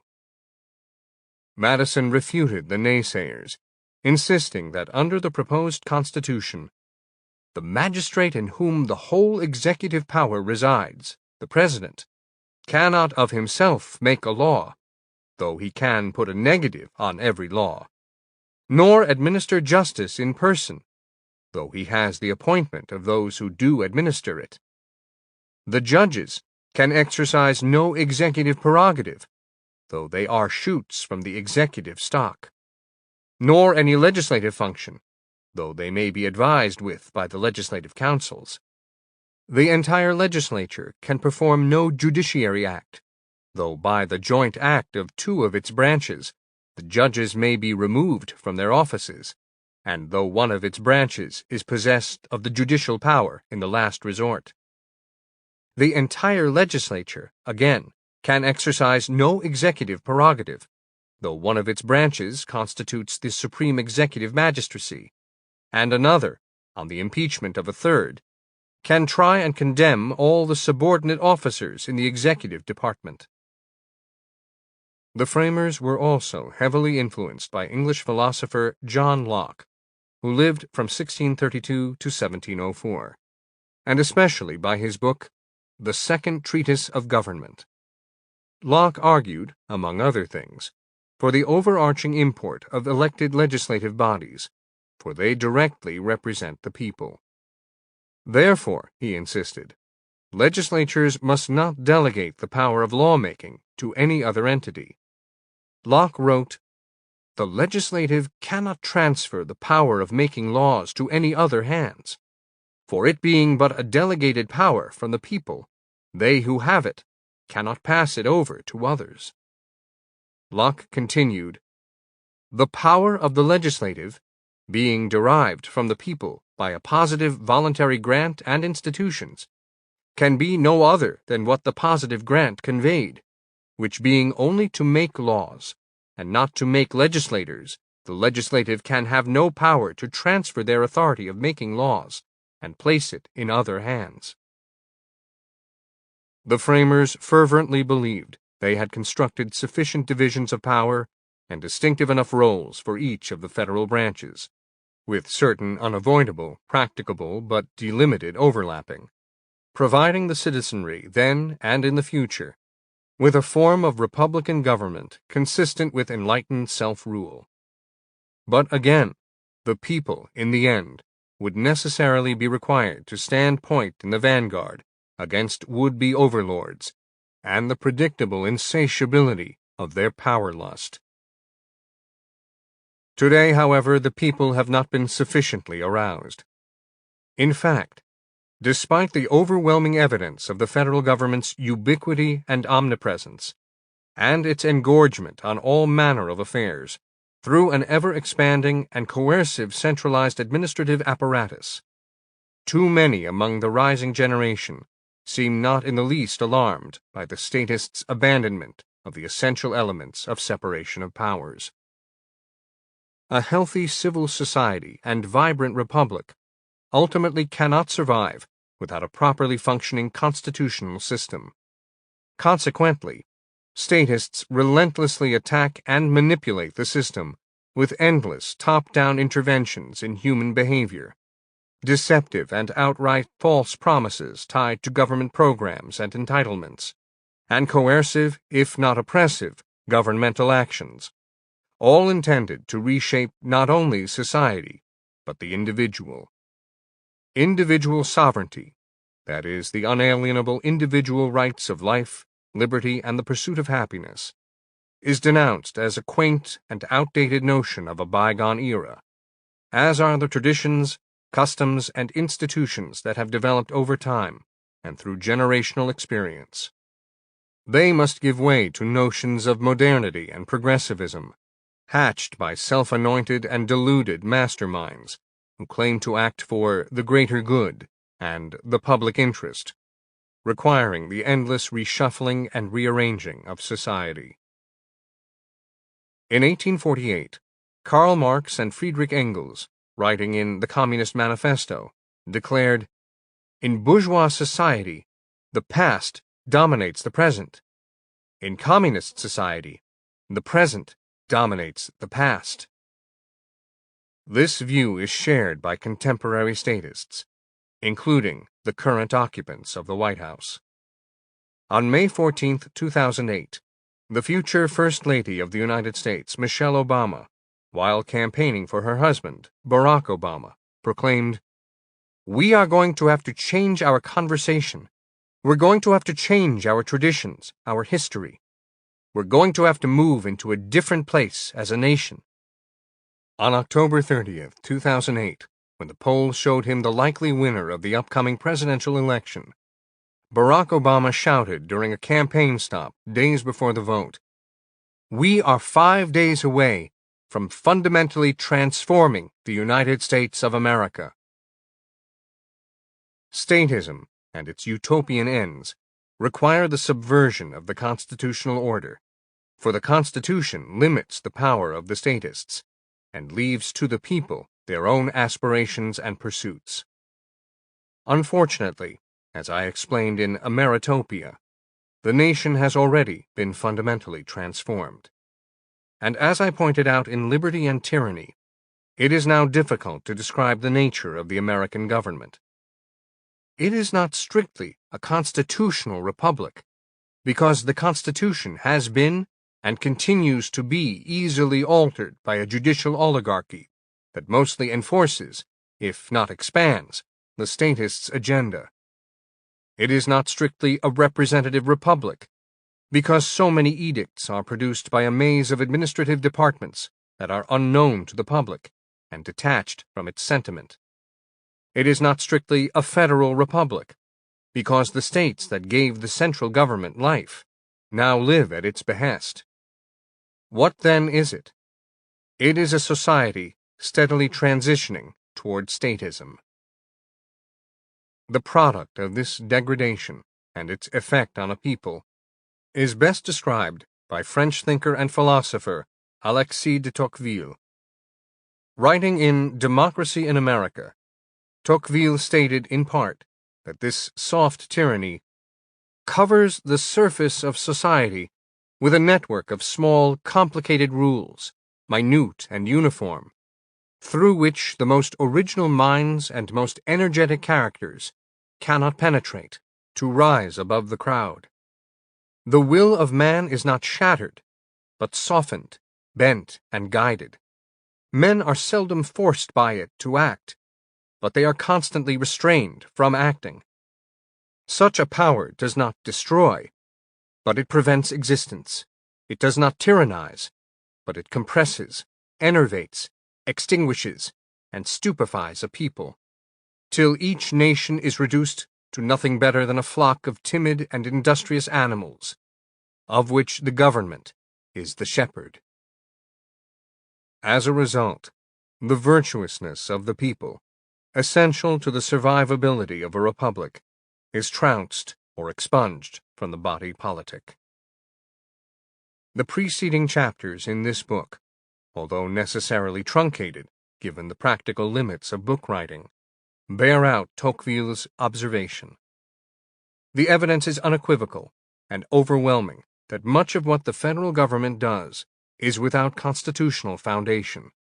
In fact, much has been achieved through political and legal deceit and deformation. And for the most part, the people, particularly younger people, tolerate this, acquiesce to it, if not encourage it. In the Liberty Amendments, I noted that Congress often delegates unconstitutionally law-making power to a gigantic yet ever-growing administrative state that, in turn, unleashes on society myriad regulations and rules at such a rapid rate the people cannot possibly know of them, and if by chance they do, they cannot possibly comprehend them. Moreover, having delegated broad lawmaking power to executive branch departments and agencies of its own creation, Congress now watches as the President inflates the congressional delegations even further and proclaims repeatedly the authority to rule by executive fiat in defiance of, or over the top of, the same Congress that sanctioned a domineering executive branch in the first place. The unconstitutional transfer of law-making power from Congress to the executive branch, and the seizure by the executive branch from Congress of additional law-making power, have led to disastrous effects. To demonstrate the problem, consider that each year the executive branch is engaged in frenzied regulatory activity, with virtually no oversight by Congress or input from the public.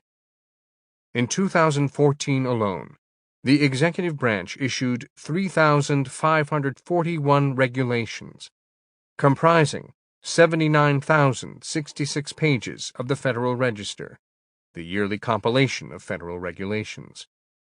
And these thousands of pages of regulations are piled on top of tens of thousands of pages of regulations from prior years. Federal Register page numbers for successive years, starting in 2005, are as follows. In 2005, 73,870 pages.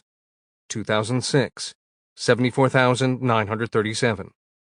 In 2007, 72,090 pages. 2008, 79,435. In 2009, 68,598 pages. 2010, 81,405. In 2011, 81,247 pages. 2012, 78,961. In 2013, 79,311 pages. And finally, in 2014, 79,066 pages. That is a total of 768,920 pages of federal regulations in the past 10 years. In addition, the number of actual regulations issued by the executive branch during this period is astounding. In 2005, 3,943 regulations were issued. 2006, 3,718. In 2007, 3,595 regulations were issued. 2008, 3,830. In 2009, 3,503 regulations were issued. 2010, 3,573. In 2011, 3,807 regulations. 2012, 3,708. In 2013, 3,659 regulations. And finally, in 2014, 3,541 regulations were issued. That is 36,877 regulations, many of which carry heavy fines and penalties, including prison terms upon conviction. By comparison, Congress, which is supposed to be the federal lawmaking body, has passed the following number of bills in the past 10 years. In 2005, 161 bills were passed. 2006, 321.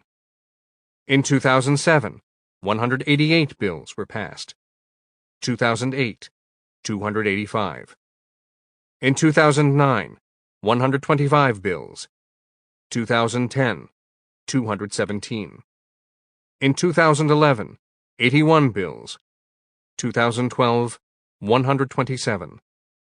In 2013, 72 bills. And finally, in 2014, 129 bills were passed. The purpose here is not to encourage more congressional legislating and meddling in private life, nor to suggest that statistics alone determine the extent of a regulation's reach, as a single overarching regulation can potentially have more economic and societal impact than 100 regulations. However, these numbers clearly expose the extent to which the basic precept that guides constitutional government has been gutted by both usurpers and abdicators. But this has been the statist's design for more than a century. Indeed, in his 1908 treatise, Constitutional Government in the United States, President Woodrow Wilson, a leading advocate for centralized post-constitutional government, argued that the President is at liberty both in law and conscience to be as big a man as he can. His capacity will set the limit, and if Congress be overborne by him, it will be no fault of the makers of the Constitution. It will be from no lack of constitutional powers on its part, but only because the President has the nation behind him, and Congress has not. Obviously, Wilson wrote of the Constitution not as it is, but as he wanted it to be, stripped of its limits on central power. Wilson's political dogma is on neon display with Barack Obama's conduct as president. Obama has repeatedly defied the limits of his constitutional authority, aggregating powers unto himself in ways past presidents have not. During more than 6 years as president, Obama has nullified laws, created laws, delayed the implementation of laws, and issued exemptions from and waivers to laws, much of which has been accomplished through executive branch rulemaking. For example, despite the fact that Article 1, Section 1 clearly vests legislative power in Congress, the Obama administration has repeatedly altered provisions of the Patient Protection and Affordable Care Act, or Obamacare, including offering employer contributions to members of Congress and their staffs when they purchase insurance on the exchanges created by Obamacare, delaying the deadline for the individual mandate, delaying the deadline for the employer mandate, exempting union reinsurance fees from the law's coverage, creating federal exchanges where states have chosen not to create exchanges, expanding funding of insurer bailouts, and so on. The Obama administration's Environmental Protection Agency, EPA, has been extremely aggressive in implementing economically crushing regulations, for the most part without congressional authority. It has replaced provisions of the Clean Air Act to claim regulatory control over greenhouse gases, and in turn, vast segments of the American economy. Even Harvard law professor Lawrence Tribe found that the proposed rule rests on a fatally flawed interpretation of Section 111. According to EPA, Congress effectively created 2 different versions of Section 111, and the agency should be allowed to pick and choose which version it wishes to enforce. According to EPA, since 1990, the U.S. Code has reflected the wrong version of Section 111, and EPA has discovered a mistake made by Congress. According to EPA, both the D.C. Circuit and the U.S. Supreme Court have previously misinterpreted Section 111. According to EPA, the 2 different versions of Section 111 have created ambiguity, triggering deference to the agency's interpretation. Every part of this narrative is flawed. Later, Tribe wrote, "The EPA, like every administrative agency, is constitutionally forbidden to exercise powers Congress never delegated to it in the first place.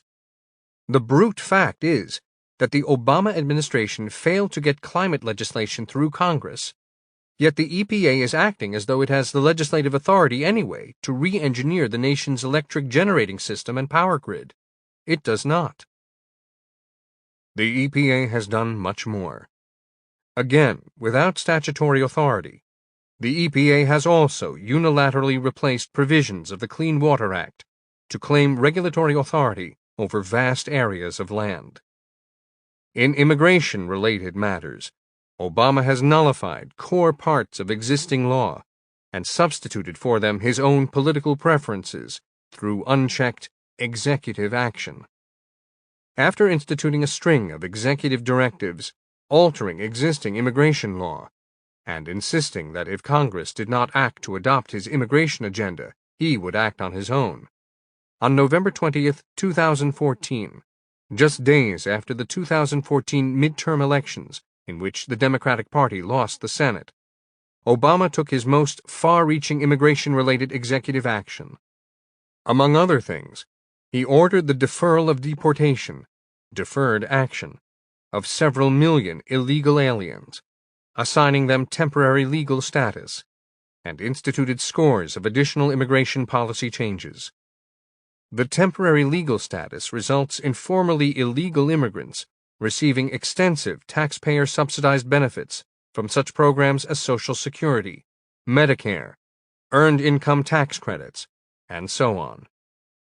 Robert Rector, Senior Research Fellow at the Heritage Foundation, estimates the lifetime costs of these benefits to the United States Treasury at $1.3 trillion. In a rare judicial rebuke of presidential overreach, and at the behest of more than 24 states, U.S. District Judge Andrew Hannon issued a temporary injunction, writing in part that Obama's executive actions created a massive change in immigration practice, affecting the nation's entire immigration scheme.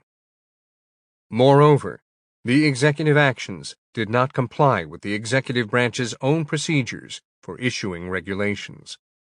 There will be more litigation, with the case likely reaching the U.S. Supreme Court. Despite Judge Hannon's ruling, for the most part, the courts have upheld executive lawmaking, to the extent they consider it at all.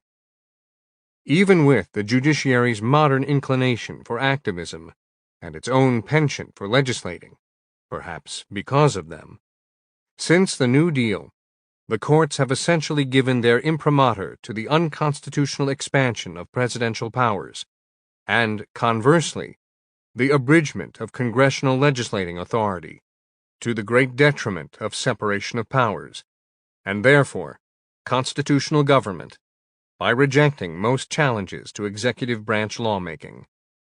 Meanwhile, Obama has proclaimed that he will continue to advance his agenda by hook or by crook, as he rightly sees few remaining constitutional impediments to his heavy-handed rule. Liberty is not an abstraction. It requires private and public virtue, a just rule of law, and established norms and institutions, the opposite of fundamental transformation. The form of government in which these indispensable qualities are best exhibited is a constitutional republic. The pseudo-intellectual urgency for action to produce the promised munificence of an idyllic society, while appealing on the surface, exacts a steep price: the disembowelment of the constitutional republic, a result that not so coincidentally serves the interests of those for whom power is intoxicating, despots and Democrats alike. The rising generation has much to fear from these circumstances. Yet there is a painful irony, shared by many younger people, the reasons for which are various and complicated, in that some view themselves as rebels of sorts, challenging authority and the system, when in fact, by their votes and activism, too many habitually contribute to their own demise and tyranny's rise. Tyranny is not inevitable, despite the daunting obstacles to Republican restoration. However, if the rising generation does not awaken to challenge these events and stand in its own defense, it will not live in true freedom. It will continue to be exploited under the rule of a progressively coercive and oppressive group of statists for as long as they acquiesce to, if not actively embrace, the design of those who plunder and deceive them. And they will commit future generations to an even more miserable plight. As his second and last presidential term was winding down, President George Washington thought it fitting to deliver a farewell address to his fellow citizens. The man who was so consequential to the independence and founding of the United States and the establishment of the American Republic published his final official address on September 19, 1796. He wrote in part, "It is important that the habits of thinking in a free country should inspire caution in those entrusted with its administration, to confine themselves within their respective constitutional spheres, avoiding in the exercise of the powers of one department to encroach upon another. The spirit of encroachment tends to consolidate the powers of all the departments in one, and thus to create, whatever the form of government, a real despotism. A just estimate of that love of power and proneness to abuse it, which predominates in the human heart, is sufficient to satisfy us of the truth of this position. The necessity of reciprocal checks in the exercise of political power, by dividing and distributing it into different depositaries, and constituting each the guardian of the public weal against invasions by the others, has been evinced by experiments ancient and modern, some of them in our country and under our own eyes. To preserve them must be as necessary as to institute them. If, in the opinion of the people, the distribution or modification of the constitutional powers be in any particular wrong, let it be corrected by an amendment in the way which the Constitution designates. But let there be no change by usurpation. For though this, in one instance, may be the instrument of good, it is the customary weapon by which free governments are destroyed. The precedent must always greatly overbalance in permanent evil any partial or transient benefit, which the use can at any time yield." Epilogue: A New Civil Rights Movement. As I ended the previous chapter with President George Washington's farewell address of September 19, 1796, I begin this chapter with President Ronald Reagan's farewell speech on January 11, 1989. President Reagan encouraged the rising generation to let him know and nail him on it, that is, to push back against teachers, professors, journalists, politicians, and others in the governing generation who manipulate and deceive them. President Reagan said, "An informed patriotism is what we want." And are we doing a good enough job teaching our children what America is and what she represents in the long history of the world? Those of us who are over 35 or so years of age grew up in a different America. We were taught very directly what it means to be an American, and we absorbed almost in the air a love of country and an appreciation of its institutions. If you didn't get these things from your family, you got them from the neighborhood, from the father down the street who fought in Korea or the family who lost someone at Anzio. Or you could get a sense of patriotism from school, and if all else failed, you could get a sense of patriotism from the popular culture. The movies celebrated democratic values and implicitly reinforced the idea that America was special. TV was like that too through the mid-60s. But now we're about to enter the 90s, and some things have changed. Younger parents aren't sure that an unambivalent appreciation of America is the right thing to teach modern children. And as for those who create the popular culture, well-grounded patriotism is no longer the style. Our spirit is back, but we haven't reinstitutionalized it.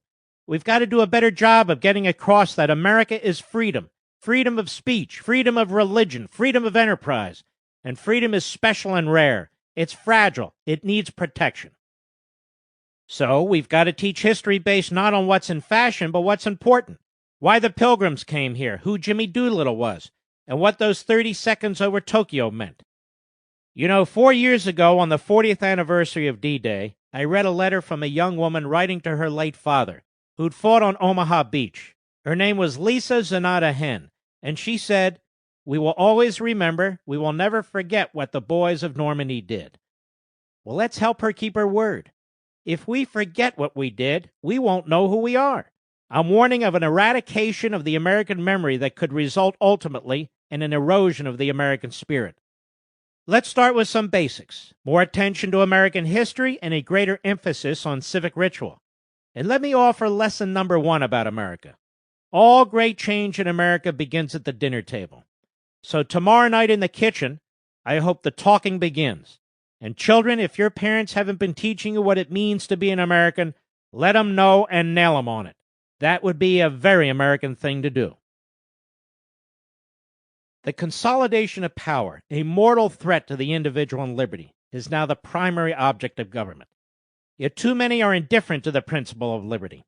However, the current societal predicament described in previous chapters, collectively pushing the nation to the brink of catastrophe, is the making not of the rising generation, for it is late to the scene, although it clearly contributes to it, but of the governing generation and its 20th century forebears.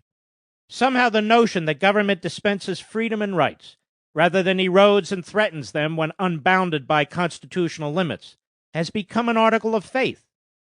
Perhaps true liberty is appreciated only by the few.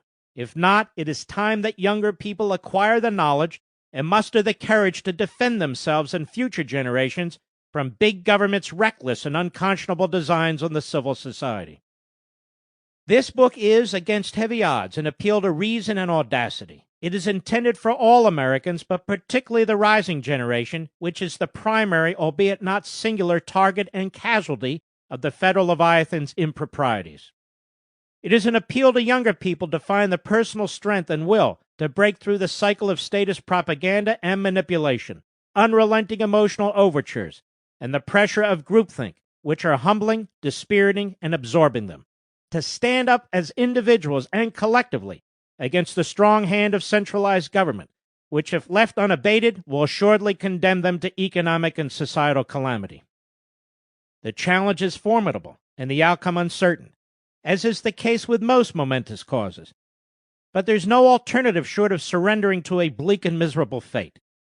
There is solace in knowing that throughout history others have stepped forward and successfully led peaceful movements against mighty forces and their injustices. And make no mistake, pillaging America's youth and generations yet unborn is a colossal and disgraceful injustice.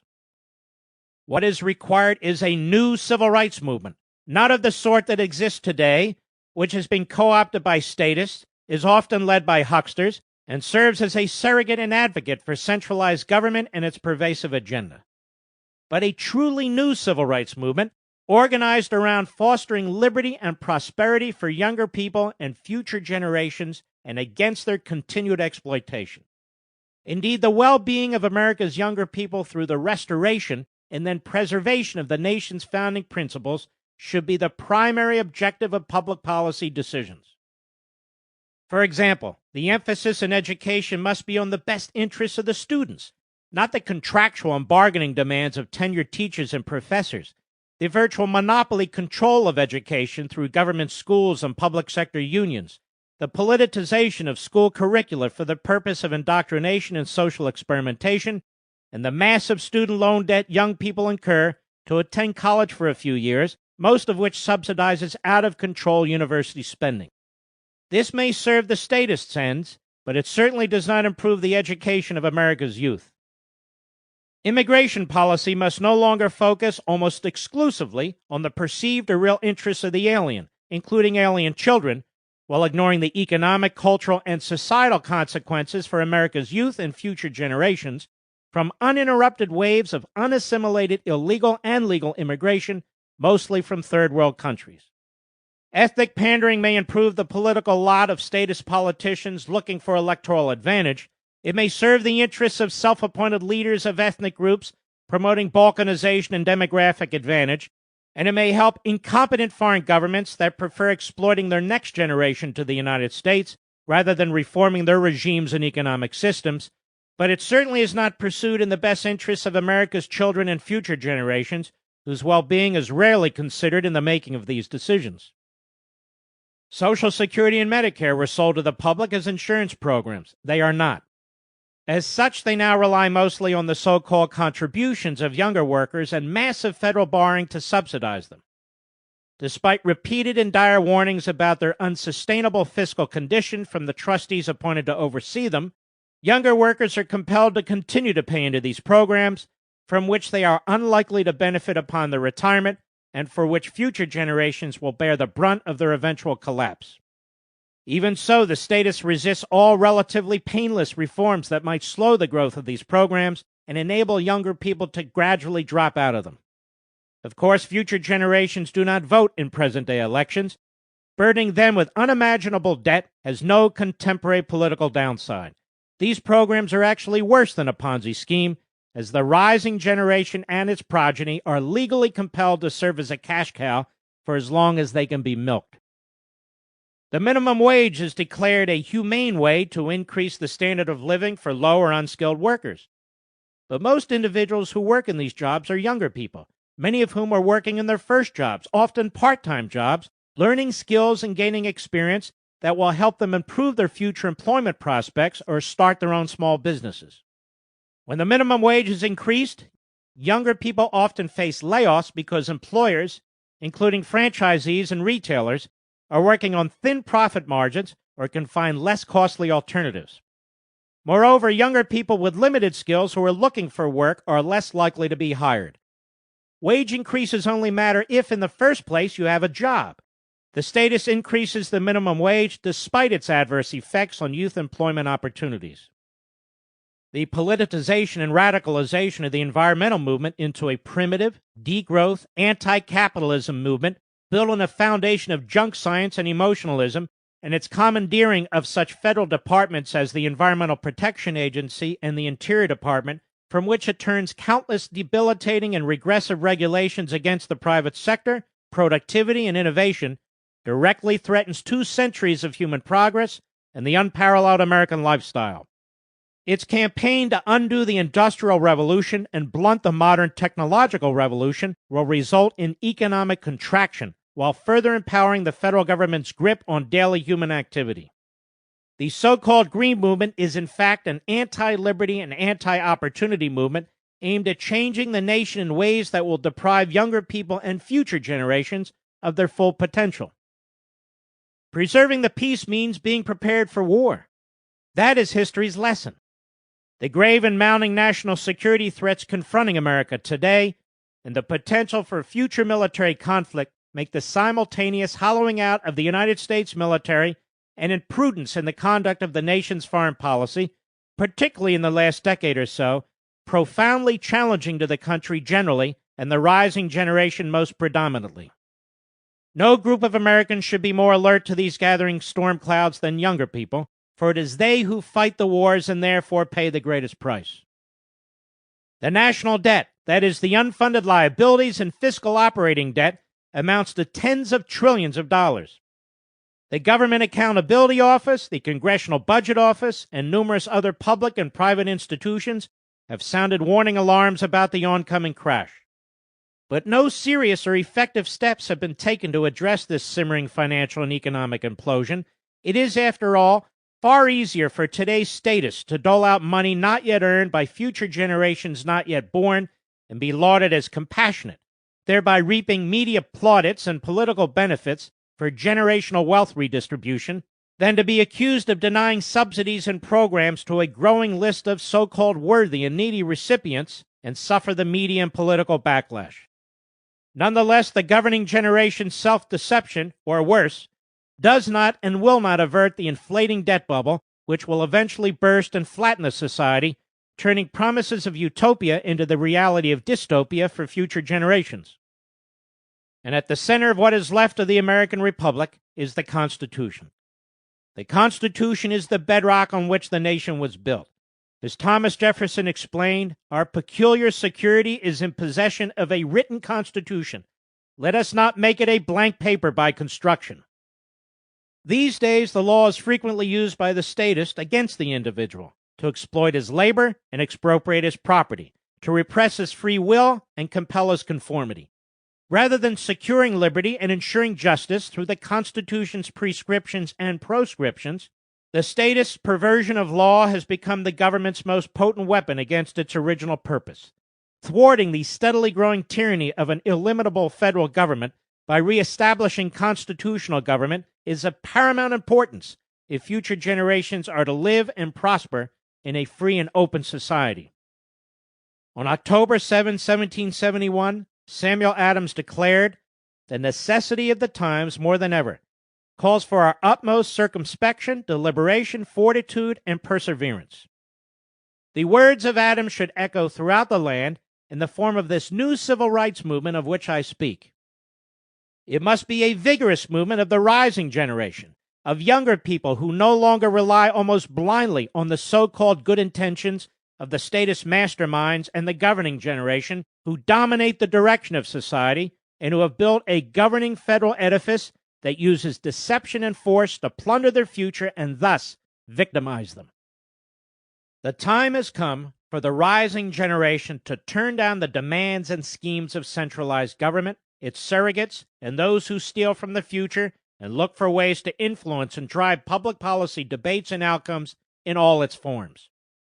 It must inject itself into purposes and events that affect its well-being and save the future from those who continually loot it.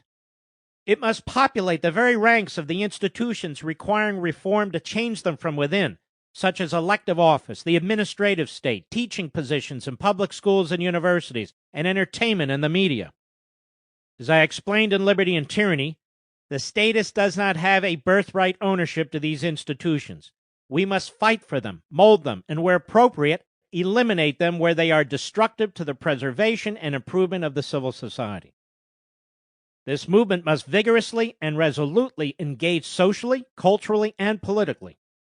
From the dinner table, classroom, and workplace, to social clubs, churches, and synagogues, from the back rooms and committee rooms of Congress, to the halls of the vast federal bureaucracy, from corporate boardrooms to union halls, from the old media to the new media and social media, the rising generation must make itself known, heard, and felt.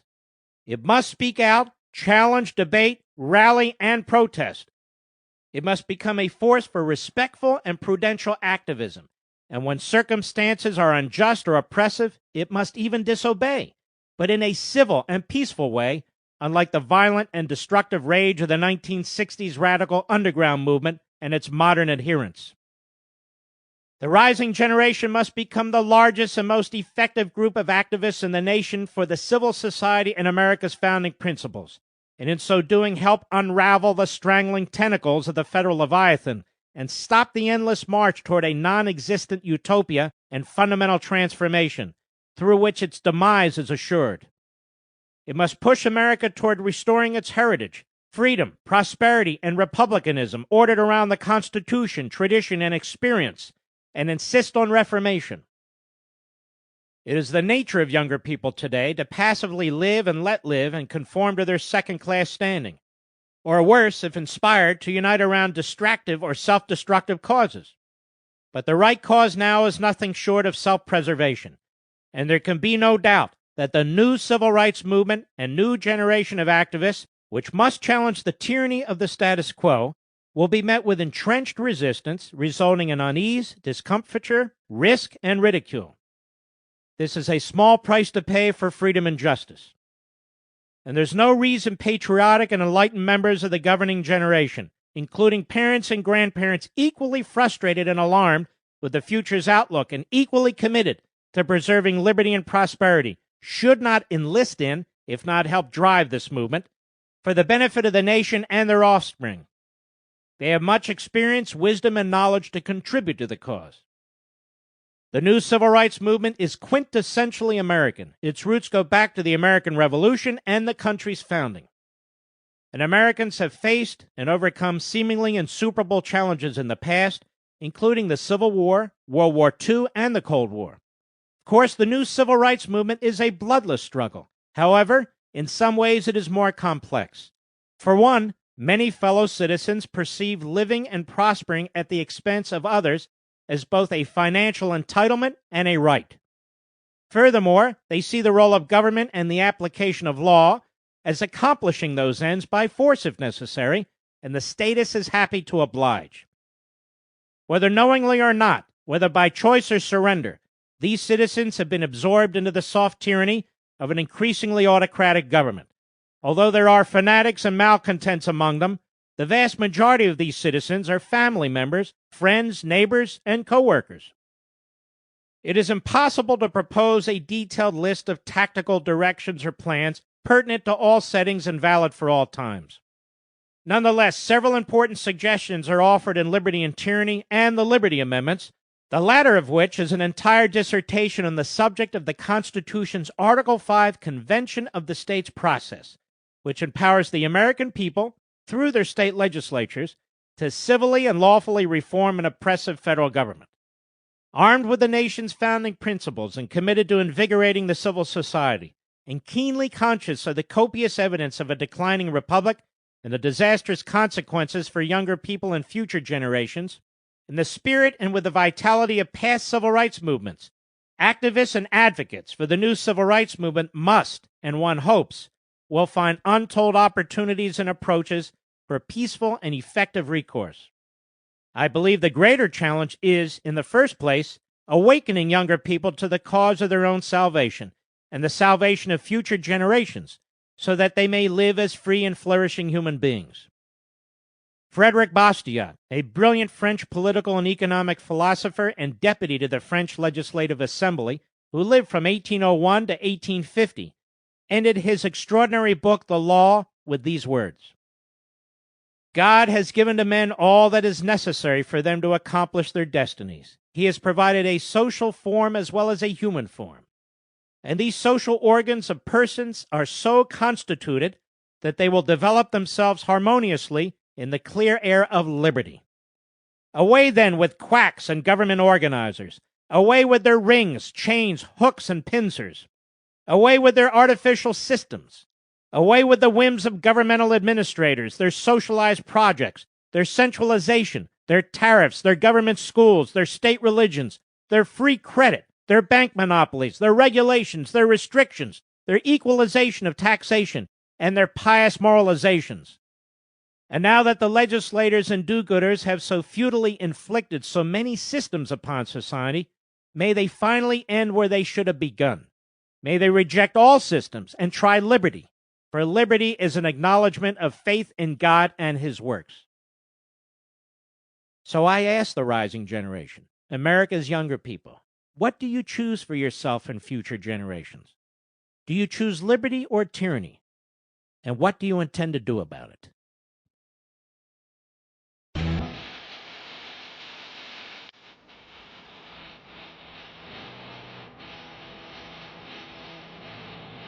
Plunder and Deceit was written by Mark Levin and read by Adam Grouper with the author.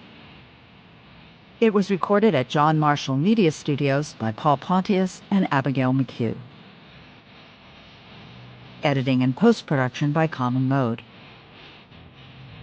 The mix engineer was Terry Hogan. The associate producer was Jennifer Lopes. Plunder and Deceit was produced and directed by Paul Fowley. This has been a presentation of Simon & Schuster Audio.